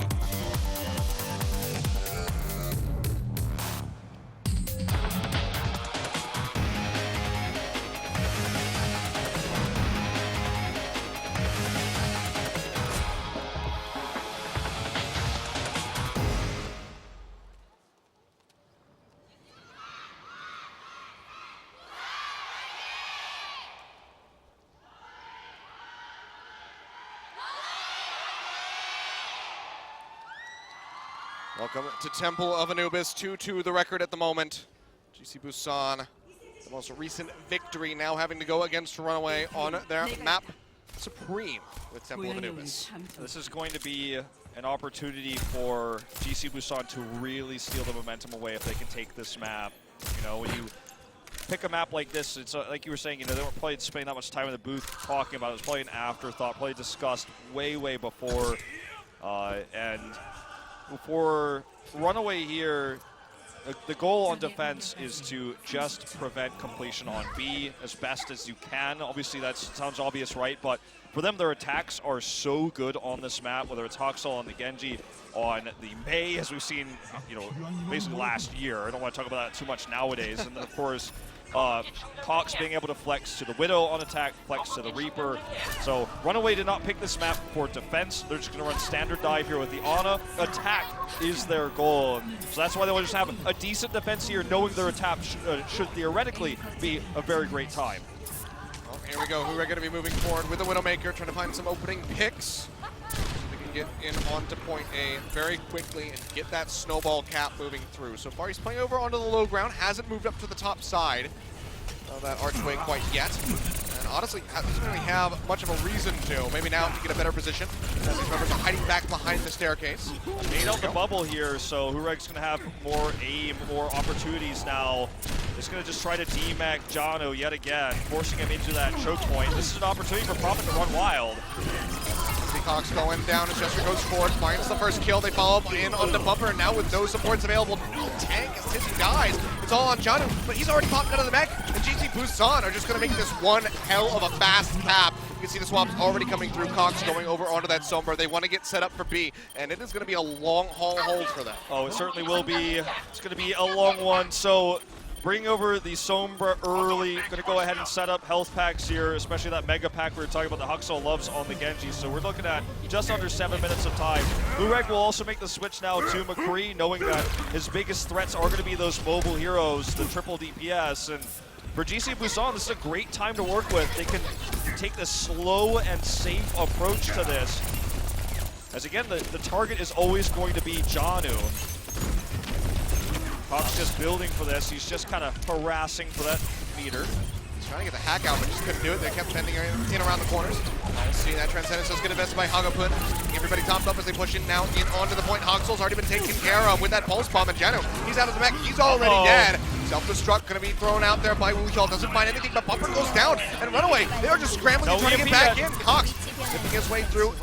While invisible, does get that EMP up, pulses it out immediately, but he has to retreat. He's going to get sniped out by Hagapun. They might just have this. First tick getting ready to come through. They nearly do have it for themselves. Runaway, they have the defender's advantage. They have the faster respawns, but if they're not getting any kills, then it doesn't even matter. Yeah, exactly. They're saving their ultimates here as well, as EMPs, you know, don't matter if you don't even want to use your ultimates if you don't need to use them. Huxel's about to have that Dragon Blade, but they have the answer. Sound barrier a bit early here, though. Strike coming through. Hureg not going to be finding anything.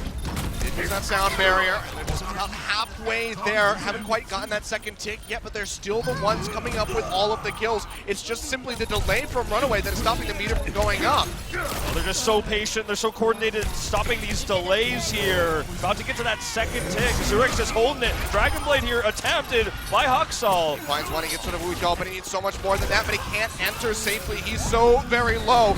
The kite back forward, goes the Tracer, down goes Huxel. He comes up with the kill. Second tick acquired by GC Busan, but finally Runaway, they get a breather. They buy some space for themselves to hold on to this point. They stop the assault, and GC Busan kites back. Exactly 67%, exactly on the second tick here.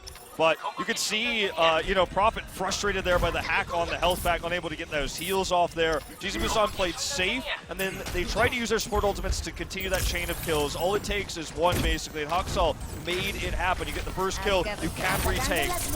Cox looking for the hit, but he doesn't have it. The defense matrix is there to block, and Hagapun will stay alive at least for the moment, but no, Huxel goes in on the backside and takes him out. Meanwhile, back in onto the point. Prophet nearly has the damn thing capped. He gets the kill in onto Cox, but finally, somebody from Runaway comes over, pays attention to the pesky Tracer, and stops it from going through, but that's 89%. Yeah, that was so cool too, because he knew where the translocator was likely to be. As soon as he saw that really greedy EMP, which was never really going to find much, right, so far away from the point, he was like, I'm going to try to kill Cox in the back line, and if he got the kill and no one realized quickly enough, they would have got the cap, as you say, and 89.2 is still a great percentage to have, even if they don't get the final capture. Yep, Prophet trying to throw out the pulse bomb there, going to get eaten by the defense matrix. Not going to be finding much, but now here comes the Meteor Strike. Hureg dropping in hot and ready, has that hit in onto Janu, takes him out of the mech right as that sound barrier shield comes through. The punch in onto the Winston. He doesn't have enough to kill him yet, but GC Busan fires back with their own sound barrier, but it's not enough to stop Huxel from getting rid of the enemy Zenyatta. Cuts his way through Hureg, getting rid of that Doom Fist. But now he gets jumped on, he gets taken down, and GC Busan are right back into the fight as they try to finish this one out, but 89.2%, nothing really moving up for them at the moment. Seems like they might just have to regroup yet again. Okay, Stitch used his recall, but yeah, they're going to be able to be shoved off here with respawns coming through.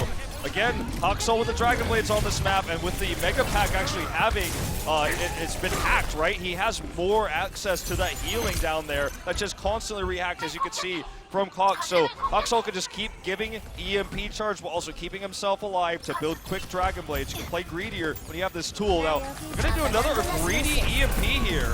Move immediately comes through. Cox is going to have to leap out of there and try to build up for another EMP. Oh. Stitch just find the kill there on a Wugong. It's going to be a nice one. Pulse bomb comes through, but it's not enough to kill Gesture, but it does take him dangerously low. But at that point, you're pretty much just feeding a lot of ult charge over to the likes of Hagapun and closer, who can just top that Winston right back up. You know, you've essentially got these kills here, and you know you're going to build the EMP quickly, so it's okay to use it, especially when Haksal is just intentionally taking damage to go get these health packs or just try to feed him ult charge. Risky, greedy, but when it pays off like this, it's great for Runaway. Yep.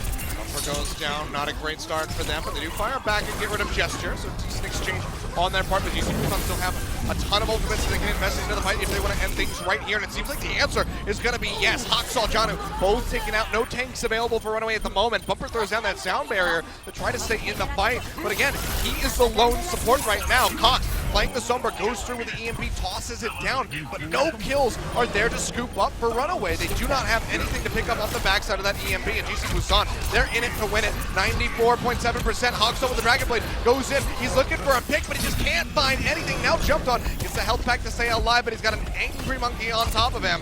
Wants that second tries health pack. to get rid of him. You can tell how Haksal moves on this map is so based on where he can get to a new health pack to get that reset on his life bar, but not going to happen in this case. Just zoned out. 96.4% here. It's going to be Cox and Stitch against the world. Cox just can't get there in time.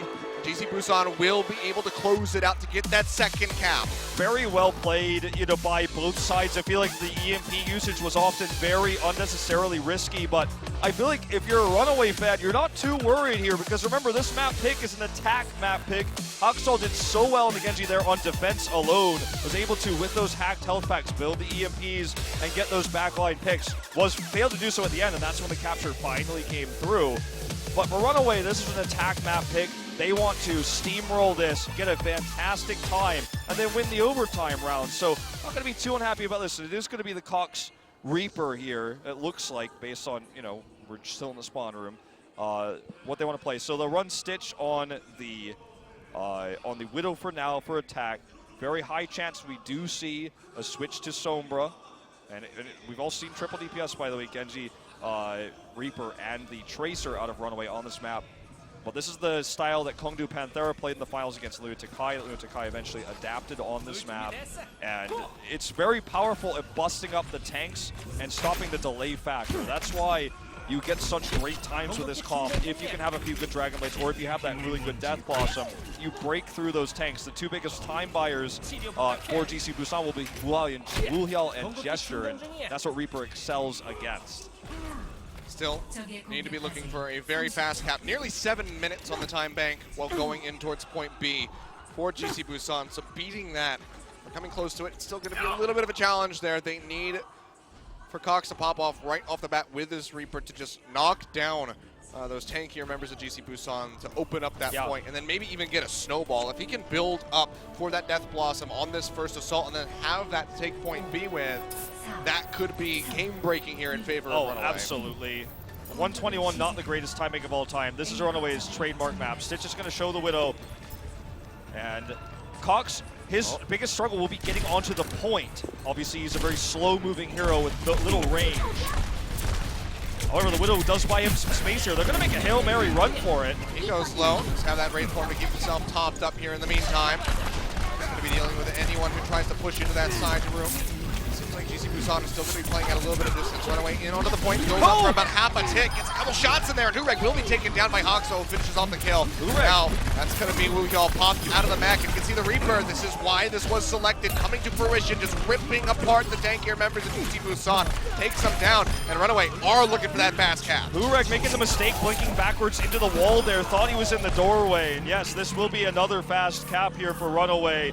Not only that, they built 60% to a Death Blossom with this. The struggle with the Reaper comp is just getting onto the point. The protection from Tizzy and Jono as they broke through the center allowed him to get there. And then when they tried to dive back in, he was there, protected, and was already ready to do that extra damage to the tanks. So the hardest part for Runaway is already over. Swapping over onto that Sombra is going to be looking to build up those EMPs, but for now the Sound Barrier will come through as Runaway just piles in onto the point. Cox pushing forward, Death Blossom ready to go, just helps chuck down Gesture. They get rid of the Winston to start things off. Prophet has also been taken out as Tizzy comes up with the double kill. Oxel with the Dragon Blade drawn out, just trying to cut through the mech. Gets quite a bit of damage in onto Wuhyal, and the Reaper can be there to pick up the pieces if need be. He's got, if they demech him, he's got that Death Blossom available. So EMP only at 60%. Here comes that Death Blossom. Gonna toss it out, hasn't gotten any kills yet, just gets moved around, but still just helps rip through closer and Profit as they pick up those kills. Bumper goes down in a decent exchange there by the side of GC Busan, and that's the solo healer for Runaway at the moment, who do not have that, or did not have that first tick. Just now pushes past it, halfway to the second one. But it doesn't seem like they're going to be able to get it. Cox too low on HP. Sound Barrier invested by GC Busan. They want to hold this here and buy some time off that bank. Okay. So still though, 549 compared to 121. They've got the first tick. They wanted the second. EMP is going to make sure that doesn't happen. All-out brawl here onto the low ground. It's going to be Cox, the one that can't make it out with his life. They follow forward. GC Busan chasing very aggressively through to try to get these stagger kills.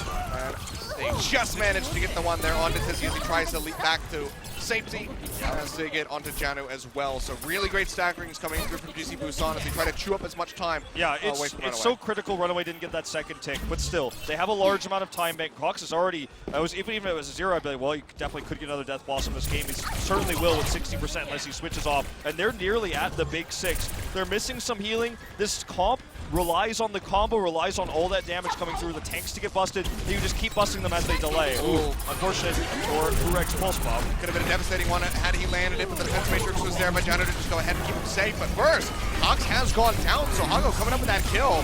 Gonna be a nice little shutdown, but Hoxall goes forward with the Dragon Blade yet again and gets rid of Gesture for a little bit more, but it's not really any key targets nearby. Get rid of Wuhyal with that dash through. Hago dropping down the EMP, but he gets taken out immediately thereafter. But here comes Prophet with the Dragon Blade, helps trade it back in as he picks up 2 kills. He'll get traded back by Tizzy, but it's still gonna be GC Busan maintaining control, denying that second tick from coming through. Hoxall saw blood in the water, he saw an angle, got that opening pick, but because he used the Dragon Blade, Runaway doesn't have all the tools they would like to have now. Granted, they still have 3 minutes of time to wiggle with before they're getting into the danger zone of time banks, potentially getting full held here on point B. But using that Dragon Blade, I feel, was a bit haphazard. They traded some ults, but they're not set up to make an ult advantage push happen just yet. So don't think this was an advantage for Runaway. Reg take 2 with the Pulse Bomb, throws it out there, doesn't find the stick, and Cox will actually just invest the Death Blossom in the corridor to get rid of the enemy Tracer. Doesn't find much more.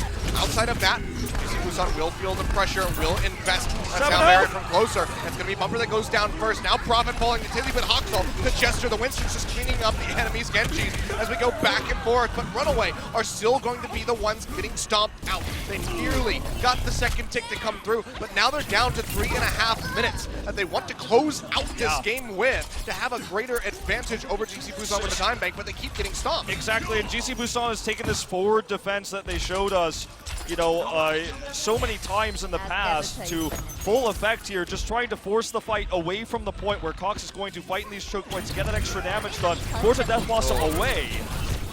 And it's been pretty successful so far, you know, they're forcing these fights away from home, and they have the faster respawns. Yet again, Hagabun just dropping in with the EMP. He'll get taken down as does closer, and this is going to be the turnaround fight for Runaway. Perhaps a Sound Barrier there from Bumper just helping to keep them alive as they find 3 kills. Self-destruct thrown out by Wuhyal, gets back into the mech in time, and the respawns are coming through for GC Busan.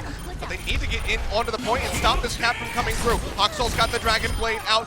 Wuhyal's already taken out of the fight. He's looking for Prophet. Can he get him? Yes, he does. Hoxall comes out on top. Self-destruct invested. Tizzy killing off Gesture, and Runaway might just be able to break it right here. For Runaway fans, feels like justice to see Hoxall pull the blade earlier, still get the final kill here, but we're not done yet. Closer coming back through. So dangerously closer as well, looking to get that Sound Barrier. Hawks just trying to fire away, trying to keep everybody from GC Busan off this point, but it's not working. They managed to make their way back through the sound barrier and keeps them alive. They clean up Dizzy, they clean up Cox, and now Runaway is going to have to re-enter, starting again at 66%. And Hago's going to have that EMP. They could look for another far-off defense with a translocator EMP. Hagopin going to the right side here. Bumper doesn't even have a sound barrier to use. His positioning here somewhat irrelevant. Normally it's so important to have that, but when he doesn't have it available, it doesn't matter whether the EMP hits him or not. Runaway wants to bait this out, but they're 20 seconds away from being behind in timing. Here comes that EMP, unscouted so far. Going for the Lucio actually first. The hack down there on the Stitch, and there's just nowhere for him to go. Hureg as well following up, double kill, gets rid of Hawk, gets rid of Tizzy. They chase through. Another one for Hureg as Bumper goes down, and GC Busan are looking to stomp them out. They're looking to take the match point right here, right now. They're so close to it, Achilleos. Prophet is close to that Dragon Blade now too. EMP, which has been so important, so clutch in all of these fights. They're holding it now. Runaway's gonna have to have the fight of a lifetime. They have tools to make this happen. Even if the fight goes long, Tizzy is not going to have Primal Rage, but they basically got everything else. Huxell's Dragon Blade should be up, and Bumper's Sound Barrier has to be so well timed. They need to knock Julio out of the mech so that the Death Blossom can get work done. They already found Bumper though, and that's going to be a fantastic Without kickoff EMP here for GC Busan. Sound Barrier was available for him, and now he's not going to have that. Just 50 seconds remaining to try to get back here onto the point. They need to retreat. They need to retreat. Janu cannot get desynced here. If he does, this is going to be so bad. He's been knocked out of the mech. Oh no. And they're not going to kill him. They are just going to leave it. No, never mind. All right, Caster's Curse, but that's actually a blessing in disguise. Yeah, for they still bought a little bit of time, but he is the crux of the attack here. Otherwise, it is just going to be domination on the side of GC Busan. Self-destruct the tool they need. It might not matter. Yeah, well, let's see. I really disagree with leaving him, killing him. I agree with you there. Mistake for sure. It was a deflection kill, I guess. But Wuyal, if they demech him, he has the ability to remech, so killing him while he's demech is also so important. He's going to be the target here, but they're actually zoned away at the moment. There's the EMP. Gets the sound barrier from both sides. The EMP to come through to get rid of some of that shielding. Huxell goes through the Dragon Blade, cuts down Prophet, but Jester immediately comes up with the answering kill to get rid of the Genjis. Self-destruct from Wudol. Not going to find anything, but it buys them some space, and now Janu feels the pressure. Has to invest his own. Hurek, fantastic dodge there. Uses the recall to not get annihilated, and GC Busan are trying to win this war of attrition. Prophet swaps over onto the Bastion. He's just cutting them down. Primal Range Winston might not even matter. Tizzy just gets ripped apart. He can't push through. Prophet with the swap is just helping win this for GC Busan. Looks like they will that's be closing this out as Hoxell desperately goes in for a last-ditch effort, but 1v6 cannot do anything, and GC Busan are now at match point. And the emotes come out. You know this team is hungry to be the first Royal Roaders of Apex. Envious, of course, doesn't really count when you're the first inaugural season champion to be called a Royal Roader, but GC Busan in their first season against a season 4-time season veteran in Runaway. It's looking real scary right now. The Bastion switch normally doesn't really work out, but they knew that it was going to give them that extra DPS to finish things off. The EMP at an angle that Runaway didn't expect meant that the supports couldn't keep Hoxell alive. He got that one opening pick with a Dragon Blade, but it was taken out right afterwards when he was caught in that little hole behind the capture point. Gesture knocked him out with the jump, and there was just no support, ultimates there to help protect him when the EMP came through. Not to mention the fact that they were so behind in ultimates anyways, so there were a lot of tools on the side of GC Busan to buy time. They went for their best map in the pool. They went for Anubis, and that win rate of 3-1 now drops to a 3-2 career-wise, or for season-wise, I should say, excuse me, for Runaway. Their backs are against the wall. However, the shining light, I think, in all of this is they do avoid Dorado. I think this is definitely a Route 66 pick, but you're scared of the Route 66 because we've already seen what Hago can do on that Sombra. So it's a toss-up, Achilleos. This could go either way. I mean, there's a lot of deliberation to be done on the side of Runaway. They just lost on their map pick, the Temple of Anubis, that has just been so kind to them in the past, and that could shatter their mental state. Runner has a lot of work to do during this pause, so don't go anywhere, ladies and gentlemen. We'll see if Runaway can recuperate from that loss, bring us to another tie and force Game 7 when we come back from the break.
에너지가 필요한 순간 핫식스와 함께 핫하게 즐겨라. 올여름 가장 핫한 리그 오버워치 핫식스 에이펙스.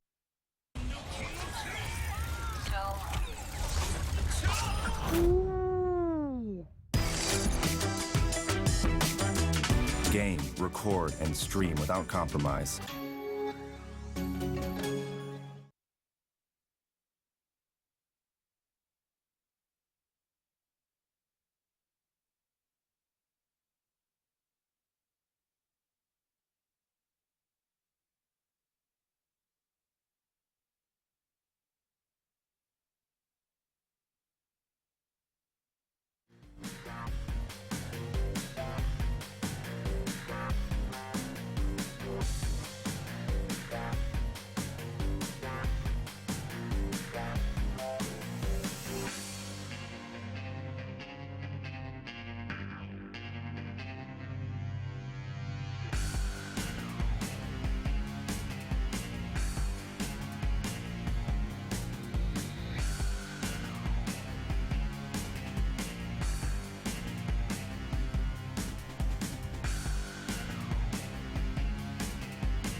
Gonna shout my name. Oh, faster and stronger. Feel the blood pumping through my veins. I'm born to win. Your life is a game and I'm born to win. I'm born to win.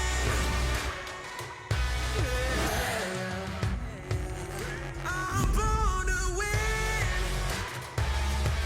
I told you that life is a game and I'm born to win.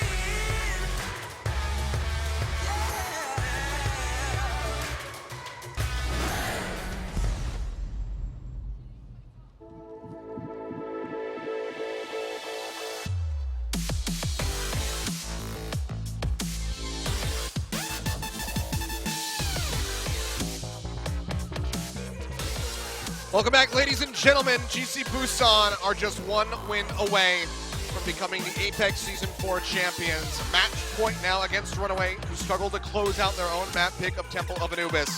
And it can all come down to this final escort map. We've got Cox, really struggling to perform here on the Reaper. He, his second ult there went right into the D Matrix, out of range in a really awkward spot there when GC Busan fought him away from the point.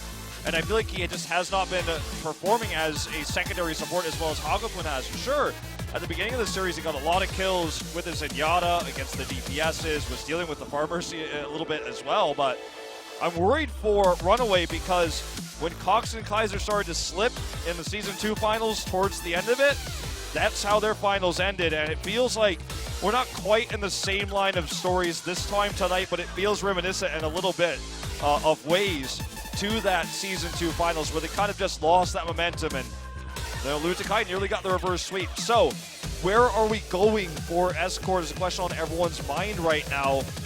I mean, it's tough to really pick Dorado unless you have a counter strategy prepared for Busan because they played so many maps of it. See though, yet again, dead even, 75% on either side for this Escort. You say likely not Dorado, likely Route 66, but it's going to be the opposite. They will be going to Dorado. Runaway is 2-0 on this, but is this going to come back to bite them in the rear end? Now, they have the better win rate technically, but it's a more often picked map on the side of GC Busan. It plays to their long-range hit scan style. However, let's talk about the fact that, or remember the fact that they've switched Prophet onto the Genji. They've put Hureg on Tracer. So long-range hit scan hasn't really been the name of the game for GC Busan tonight. It's just dive versus dive. And when you're doing that and you're playing against the Sombra who's, outperforming you, if you're Cox, maybe you want to avoid playing on Route 66 where Sombra is such a staple because his EMP is not the greatest there. His play on the Reaper left a lot to be desired, Achilles. Well, that's very true, but this could be the end of it here for Runaway. GC Busan, again, just one more map victory will be the Apex Season 4 champions. But Runaway fans do not want that to happen. The team does not want to let them down. There's so many watching here in the arena at home.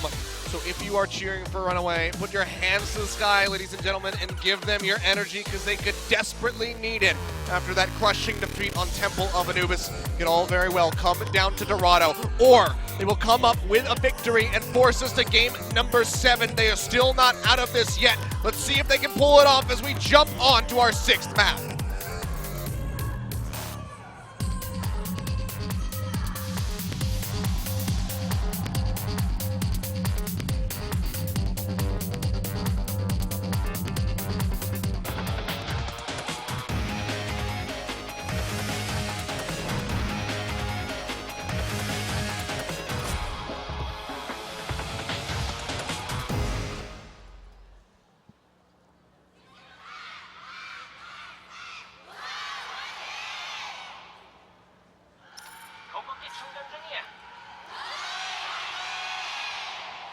GC Busan fan cheer certainly growing in volume, but still going to be smothered out by Runaways. I actually saw a Korean fan tweet this. I retweeted it a few days ago of the cheers for GC Busan's opening match and the cheers for the semifinals match, the growth of their fan base over this season. And as you say, it feels like they've bought or, at least influenced some of the Runaway fans to come to their side here tonight, as they were massively not fan favorites, although I wouldn't call them underdogs necessarily, but they're not the fan favorites tonight. Runaway fans might be going home sad if they can't bring us to that 7th game here. So on defense, we're going to see Runaway defensive dive, and GC Busan is playing what has been working for them mostly here with this Tracer Genji, the switch they've made. We'll see them toss out the Sonic Arrow first, and they'll stick with this composition. And so Runaway, momentum needs to shift here and see if they can make it happen. On paper, Huxall the better Genji. I'm not going to be seeing anything there with that Sonic Arrow. For now, Runaway operating around that high ground. Going to be a bit of exchange as the Winstons go down, the Divas go up. They just try to get early control over this payload. Take it away from GC Busan. You can see they're already having to fight back as Tizzy goes up onto that high ground. Okay. Just slowly building ult charge here is Prophet as they push this forward. Hureg trying to do one of his sneaky positional moves here on the Tracer. Not going to be doing it on long-range hit scan tonight. Just the Tracer gets spotted immediately. So unable to get that backline pick, but he's starting to disrupt the Diva. Oh, goodbye. Cox again. Cox says hello, and Cox was falling out of form a little bit in these last couple maps, and to open up with a frag like that could be a very good sign for Runaway. Stitch does get taken down by Prophet. He loses out for the most part on the majority of his team, so GC Busan are going to be the ones that have to regroup and try to continue this push. And it stopped at a pretty awkward angle right in the underpass. Yeah, right in that archway. Looks like we're seeing just a slow push right underneath the cart there, the back. So they're moving forward. They want to just, essentially, if they're going to dive, take out either the Winston or the Demon. This forces the Transcendence here. And Tizzy goes dangerously low, and they want to keep him in the fight, so Cox goes ahead and pops that one. Bumper. Not really close to having that sound barrier yet, still building up another 30-so-odd%, but they find the pick off there onto Gesture, so yet again, Runaway come up with that nice little entry kill and buy even more time for themselves. Cart's rolling back. This is so good for Runaway so far. Ults on both sides really not being used or haven't been built yet. Just going for the sneaky stick, does have it, and he actually finds Hagelput on the drop! Wooyah just delivering the pulse bomb straight in onto the Zenyatta. Stitch says, thank you very much. Yeah, and that was buys even more time. Assist Wooyah there, so that was unfortunate. Hagelput is going to respawn, of course, with that Transcendence. Hureg gets taken out here by Cox again.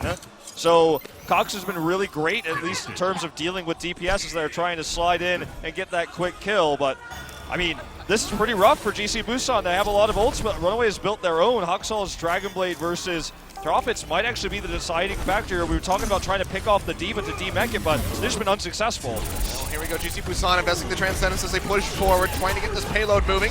Runaway will be answering with that sound barrier, and Huxall with the Dragon Blade gets rid of Profit in exchange onto the Zenyatta's as Hagapun comes with the kill on the Cogs, but Janu takes down Hagapun. So neither of them going to be available, which is a little bit more detrimental for Runaway as that Transcendence is just about to be available. Bumper goes down at the end of the fight as Gesture finds him with the Primal Rage, and that payload will start inching forward into the marketplace to try to get that connection onto point A. See Runaway playing back, waiting patiently so they can group up and go in for one last little assault, but with the pulse bomb there in onto Cox, that might be it, but no, they answer with one. A self-destruct kill from Jano in onto Hureg. But they're still losing out on members. Our Runaway as Bumper goes down. Tizzy also cut down by Prophet here with that Dragon Blade. He'll finish off Jano, and that will be the completion onto point A. So 3 minutes, 12 seconds on the clock for GC Busan. It was a decent time by Runaway to start things off, but now they have to handle the streets phase. I feel like you could compare the Genji of Prophet versus the Genji of Huxall, as Huxall is just a mechanical powerhouse and has no fear, so he believes his mechanics will get him the kills, whereas Prophet's more of an opportunist, and that was why he was able to pick up those kills there, just seeing, okay, there's no real protection left for this team. Let me use this just to secure this point and buy us another 30 seconds of time bank. So commits there, got the better one off. This is a very early Transcendence here from Cogs. Yeah, he's going to just push full on forward here into the face of GC Busan. It's working out so well because both supports have already gone down. And in the end, Cox actually manages to keep himself alive. So fantastic shove through. Huxall with a deflection kill there on a Prophet. Takes down the enemy Genji. That was really cool too, because they knew that the support ultimates were down for GC Busan, so they could use the Transcendence ult they didn't have in that last fight. So, as you said, you know, Cox used it to commit there, died before he could Transcendence, came up with it there, and then they got those, you know, defensive picks. Now, Stitch is again looking for this backline pick, good protection, forcing out the Transcendence though for Hagapun. And now investing that Pulse Bomb and actually gets rid of Gesture, so still going to be very effective. Huxall, however, with the Dragon Blade, not so much, doesn't really find anybody. But again, just getting rid of that Winston seems to be enough to stop the advance from GC Busan, at least for a moment. All right, so GC Busan holds this Dragon Blade. Ult advantage. I'm so unfortunate they don't have the Transcendence. Gonna be using it with the sound barrier. The closer calls it out here. Bumper is very low, does survive here. Great positioning from this Lucio. Yeah, had invested his own, and now the Transcendence just gonna roll through from Cox and keeps everybody topped back up in the fight. He's looking for the exchange there on Hureg yet again. It helps take him low. Recall comes back through, and Cox is just a few hits from dead. Will manage to stay alive, at least for the moment here. He's just firing away through this doorway. Now has to kite back. Aggressive push forward there from Gesture. Does make them wrap around the corner, and GC Busan are getting closer to point B, but they're about to dip in under a minute in the bank. The health pack grab reminds everyone we are all human, but we do see the, you know, kind of support ultimates building very quickly for Runaway because of that damage that Cox was able to pull off. Hagapun is going to commit to this. They want this capture of point B. Got rid of Hureg, closer, having to just go ahead and drop back into the vault, but this is GC Busan trying to kite into Runaway's territory on the defense here. They're not playing around that payload at the moment. Starts getting pushed forward here with a bit of a back tap. Prophet has that Dragon Blade, but he's getting booped away from everybody and will not be finding any kills outside of the one there onto Tizzy. But Support ultimate's almost ready here. Bumper shut down though before he can use it. Okay, Prophet comes through, gets rid of Huxall. Bumper has gone down, as is Stitch, so no DPS available, no supports either, as Cox just gets absolutely assassinated. Hureg pushing up into his face and actually gets the Pulse Bomb to get the pop out there onto Janu. Such a really good turn of events for GC Busan as they get that completion. Yeah, it's such a risky move for Runaway to try to contest there. Bumper didn't get the sound barrier off, so Cox, who was headed towards the point, who would have in a longer fight had Transcendence, would have had Primal Rage, was headed there, but because GC Busan got the cleanup kills, that gives him a free push here into the gate. That's Tizzy into the backline with the Primal Rage, and Huxall dashing in with that Dragon Blade. Just gets the one kill there on a Prophet, not going to be finding anything else with the ultimate. But still can clean up with the Shurikens, with the chase there on a Wuhyul, perhaps where he wants to pop him out of that mech. A couple more hits will do it, and with the Winston, with Stitch there to back him up, they will be able to get it. And that is going to be delaying Wuhyul quite a bit. So kind of the most important thing, you know, is just to get that D-Mag So you can do so much more, especially as Hawksall is trying to build these Dragon Blades. Those left clicks need to connect. Okay, we're going to see a potential pick on Gesture. Pulse Bomb comes through, gets a bit of damage in, but it's not going to be the kill quite yet. Gesture going to get topped right back up, stays in the fight, and the sound barrier comes down from the side of Runaway as they try to regain control over the payload. Stitch cutting his way back. Takes a bit of damage. Nice prediction there on the recall by Prophet. Knows exactly where he's going to go and actually gets him with a right click as Stitch dashes through to try to deliver the killing blow to the Genji. So well played there, the prediction. He's going to go for the opportunistic Dragon Blade again. He's got Transcends to pair with it. Not really finding the targets he's looking for, though. Fox is completely denying out the damage there from Prophet. Now the sound barrier will come through from closer. GC Busan tries to get back into the fight because there's 20 seconds remaining and they want to get this completion here onto the payload. Pulse Bomb comes through. Not going to be enough to get the kill. Not even going to be the palm out from Jano. In the meantime, Hawksall is just carving his way through everybody on GC Busan. Both supports taken out by him. Stitch comes up with the kill onto Hureg and it's 5 seconds remaining. And I don't even think GC Busan might not even be able to tag this payload. Yeah, it looks like we're just going to see we all maybe get on there. So close, barely gets on there. But he's going to get popped out immediately. They need another tag, and it's going to be Gesture this time around. But everybody just focus firing in. Discord orbs flying through the air, and they cut them down one after the other. Pulse Bomb, no stick there for Stitch as he tries to zone them back out, but he gets the kill onto Hagapun. He looks for closer, should be able to finish him off with the help of his team, and there you have it. They get the hold. So very well played here for Runaway. It's not over yet, but halting that cart there is, it was well played, and I think it all comes down to that Transcends from Cox. When Prophet saw that angle, he was hoping to kill the Zenyatta with the Dragon Blade, but it didn't happen. The reaction was too quick, or maybe closer, in an important moment like this, miscalculated ult charge, thought he didn't have the Transcendence, but that angle was so good. But it doesn't matter if Transcendence there, you can't burst these targets down through that healing, so that was the moment where they used their biggest tool, and they were in such good position to do so. Had they maybe baited out the Transcendence earlier, it would have worked well for them. But now the big question is, does GC Busan continue to try to out Genji Hawksall? And, we saw Cox with some mistakes on the Reaper. We saw some questionable EMPs on Anubis, but when you go back to Prophet versus Hawksall, Genji versus Genji, when you go to Hureg versus Stitch, Tracer versus Tracer, it's just not working as well. And it was almost, the reason we even talked about this map at all is just, it was almost basically a given that we were going to see the McCree here and the Soldier here out of Hureg, that he's played so well on this map, not only in Apex but in Challengers as well. And it just felt obvious. It felt like that was going to be the go-to, and they're just trying to go toe-to-toe with Runaway. I'm not sure it's going to work. I mean, that was even one of the things that they talked about in the, the Trash Talk video at the beginning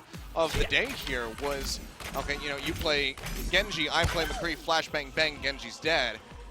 But we haven't really seen it, just for a few moments there, sparingly from GC Busan. But like you said, very surprising to not see that brought out here on Dorado of all places. Yeah. Now, it could all come down to this. Runaway looking to take us to game number 7. You can see the focus there on Stitch, staring intently at his screen as the door is open wide. Mirror comps.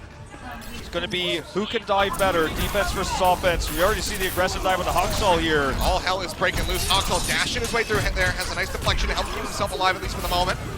Chase through coming up from Wugol as he goes onto the high ground. Hasn't been able to hunt down that pesky Hawksall yet, but at least has had them zoned back as a couple kills come through by Prophet's hand, getting rid of Janu and Stitch. This is actually great for the ult charges building up here for GC Busan. They will eventually lose control at this point, which is okay because they're not running a long-range hit-scan comp. They're not going to really gain too much. They just want to get the ult charge advantage and slow this payload down.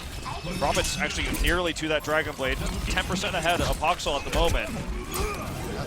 Pretty much going neck and neck there. Actually has a dash through, gets rid of Hawksall. Is going to be delaying his Dragon Blade even further while getting his own simultaneously. Don't need to invest it yet, can hold on to it as Runaway gets ready to come back through for another push onto the cart. 3 minutes on the clock, still plenty of time for Runaway to work with, and again, don't even have to make it to point C. Just a little bit prior to that. Okay, Transcendence available here. They want to go far on this one. Pulse Bomb doesn't connect here for Hureg. Now they have the Transcends not even needing to use it. Hago has his. Now Cox is going to match with his own as it's just an all-out brawl in on top of the point. Sound Barrier going to come through from closer as he tries to keep everybody topped off. The Prophet's going to die. He had that Dragon Blade ready to go, but he just doesn't get a chance to use it. Now they follow up. They get rid of Gesture. Wooyal popped out of the mech. It's going to be the team wipe coming through, and Runaway is just going to take that all the way to the bank. Well, not quite yet. That's almost at point B, but they're going to take it to the marketplace as they get that completion on the point A. First class tickets all the way here through the fountain, and they're just going to coast in. We're going to see Prophet. Whoa! Well, he'll get to keep the blade on this patch, but on live he won't. You do not deserve to keep that blade, Prophet. I will say that was just a dumb idea. Yeah, that was. And he should be punished for that. That's in a future patch. Well, maybe he knew he was going to keep it and he knew he was going to die. I doubt it, but that was never going to work. Okay, let's all just be clear on that. You're thinking like 40 chests right now. Yeah, That's definitely not the case. That was definitely not going to happen, but you know, he gets to keep it. I guess that's the patch we're on, and he's going to be very happy with it. Probably his teammates are yelling at him, whoa, whoa, whoa, we're not even anywhere near you. So he'd be absolutely relieved. Now we're going to see the Dragon Blade drawn out. He's getting focused yet again, but has that Orb of Harmony to help keep him topped up. And he just will not go down, but he doesn't find any kills. Janu finally able to take him out. Cox has gone down off the backside of the fight, so it's a 1-for-1 exchange thus far, but the payload is still moving forward at the moment here for Runaway. They try to beat the time of GC Busan. A little bit further past point B is what they're aiming for. Pulse Bomb to come through, finds the stick, I do believe, and that is going to be Gesture going down as Janu follows up for the kill. Yeah, Janu gets the kill steal there, but that was great by Stitch, just casually lobbing it in there. Sound Barrier is committed actually here for Runaway. They need to actually get this something out of this, otherwise it's going to be very wasteful, their ult usage. Self-destruct is jumped out there by Woohyeol, so he can get the remake. Coming back through, halfway on the push through the streets phase right now. Here's Runaway as they try to get this completion. Hawkstall, Dragon Blade ready to go, will be drawing this one out. The Focus Fire trying to come through from GC Busan, but it's just not going to be enough. Now he's dashing in, looking for the kill there. On to closer, helps come up with it. They get rid of Hagaput, and yet again, it's looking like a team wipe for Runaway as they just keep going through. They are charging their way through the streets phase to this 7th map in this series. By the way, just waits for the landing, predicts it, sees the angle.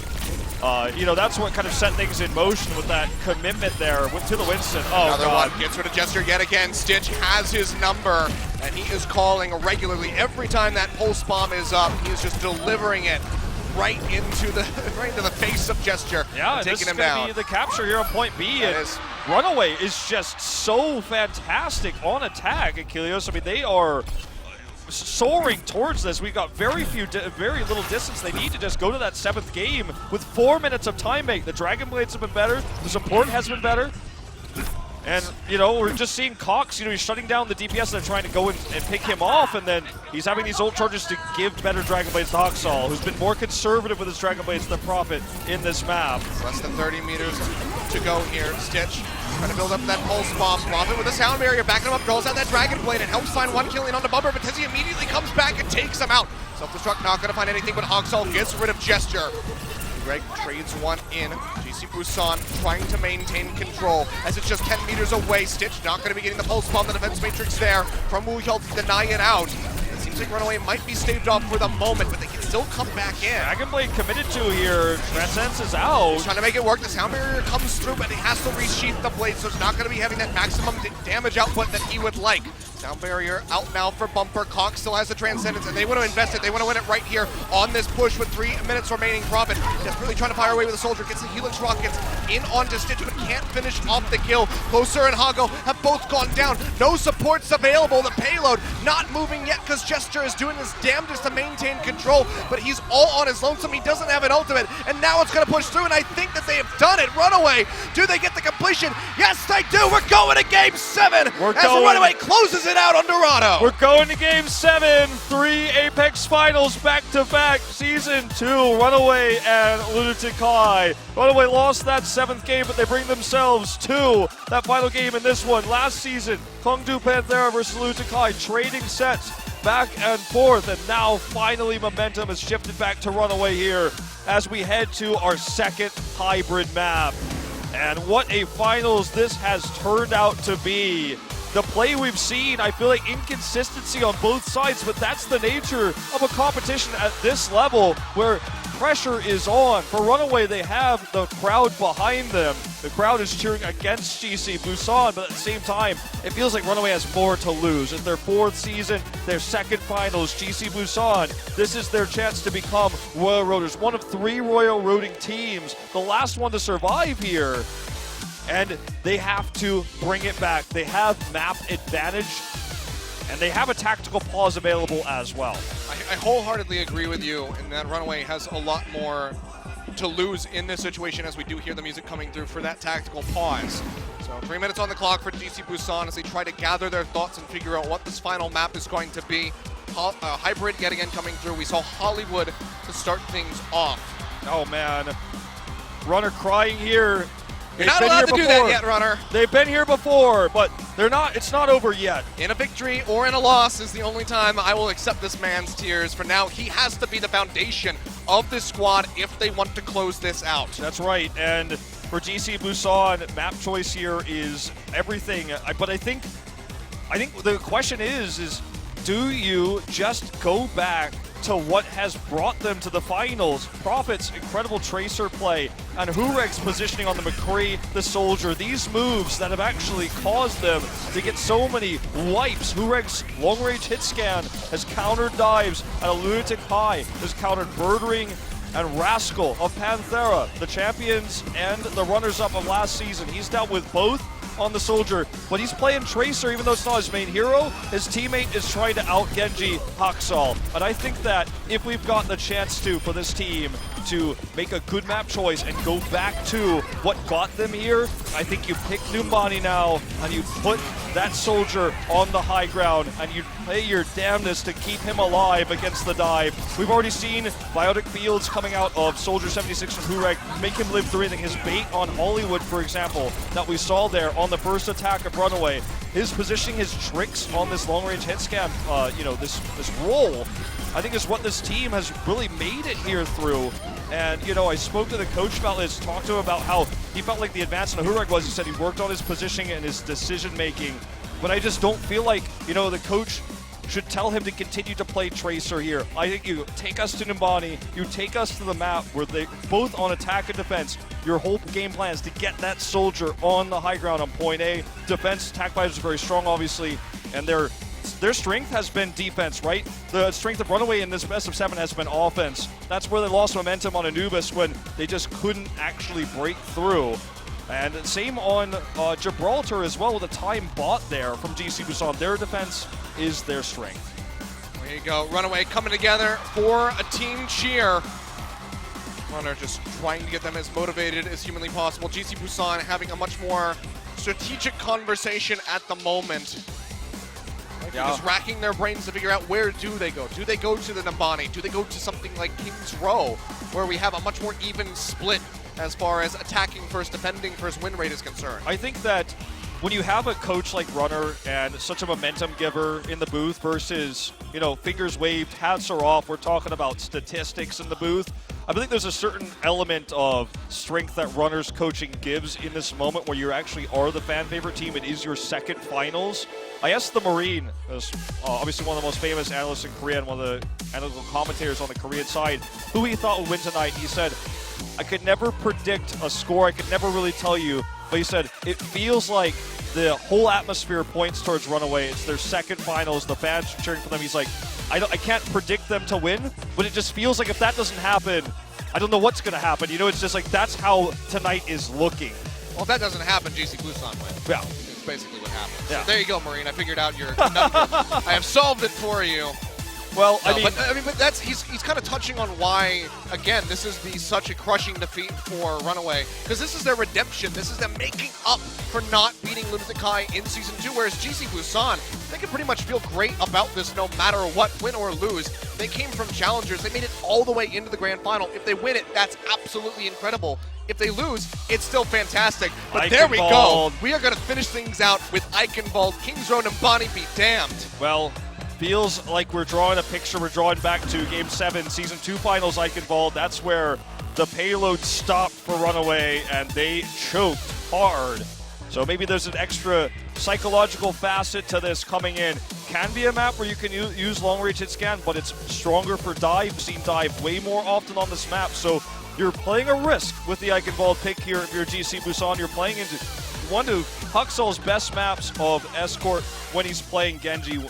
When this team is not putting Cox on long-range hit scan, when they're playing the old Runaway roster, which is exactly what they're playing tonight. So, huge risk. Everything is on the line here, but they have a plan. They have a strategy, this team that's been more successful defensively.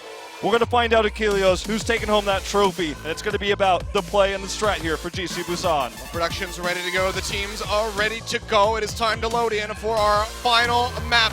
Map number 7, Eichenwald, everything on the line. GC Busan, Royal Roaders, looking to win their first final in their first season of Apex. Runaway, second chance at it. Let's see who will come out on top as we dive into our final map of the night.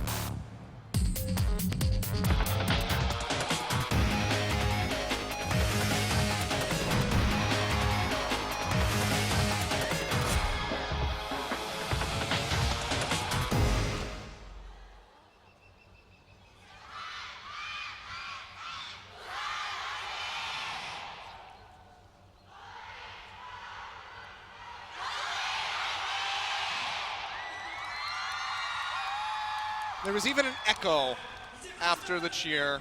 It lingered in the air for a moment.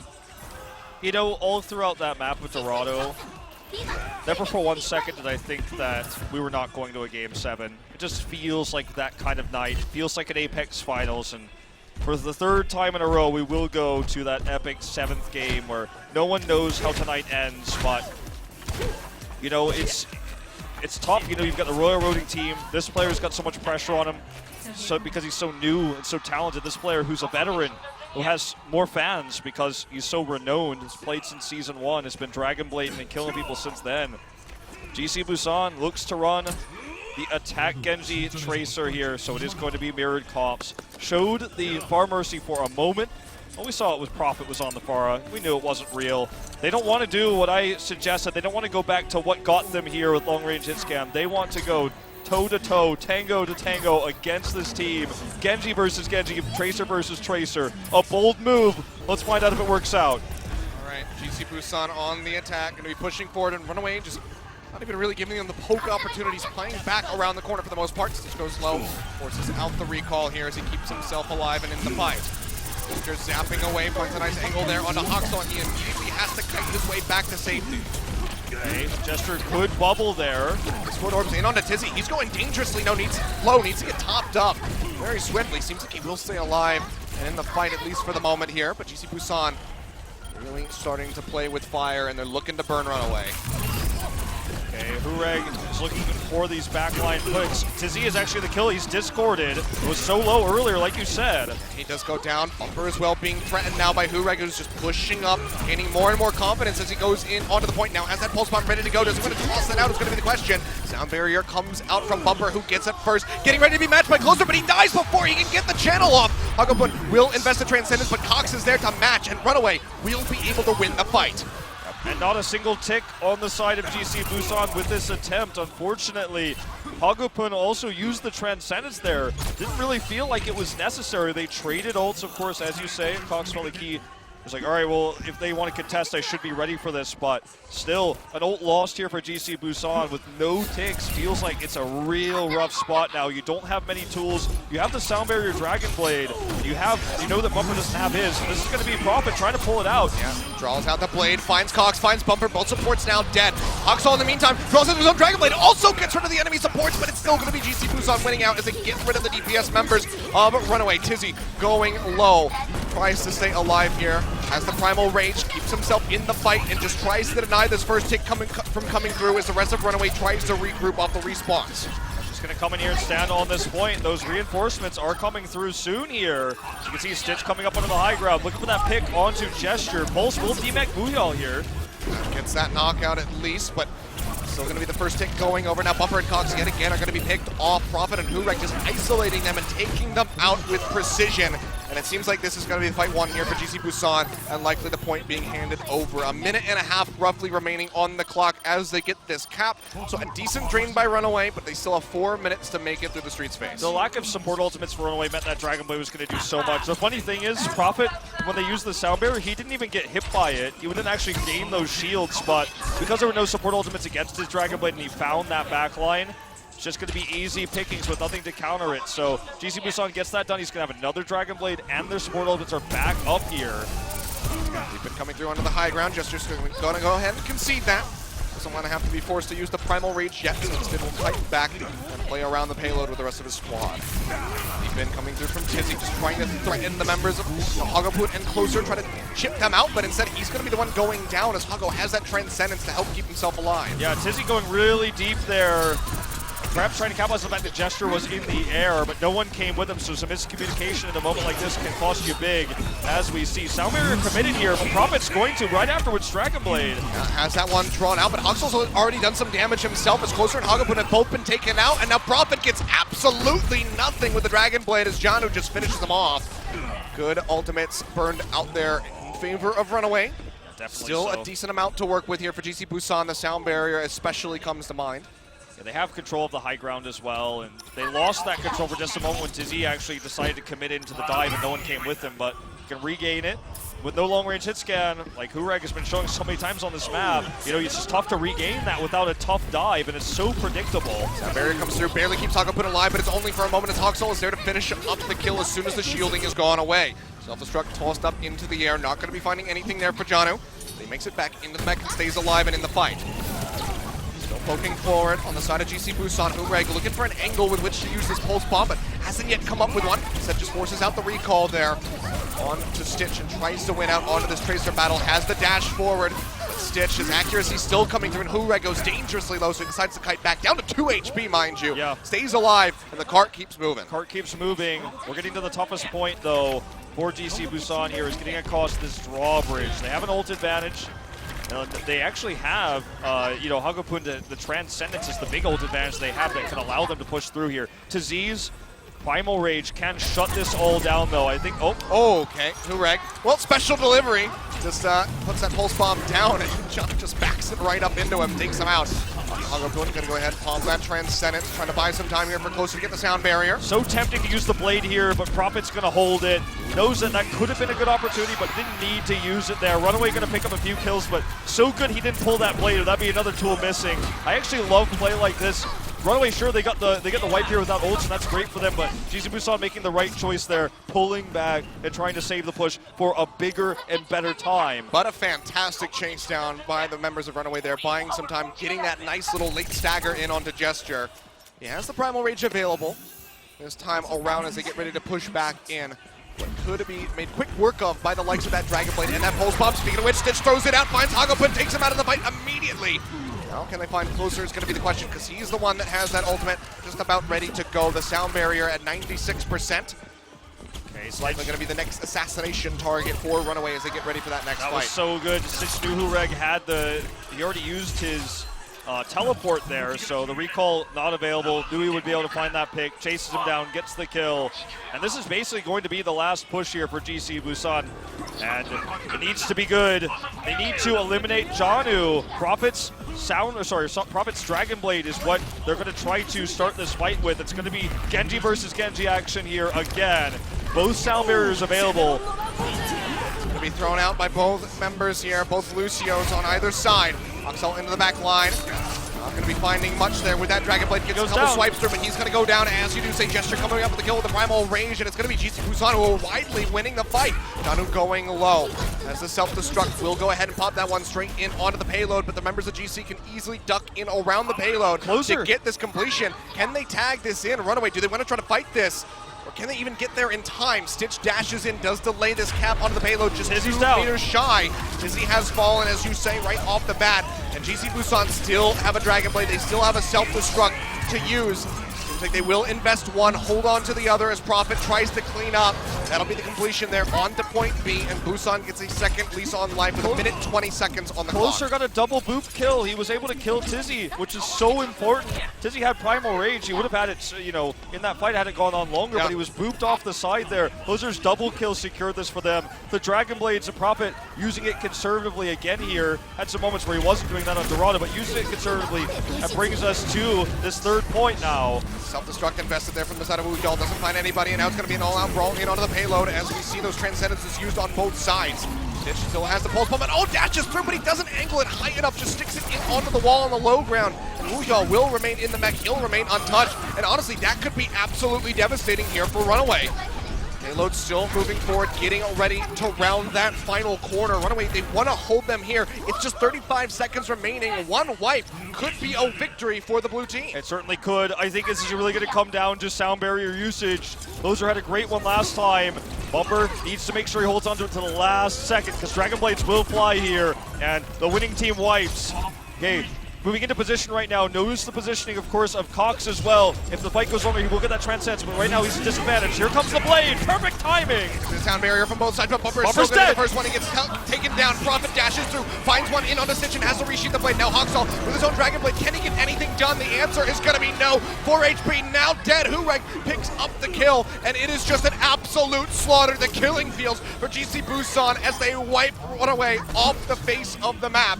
Respawn's going to be coming through. They have enough time to recontest this as we enter into overtime, but it's just a couple meters away, 1.7 to be exact. Johnu's still respawning. He's one of the best delayers. But Prophet is just popping off. 2 members dead. Make it a third as he gets rid of Hawksall, and this could be the completion. Just a little bit longer is all GC Busan need. Cox pops the Transcendence, but it expires, that he goes down as Closer finds the kill. It's desperate ventures here for Runaway as they get back in, one after another, streaming through from the respawn room to try to get it. But Johnu, he comes up with 2. There's no supports available. Can they capitalize? It's just Cox and Stitch left alive in the fight, but Stitch will be taken down, and that will be the completion. So close. A hair away was Runaway from maintaining that defense, but they can't get back in time with the Doomfist, and GC Busan keep their hopes alive. They get the completion on Eichenwald in overtime. I don't think we've ever seen a sound barrier timed as well as that one for Closer. As he gets shields, Prophet draws the blade. His target is the first he sees in line of sight. It's Bumper. As you can see, crowd silence now, not because this is an unheard of push or anything like that, but because they're afraid of GC Busan's defensive capabilities we've seen so many times. Hagupun switching to the Ana to try to get the hold there on the third point, assuming we get there. It feels like we will. It's the clash of this fantastic defensive style from GC Busan and Runaway's attack. Dive versus dive. They found a few good angles there. Closer with the sound barrier to allow that last fight to go so well for Prophet, excuse me. For Runaway now, it's time to make magic happen.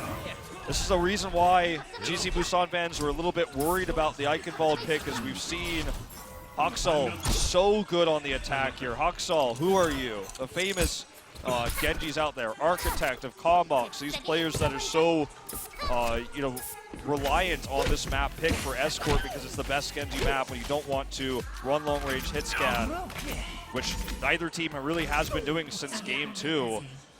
This Closer's just showing off, right up there on the roof. Deserves some time in the spotlight, though, for how well he played on that last attack. But this is it, guys, for all the marbles here. Runaway has to push all the way, or GC Busan is a Royal Roading champion. And we're looking at just defensive dive here from GC Busan again. They're not willing to run the Soldier, not willing to run the McCree, and I think that that's the idea here. That's the plan, is that's, they feel like they can go toe-to-toe with Runaway. Their support ultimates have sometimes been better. Just who gets the better into that Dragon Blade is so important. The boot from Closer there, too. Fox just trying to poke out here with the right click, trying to get some hits in, but so far is not having any luck. Needs to be building up for that Transcendence a bit faster than this. Stitch coming around the backside, mixing onto the high ground, trying to poke out there onto the likes of Closer, but goes low and forces out the recall. Now Runaway trying to work their way through. Good angle there onto Hurek. He goes low. The Orb of Harmony helps keep him in the fight. He dashes his way around the corner. Now looking to take the 1v1. Stitch does not want to opt into. Dashes into the cart and actually gets taken down. Poor angle by him. Misunderstanding where he was on the map. Just Stitch gets punished, Tizzy goes down. It seems like Runaway will be held at bay for the moment. Very similar Dragon Blades. So Runaway, not too much, not going to be too frustrated about their position here, as we do see Janu just tries to get out, gets out in remake, says it booped him. Not really the case, was looking to remake and respawn, but did get desynced a little bit here with the respawn. The Runaway in dire straits now. Prophet and Huxel, I mean, we're neck and neck in terms of Dragon Blades. So Urag, he gets the stick, and that's going to be a double kill. Both supports just hugging each other in death. As Cox and Bumper both go down. Massive pickup there by Hurag. Stitch is able to at least answer a kill in onto the enemy Tracer, but there's nothing really Runaway can do. With both supports dead, they have to wait, they have to regroup, and more time just seeps away from the clock. Let's see the positioning of the tanks here. Tizzy and Gesture. Tizzy cannot be taking free damage. Sound Barrier coming up here. Runaway's going to try to Dragon Blade first. Here it comes. They're ready, though. Yeah, Hagapun has that Transcendence out now and answering Dragon Blade from the likes of Prophet, but nobody's finding kills, as I do say that. However, Prophet comes up with 2. Cox and Bumper both taken out. Tizzy goes down as well, as Huxel, Janu popped out of the back. That's the team wipe. GC Busan holds strong. No ticks available for Runaway. I mean, this is an obvious thing that everyone accepts to be true. Is a defensive Sound Barrier. The Sound Barrier that's used second is always going to be better than the one that's used first. Runaway is just consistently having Bumper drop these barriers for telegraphed attacks, and Huxel just could not find anything there. The Transcendence was better timed for Hagapun. Cox didn't even get his off here. Huxel goes down, the fight's over, and your biggest tool, your best tool is gone now for Runaway. They're pushing through with the Transcendence, but they're not even onto the point yet. Runaway need to do some serious work with 1 minute and 30 seconds remaining. The first tick nearly there, as Tizzy has that Primal Rage pop, just trying to smack people around, trying to get some kills coming through. There will be an exchange there as Hagapun goes down, but Huxel is the price to be paid. First tick still eluding them, and Runaway have to go all the way to the end of the map, mind you. Stitch throwing out the pulse bomb, but doesn't find anything before his trouble goes low. Doesn't have a recall available. Will be top back up, and they finally get some alone time with the point as they reach that second tick. Abusing the fact that GC Busan didn't have support ultimates there. Gesture was the target. They removed him, and the time buying attempt here for GC Busan, unfortunately, not going to happen. Just a second too late. Going to try to get some picks on their way out. But mission accomplished so far here for Runaway, but as you say, very far distance they now have to push, and GC Busan not going to switch to, on this point, this is strongest place for a Soldier or a McCree. They're not going to switch. Hurag sticking with the Tracer, so not playing their normal style that they play to get here, adapting on the fly. Cox going to be going down. Stitch is spotted out, so has to just go ahead, evacuate his position. Himself back over to the cart so we can at least try to contest against Gesture and Wudong, who are all pushed forward. Actually, the entire team pushed forward. Stitch seeing an angle there for a beautiful pulse bomb, but just 30% away from it, where everybody was clumped up. Would have been an absolute magical shot there for him, but Huxel, he's trying to get his own magic done himself. Dragon Blade comes through, a complete sweep through, as Hurag is the only one currently alive on the team, and Runaway finally get a chance to breathe and to get that payload moving up through the street. Cutting through those supports like butter as he gets into the back line there. Now, Big Six nearly available for GC Busan. Using it efficiently is going to be the key. Stitch just trying to scout out where they're positioned. We'll see them jump over the drawbridge here. He's just going to kind of jump down a pulse bomb. Misses it. Just hits the barrier, doesn't find this stick, and see how clumped they all would have been. Hurag doing the same, but the defense matrix is there to go ahead and chew up that pulse bomb, so doesn't find much for it. Prophet with the Dragon Blade doesn't manage to get rid of Cox, but Janu goes forward with the boot and absolutely just annihilates that Genji. But still, it's just going to be the all-out brawl here onto the low ground as Janu gets popped out of the back. Will invest that self-destruct, and is not going to be finding any picks. The payload going to be halted here on the street as that Primal Rage comes through from Gesture, smacking them all around, keeping them off the payload, stopping it from moving. This is with 1 minute and 35 remaining on the clock. They're just no stops pulled here, just trying to buy as much time as possible, committing all their ultimates, knowing that when they get to the end of the drawbridge, that's going to be their easiest place to hold. That's going to be the hardest for Runaway to complete, so they're just trying to buy as much time before we even get there. Huxel's about to have a Dragon Blade and Sound Barrier to pair with it. I think this might have to be Runaway's time if they want to win this map or win this tournament. He gets picked off as soon as it becomes available, and now Bumper and Stitch are also following suit. 1 minute remaining on the clock. And you can see GC Busan, they are out for blood. They want to chase forward and try to get as many staggered kills as humanly possible. They'll be able to get the one there onto Cox. Can't quite follow up for Tizzy and Janu. A bit too big of a task for them, but Runaway need to get this completion. We saw GC Busan do it in overtime. They want to do it with some time left in the bank. Oh, they certainly do. Stitch looking for another one of those air bombs here. Not going to get it, though. Sound Barrier is committed to, but Toxel's dead before he can Dragon Blade. Two members are already dead, and they invest the Sound Barrier. Complete disjointedness coming through from the side of Runaway. This could be the end for them. This was a huge mistake. The barrier was just too late. Huxel is going to have to make this work with Transcendence alone, but GC Busan has both tools to deal with it. Oh, this is so tense now. They're going to cross the bridge. This is the toughest point to make this happen. That's going to be Cox getting jumped on the pressure from the Winston, forces out the Transcendence, and it's going to be matched by Hagopun. Now Huxel trying out the Dragon Blade, is trying to cut his way through Prophet. He manages to get him before he can control his own blade and before that Sound Barrier comes down. But is that going to be enough? It has they to follow be. up, they get one here onto Hagopun, and like you said, it has to be. They have to make this work, or else that is going to be it for Runaway. Both supports dead. Payload moving forward slowly, yet surely. They get the boot buffs. Wooyall doing his damnedest to try to keep this alive, but he doesn't have the jets available. He gets knocked off the map. He goes down, and the payload keeps going in. We are now into overtime, and they might just have it here. Time mine coming through. Prophet's got Dragon Blade. Here it comes. Prophet comes in. It's going to be the Dragon Blade, but Cox takes him down immediately. And now the rest of the team is just pushing forward. 4.34 meters left to go for Runaway to get this completion onto point B. But right now, it's just Stitch operating all on his lonesome. The rest of GC Busan getting ready to collapse, and you can see Prophet swapping over to the Soldier. Wants to be able to sprint back in onto this payload, keep this in contention, and stop this from going the way of Runaway. Self-destruct invested, not going to be finding anything, but Huxel does get taken down. We got popped out of the mech. Tizzy is out of the fight. Cox a bit too late with the Transcendence, and this still could very well end right here. They need to get on this. this. They have to stay stuck to this one like glue. Cox going low. Somebody boot Closer, bumper his boot bumper. them up. He's gone. Cox is dead. No supports available for the side of Runaway. There's an all-out war of attrition as they desperately try to cling to this payload, but it's just Huxel and Stitch left. The Sound Barrier in. That is likely going to be it. I think they might have just done it. Tizzy walks his way back in, but he's all on his lonesome. He needs the Primal Rage. He gets it available. He pops it. He's smacking them all away. He has to jump up in the air. He doesn't come down in time. Tizzy, no! What have you done? And that is going to be it. Runaway. The leap to end the finals. It ends with a leap in the sky. What an absolute heartbreaker for Runaway, for Tizzy to lose in such a manner. GC Busan, however, to sing them their praises, well-deserved victory by them. They complete it. They go all the way to 7 games. And they are going to, they've done it here. I mean, this is, I mean, to have this end like this on Eichenwald. And remember, GC Busan played the comps that Runaway are more famous for. They out Runaway in terms of dive. The Genji, the Tracer coming through. We didn't think they'd be playing that. We thought they would try to win this finals through long-range hit scan. And that was not what they showed us. They were unwilling to do it, but they still had the better support ultimates at the end of the day. Closer, again on this map with good boops. 2 of them that actually helped them secure this. Good boops. Sound Barrier usage was better, and the Dragon Blades were better as a result. Now, for the second time, Runaway will fail in a Game 7 of an Apex Finals. And I can't even imagine what it feels like right now to be in this booth here. As Kaiser, he's been there. He walks in.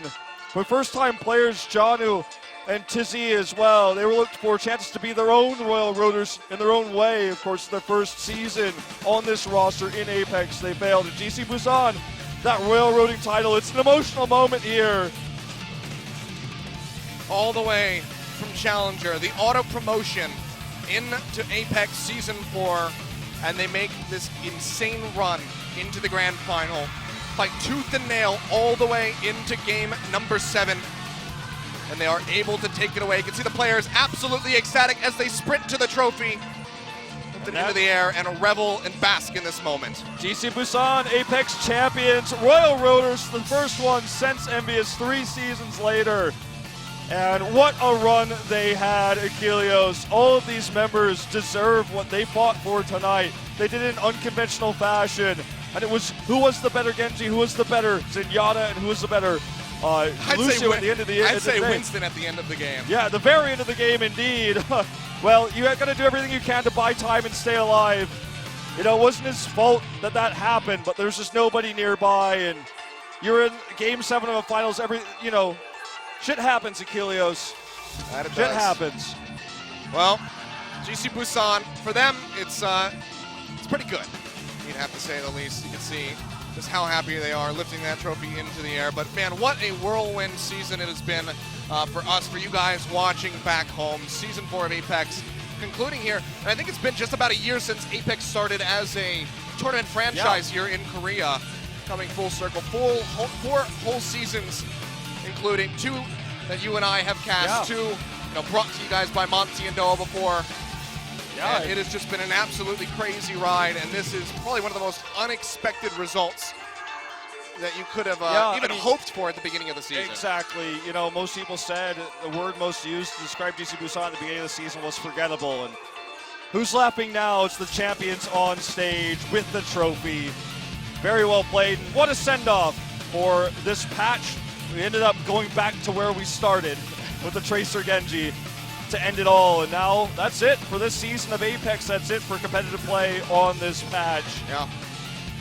Now, where do we go from here? Well, we don't even know. We're just waiting with bated breath to hear news of Apex Season 5 so we can share it with you guys.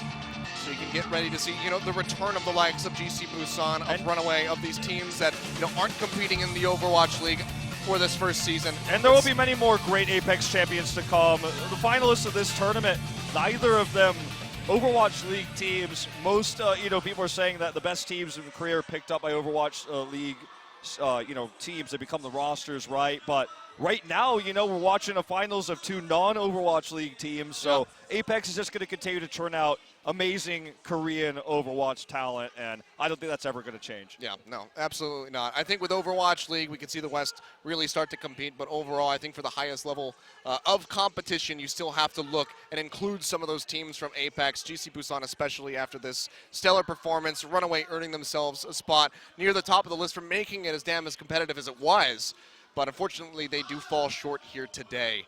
Yeah, it's just an absolute heartbreaker for them, but if you're a GC Busan fan, you must feel pretty darn good. Yeah, a lot of Runaway fans are feeling real sad right now, but for both of these teams, not the end. They'll be going to APAC, which is also going to be starting up in just a little bit of time, I guess. Actually, in about 4 minutes from now. At the conclusion of this stream, I'm not sure if the award ceremony is taken into consideration there, or if it's going to start as soon as we close out. The stream for APAC will be going live on twitch.tv/playoverwatch. So if you guys want more pro Overwatch action and you want to live in a world where Runaway didn't just lose because Tizzy jumped into the air, you can pretend that this never happened and go watch that stream as well. But unfortunately, this is the reality that we live in. Yeah, and this is not going to go away anytime soon. Well, thank you guys for watching, guys. Of course, for myself, Atlas, and Achilles, and Papa Smithy as well. Yeah. Thanks for watching Apex Season 4. It's been a fantastic season. We'll see you guys back for Season 5, and we'll let you know the information on that as soon as we have it. But we're not done yet, apparently. Sorem's still talking. She's still talking. We're still hyped. You know what? I think we got it. I think we got it. We got it in the end. Thank you guys for joining us here for Season 4. We'll see you back for Season 5 as I try this yet again. You guys have a good night. Thanks for staying with us.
6 에이펙스 시즌 4. Overwatch 자, 시상식으로 Apex 들어갔습니다. Season 4 as we 여러분 어떻게 close out today's 즐겁게 finals with 즐기셨습니까? the award ceremony. So thank you everyone for 여러분이 tuning in with us 즐기셨다면, 여러분이 throughout the entire 행복하셨다면 series 저는 and thank you for sticking 영광이었습니다. with us. 자, If you are 오늘 here for the 7세트까지 award 가는 ceremony, which 정말 will 뜨거운 begin very 명승부 shortly. 끝에 My 우승팀 name is 그리고 Joel Sophie. 준우승팀 I'll 뒤로 be here to 갈라지기는 help you guys 했습니다만 with 그러나 this 끝까지 last part of the 수고한 procedure 두 팀에게 and 진심으로 with 박수를 the 보내고 player 싶습니다. interviews 자, as 이제 well. 수고한 선수들 We will 시상하는 자리를 갖도록 할 The 텐데요. awards 자, for 먼저 the 첫 players 번째 and 부분입니다. 이번 also 시즌 동안 the player interviews 에이펙스를 as 지켜보신 well. 시청자 여러분들께서 직접 투표를 For 해주셨습니다. first 시청자 award, 투표 we will MVP have 부문 시상을 하게 될 텐데요. the 자, 먼저 first 시상해 주실 분을 award for the 모시도록 하겠습니다. fan-voted CJNM 오진 MVPs, 강원주 본부장을 모시겠습니다. Here to 어서 present the 나오십시오. award, we will have one of our general 자, 여러분 directors 큰 박수로 from 환영해 주시기 OGN 바랍니다. to help us present the award here today. 네, 에이펙스를 위해서 정말 불철주야 노심초사 애써주고 계시는 분입니다.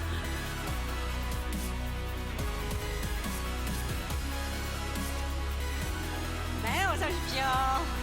Here is Mr. Han Ju-gang, 아이고, General 감사합니다. Manager of OGN, 자, 이번 시즌 here to 에이펙스 present the 시청자들의 award. 사랑을 한 몸에 받은 Just to 영광의 present you 주인공, the 사실 fans' 굉장히 영광스러운 favorites 상이라고 생각이 in 듭니다. terms of 시청자 voting 투표 for the MVP players. And the fan 이 favorite 선수가 받았네요. MVP does 올해는 go overdue. 주인공이 바뀌었습니다. 여러분 축하해 주십시오. Runaway 학살! And it will be Runaway's Haksal to receive the award for the season.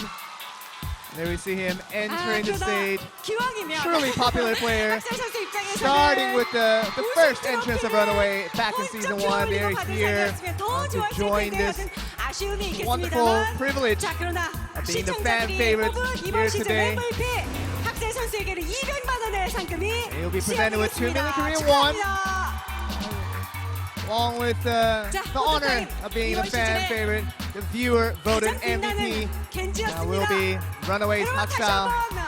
Though he didn't get the big win in the final, we still congratulate him on this 네, award. 다시 한번 축하의 말씀드리고요.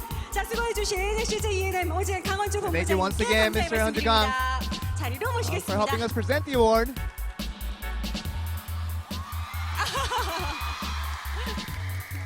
네, 다행이네요. 학살 선수 명랑함을 잃지 않아서. 네.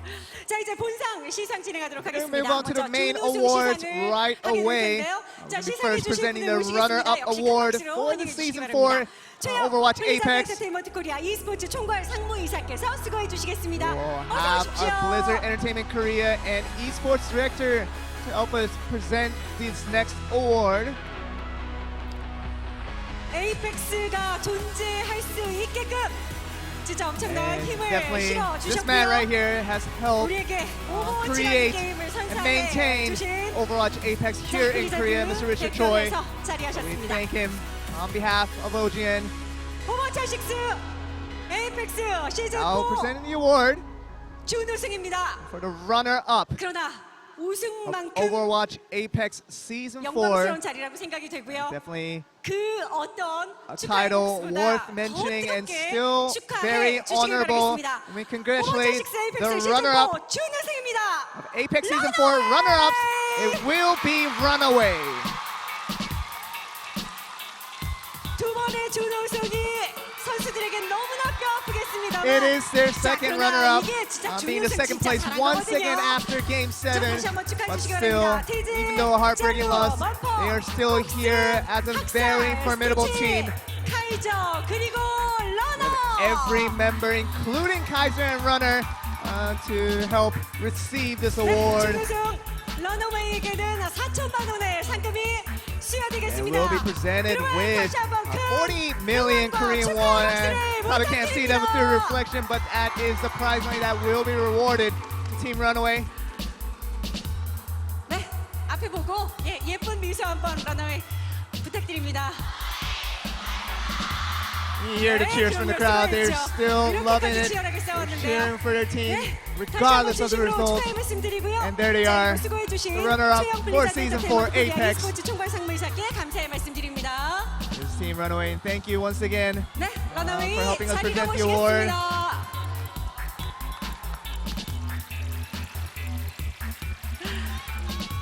많이 아쉽겠습니다만 어떡해. 여기 앞에 팬 여러분들 막 물고 계세요.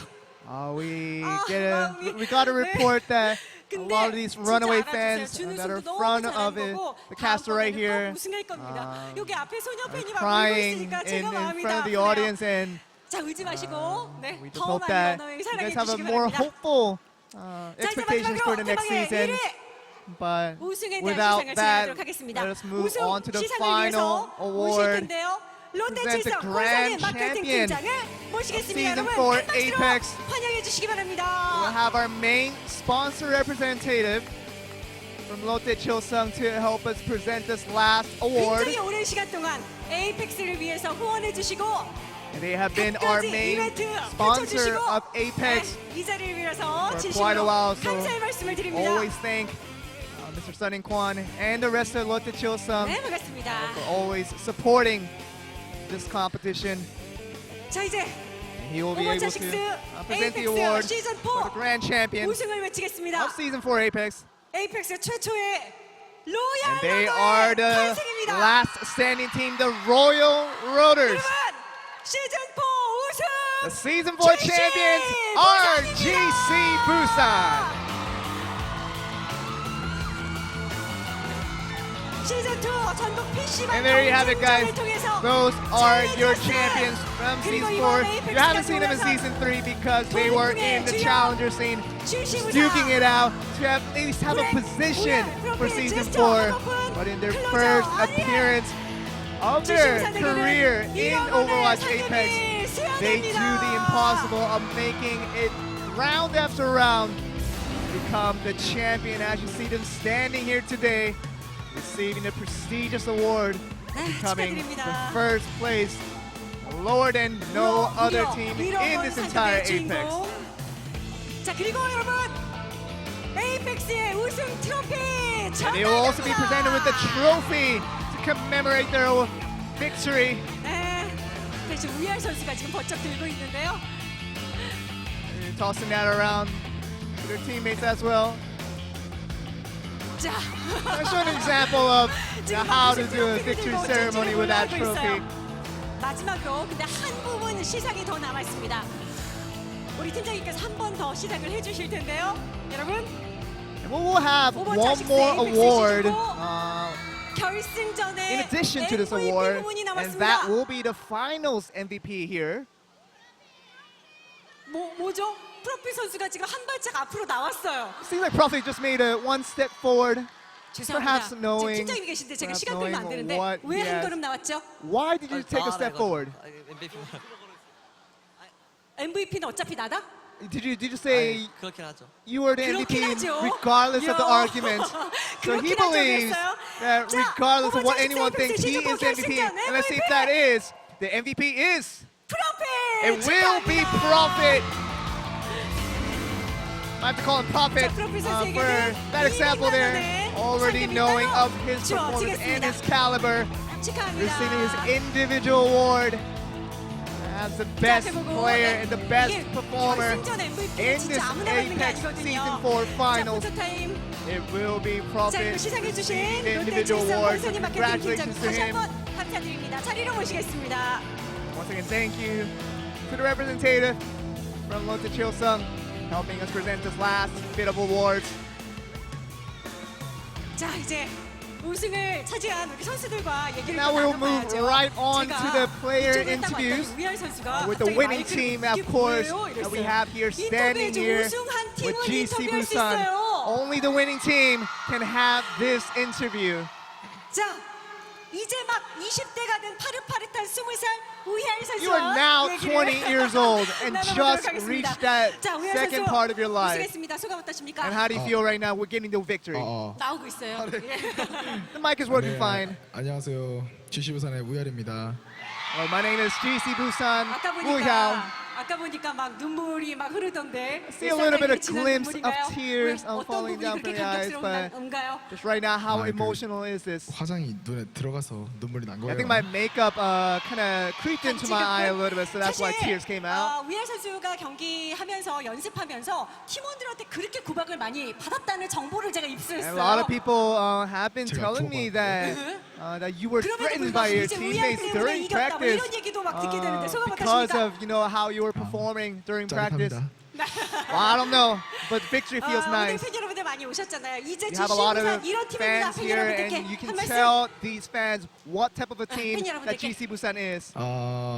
항상 저희 GC 부산 응원해 주셔서 정말 감사하고요. We always thank the fans for 덕분에 cheering for our 이렇게 GC Busan 결승전까지 올수 team, 있게 됐던 and 것 because of you guys, we were able to make this final stage. 특별한 영상도 찍었는데 예, 인터뷰를 길게 하면 안 될 것 같아요. 자, 그래서 아쉽게도 예, 경기를 많이 나서지는 못했습니다만 Of course, you didn't 우승을 make 차지한 an 팀원들 보고 appearance 있으면 for your 굉장히 team, 뿌듯하고 but 그럴 would you 것 like to 같습니다. say 소감 anything 어떠십니까? to your team to congratulate them on their awards since you are part of the team? 일단 경기에 마이크 뛰지는 조금 가까이. 네. 저는 일단 경기에 뛰지는 않았는데 Of course, I didn't play in the actual final 잘 stage, 해준 우리 팀원들 but I'm 너무 still very proud 고마워요. of all our team, and I'm so thankful for these 그쵸, guys. 더 많이 이제 다음 시즌에는 더 열심히 And of course, 팬 next 여러분들께 season 경기하는 모습 could be a 보여드려야죠. hopeful 한 for 말씀 you as an 하고. individual as well. 네. Yes, 네. definitely you can expect that a little bit from me. 짧게 알겠습니다. 자, 프로피 선수 Let's move on to Prophet. 결승전 MVP. You 저는 are 정말 the 궁금한 MVP 게 for the finals. 겐지를 꺼내 들었어요. And we 상대 팀이 we 겐지 kind of 워낙 saw 잘하는 팀인 what 거 we 알았는데 didn't expect out of it, 겐지를 and 꺼내는 that 이유가 was to 뭘까요? pull out the Genji. 감독님이 하라고 했어요. Our head coach told me to do it, so 근데 본인이 that was the only 자신이 reason I did. 없으면 못하는 저도 거죠. But if 자신이 you're not 있었죠. confident, 자신이 있어서 but I was confident, and that was the deciding factor for me to pull out the 본인의 Genji. 겐지에게 오늘 점수를 준다면 How would you rate your Genji 95점? today? 95점. I would give a little 95 here and there. 나머지 5점은? What's for the missing 5 points? 나머지 5점은 왜 깎았어요? 영검을 잘 못 쓴 것 I 같아가지고. think my Dragon Blades were a little bit less than perfect. 많은 선수들이 있는데 내가 그래도 결승전 MVP 받을만 했다 생각하십니까? And do you feel like you deserve the MVP today? And yes, I do. GC부산 선수들은 길게 얘기하지 않아요. 알겠습니다. 자, 제스터 선수. 사실 Let's move on to gesture. 윈스턴이 이번 시즌에 어떻게 해주느냐에 따라서 팀의 And a lot of 성적이 people 많이 were speculating 달렸습니다. how 본인이 important 생각하기에 Winston 본인의 is in the 윈스턴 team 점수를 composition. 준다면 But how do you rate your own Winston today? And it is 100. 시원시원합니다. 아니 근데 저는 정말 많은 선수들이 다 활약을 많이 해줬습니다. And of 그 course, 중에서도 many people 제스처 선수가 저는 contributed to 진짜 the win, 뛰어난 but we 1등 felt 공신이라고 like 생각하는데 본인도 gestures, 그렇습니까? your 맞습니다. plays were basically the decider for the win here. And I definitely agree with that. MVP를 사실 내가 받아야 되는데 싶습니까? Don't you feel like you deserve the MVP? Yeah, I kind of have a little 프로필 glimpse of that 선수가 더 feeling. 그래요. But I definitely 알겠습니다. congratulate 자, my team 계속해서 for getting that. 선수, 네, 팀의 네. 맏형으로서 네. 팀원들 막 You're the eldest member of your team. 케어하고 You 그러느라 have to 쉽지 care for 않았을 것 your 같은데 이번 시즌에 teammates. 가장 어려운 점이 뭐였어요? In and out of the game. 제 피지컬?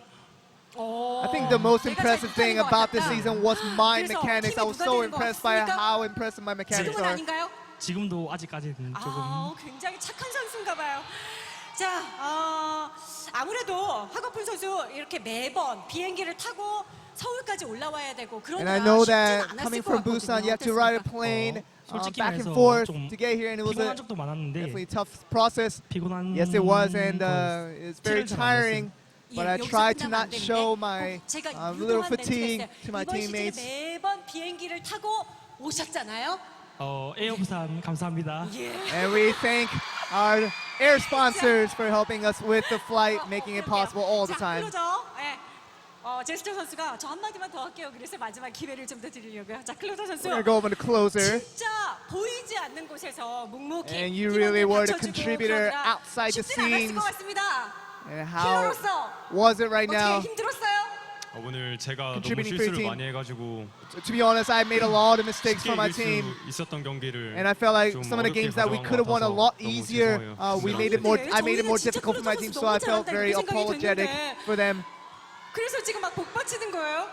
아니요, 괜찮아요. 네. However, but we don't think that way, and maybe that's how you 하십시오. 그러면 이 don't see 자리에서. that expression out of you from the victory 힐러는 team. 버스가 아니에요. 네. But definitely, I wasn't carried by my team. I still made my 있어야지 contribution. 경기가 되죠. 자, 그리고 마지막에 프렉 선수, 그렇죠. 예, 트로피를 대신 트로피를 마치 아기한듯이 지금 안고 있었어요, 프렉 선수가. 자, 프렉, 네, 오늘 제가 선수들 만나는데 Let's move on to our last player for the interview, 본인은 진짜 떨린다고 and 얘기했었는데 you told 우승입니다. us that you were so shaken right before the game 제가 began. 생각보다 못한 것 같지 않아서 다행인 것 같아요. I mean, today I played not as bad as I thought, so I'm very satisfied by that. How do you rate your play in your scoreline? 75 was what I would give it. 아니 근데 저희는 진짜 후렉 선수의 트레이서 we were kind of surprised at how well your tracer folded out. 인터뷰를 보니까 진짜 팀원들 한 번도 안 싸우고 지금 여기까지 달려왔다. 이게 우승의 And of course, you guys, with the cooperation you had within the team, but anything you'd like to say to your teammate? Thank you guys. You guys are the best. 자, 예, 제스처 선수, 예, 한 말씀 더 하고 싶다고 하셨어요. 어떤 Gesture, you said you wanted to say one last thing. 팬 여러분들께는 좀 나중에 하고 이제 저희 후원해 주시는 부산 정보산업진흥원이랑 그리고 we always want to thank all our sponsors 에어부산 coming from Busan 저희 to help 회사 this team 마크 be 감사드리고 possible and 이호철 such 감독님, contribution 박창근 to our team 코치님, 박시영 and with our 감독님, coaching staff as 박신영 well. 이사님 다 감사드리고 We're 저희 really 끝까지 big 밀어줬던 beneficiaries 어머니도 for our 감사드립니다. team to allow the success to happen. 제스처 없었으면 어떻게 할 뻔했어요. 자, 그리고 가장 중요한 우리 늦은 시간까지 함께 해주신 But 우리 you 팬 do 여러분들께 not want to 감사의 exclude your 인사 드려야 될 fans 것 같습니다. in making our last comments. Would you like to say 응원해주셔서 something to them? 감사합니다. I always thank you guys for cheering for us. 자, 이렇게 선수들과 얘기를 나눠봤고요. 이제 And 마지막 that 인사를 드려야 will 될 것 be 같습니다. the interview with the winning team here for Season 4 Apex will be GC Busan. 에이펙스를 위해서 And 오랜 we will be 시간 concluding this season's 칠성의 진심으로 감사의 broadcast 말씀드리고요. 블리자드와 of 그리고 Apex 에이펙스를 for 위해서 2017. 함께 We 애써주신 will 많은 have 분들께도 quite a bit of a break before we return in 2018 for the next season of Apex. 기억이 나네요. But we 여러분의 still 열정 thank you, the 잊지 viewers, 않겠습니다.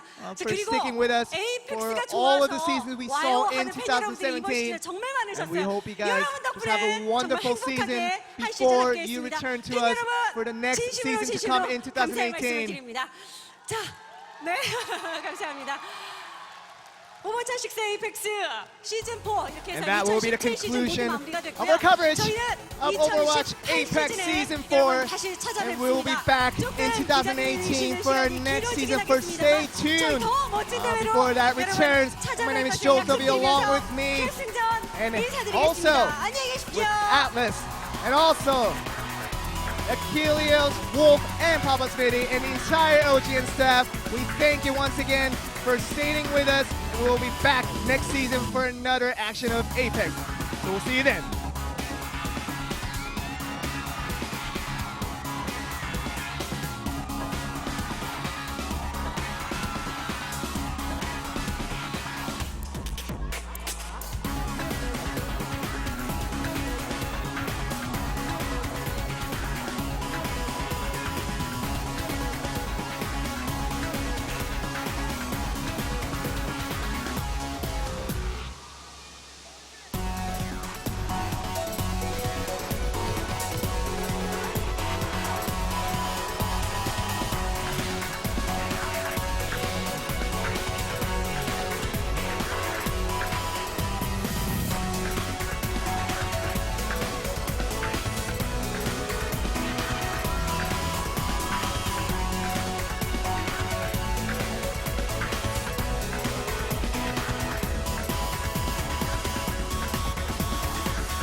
너무 시간이 빠른 것 같아요. 네, 너무 정말 엊그제 같은데 시즌 1에 진출해서 이렇게 달렸던 게 정말 엊그제 같은데 벌써 시즌 4 거기다가 이제 1주년이잖아요. 1주년 맞죠? 네.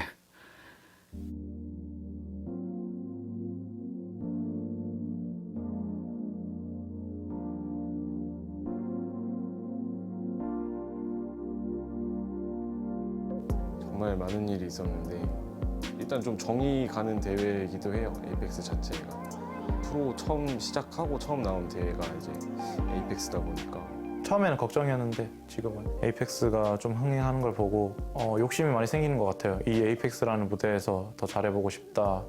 에이펙스 1년 동안 쭉 활동하면서 경기 뛰는 게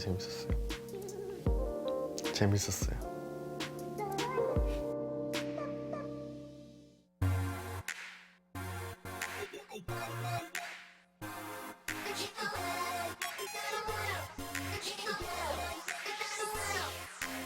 에이펙스에 이제 진출을 하고 여러 가지 관심을 많이 받았는데 처음에 제가 느꼈던 건 조금 공포심이었어요. 이렇게 많은 여성 팬들이 저 사인 받으러 줄 서주시고 막 사진 같이 찍어주시고 하시는 모습 보고 처음에 좀 무서웠어요, 솔직히. 제일 먼저 상대방을 좀 도발을 시작해서 와카와카 선수는 특별한 게 없어요. 올라운더여도 특별한 게 하나쯤은 있어야 되거든요. 근데 없어요. 각종 커뮤니티에 오르락내리락 하면서 논란도 많았고 세계에서 가장 잘하는 선수라고 알릴 수 있는 그런 무대잖아요. 건물주가 되기 위해서 그런 초기 발판인 거죠. 아침에 일어나서 이제 건물 돌아다니면서 돈을 거두면서 저녁에 앉아가지고 방송 키면서 이제 게임을 하는 그런 생활. 이 악기 같은 경우에 저랑 이제 10살 차이가 나는데 제 친동생보다 더 많이 까불고 저한테 욕도 하는 애라 가끔은 좀 당황스러워요. 제가 노래 자랑으로 조금 관심을 받았는데 이번에 제가 살짝 은둔형 관종이거든요. 다들 조회수 좀 더 올려서 10만 넘었으면 좋겠어요.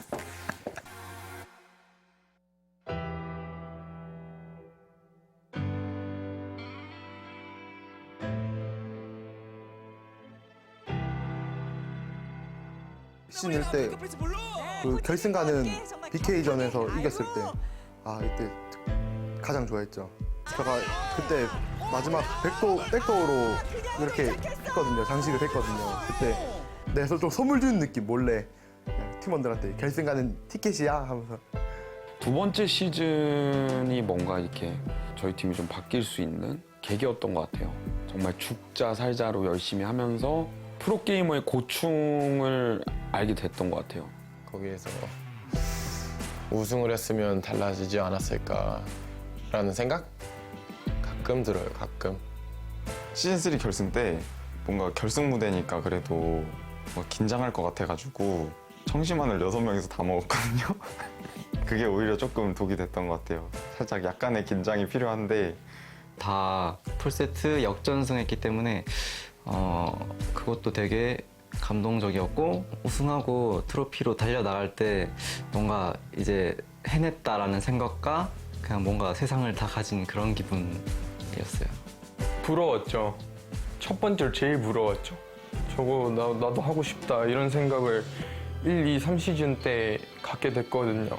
그래서 시즌4 때 무조건 나와야겠다 이 마음을 먹은 것 같아요. 에이펙스 무대 앞에서 직관을 하면 저희는 어둡고 그쪽은 되게 밝게 보이잖아요. 그런 거 보면서 정말 나도 언젠간 저 자리에 앉아서 저렇게 게임을 하고 싶다라고 되게 많이 느꼈어요.